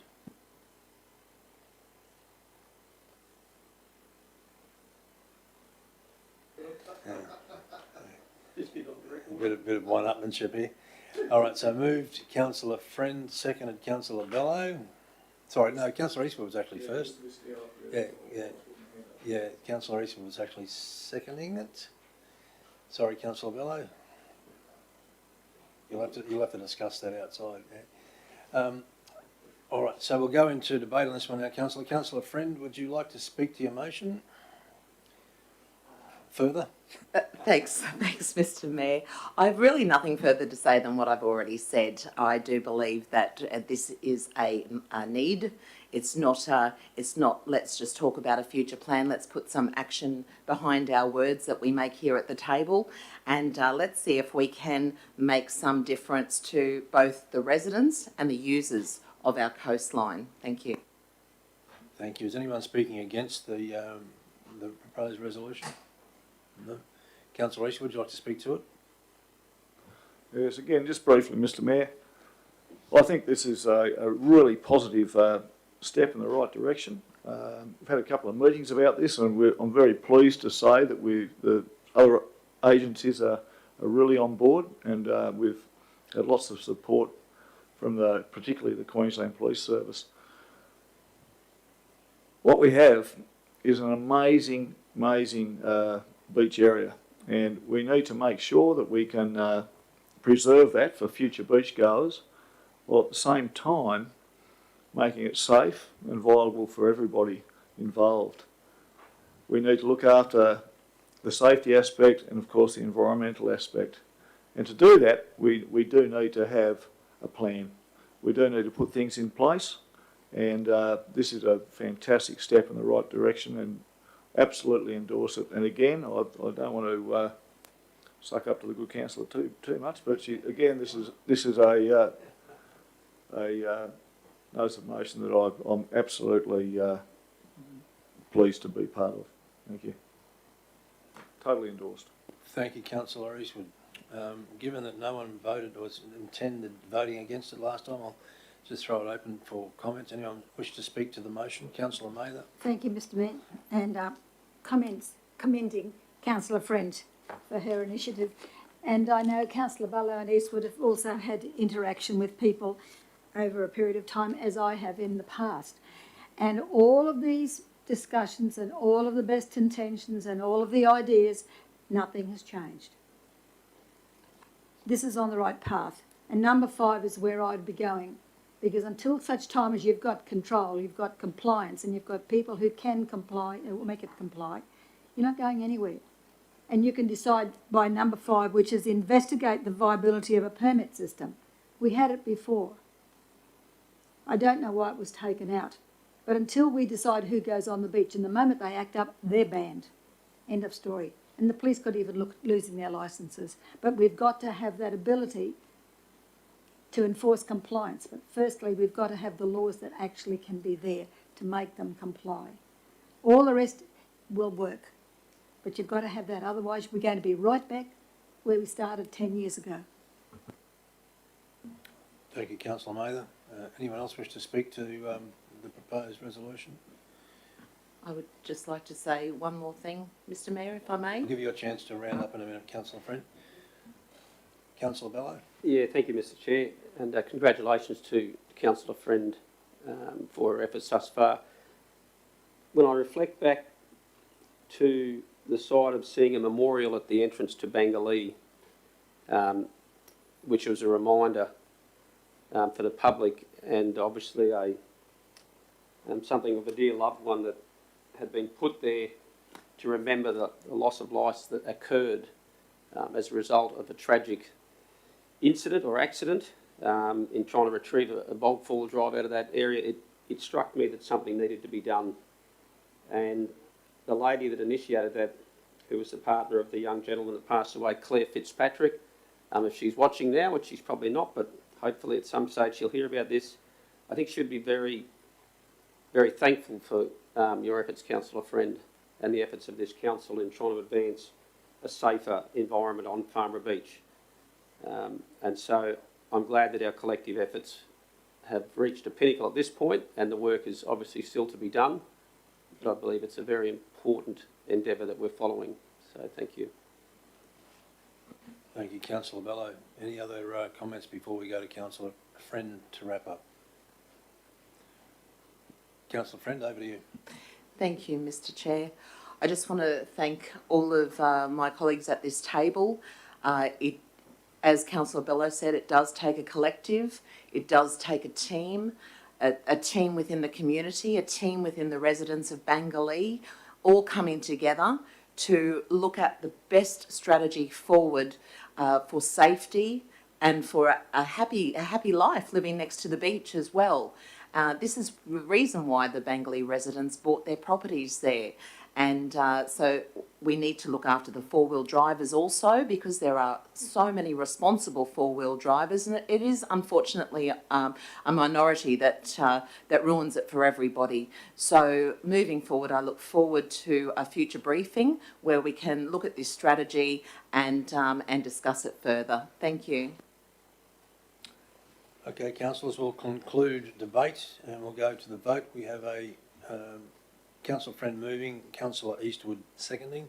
All in favour? Those against? Carried unanimously, Justine, thank you. All right. Councillors, we need to go back into confidential to discuss 12.12. I know you've got something you want to raise, councillor Mather. Well, if I may, Yep. I know it's probably a little bit out of order, but I consider it's important enough to do it at this time. I consider it important enough to do it at this time. It's a submission that was presented to the previous mayor going back to November of 2018 in relation to footpaths in the William Street and what's that other one there? Arthur Street and Whitman Street area. They're just looking for some pathway to wheel their walkers and their canes and whatever else to get to the shops and to get from A to B. It's only a two block thing, and obviously it didn't go anywhere. And they go on here, this lady, Una and Ross Barnett, of number 30 William Street. Her husband subsequently died, but she's obviously brought it to my attention via another third party who's also in a scooter. And they've asked that it be represented to this council in the hope that something will be done in the not too distant future because of the inability to communicate and enjoy life as a resident in the area. They go on to say that the businesses that they support and how many businesses there are, and you would be very surprised to see all of the shops, Vinnie's, Centrelink, Library, Community Centre, Caravan Park, Ursula School, homes of all the local school children, and it goes on. And there's a letter here that was also sent to Mrs. Barnett and from our officer at the time, Manager Infrastructure and Planning, which really said it's in a Forward Works program, but it's never been seen again.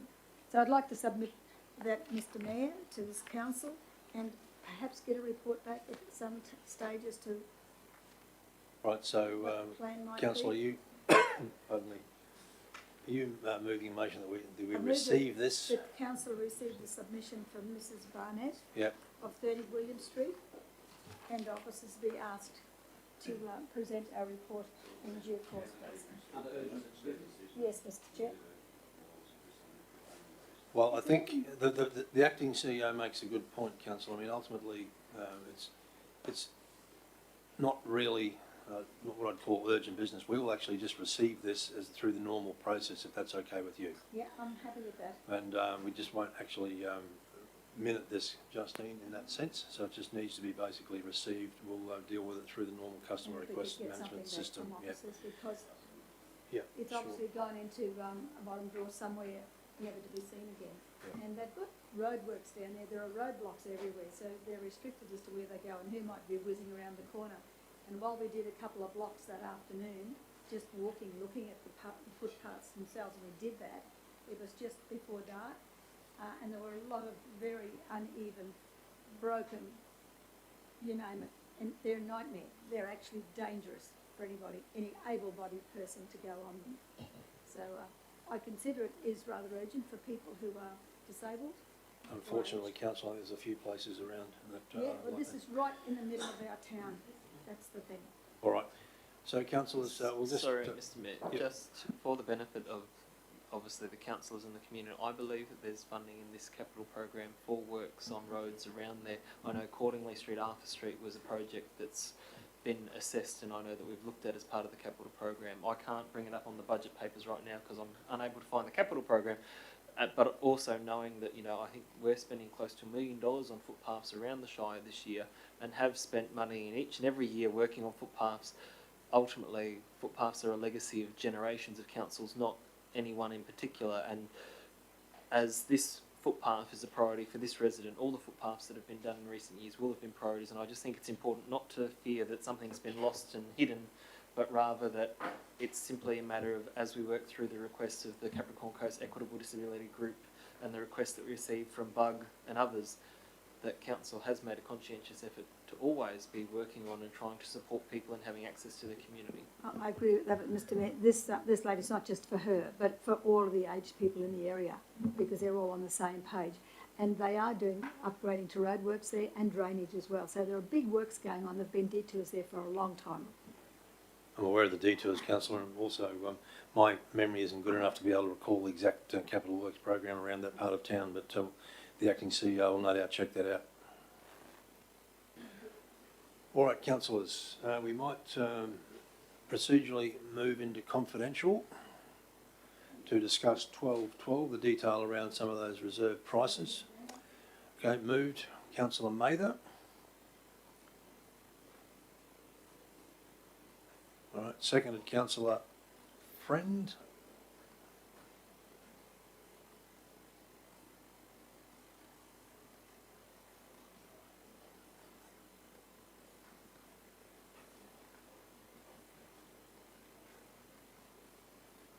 Let me know when you're ready, Justine. Yeah. You good to go? Yeah. All right. All in favour? Those against? Carried unanimously. All right. We turn off the recording. Thanks, Justine.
Okay, so well, welcome back everyone who's been patiently waiting for us in live stream.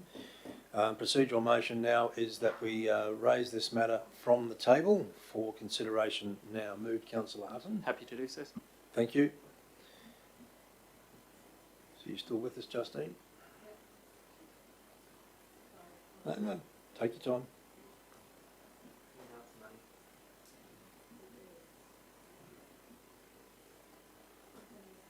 All right, so we're considering item 1212, councillors. The officer's recommendation is that Council 1 approve auctioning the remaining 7 vacant parcels of land located in Stage 1 and Stage 2 of the Gateway Business and Industry Park, being 1 Pineapple Drive Lot 1, 2 Pineapple Drive Lot 6, 1 Macadamia Drive Lot 10, 2 Macadamia Drive Lot 19, 5 Macadamia Drive Lot 11, 9 Macadamia Drive Lot 12 and 13 Macadamia Drive Lot 13, and 2, approve each vacant parcel of land's auction reserve price to be set at the 2020, my screen just died,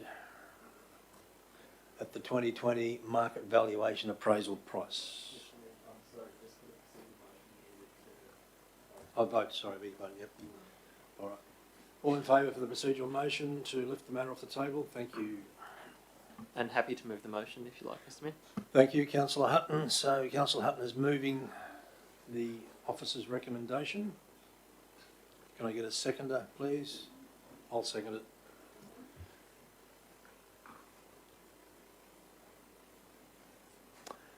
Okay.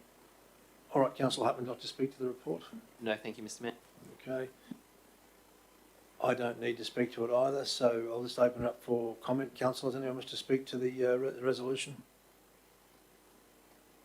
Right, we'll conclude debate on it.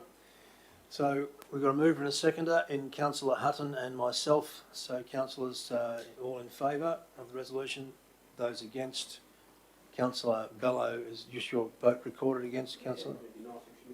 Okay.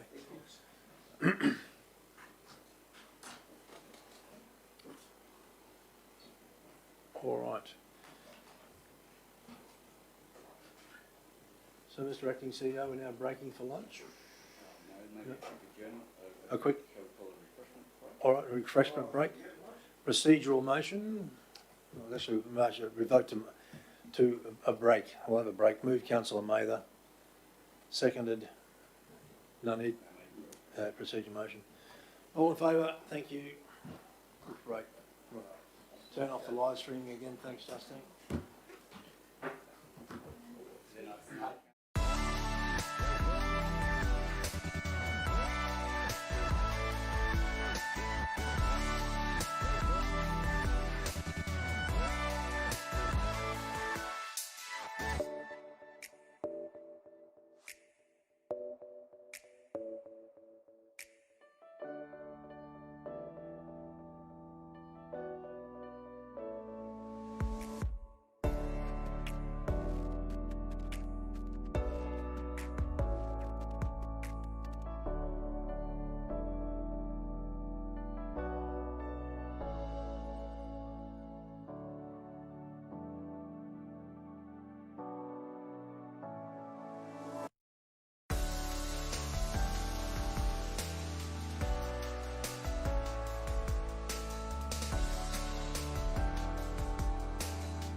Live streaming back on. Okay, welcome back to members of the community live streaming in.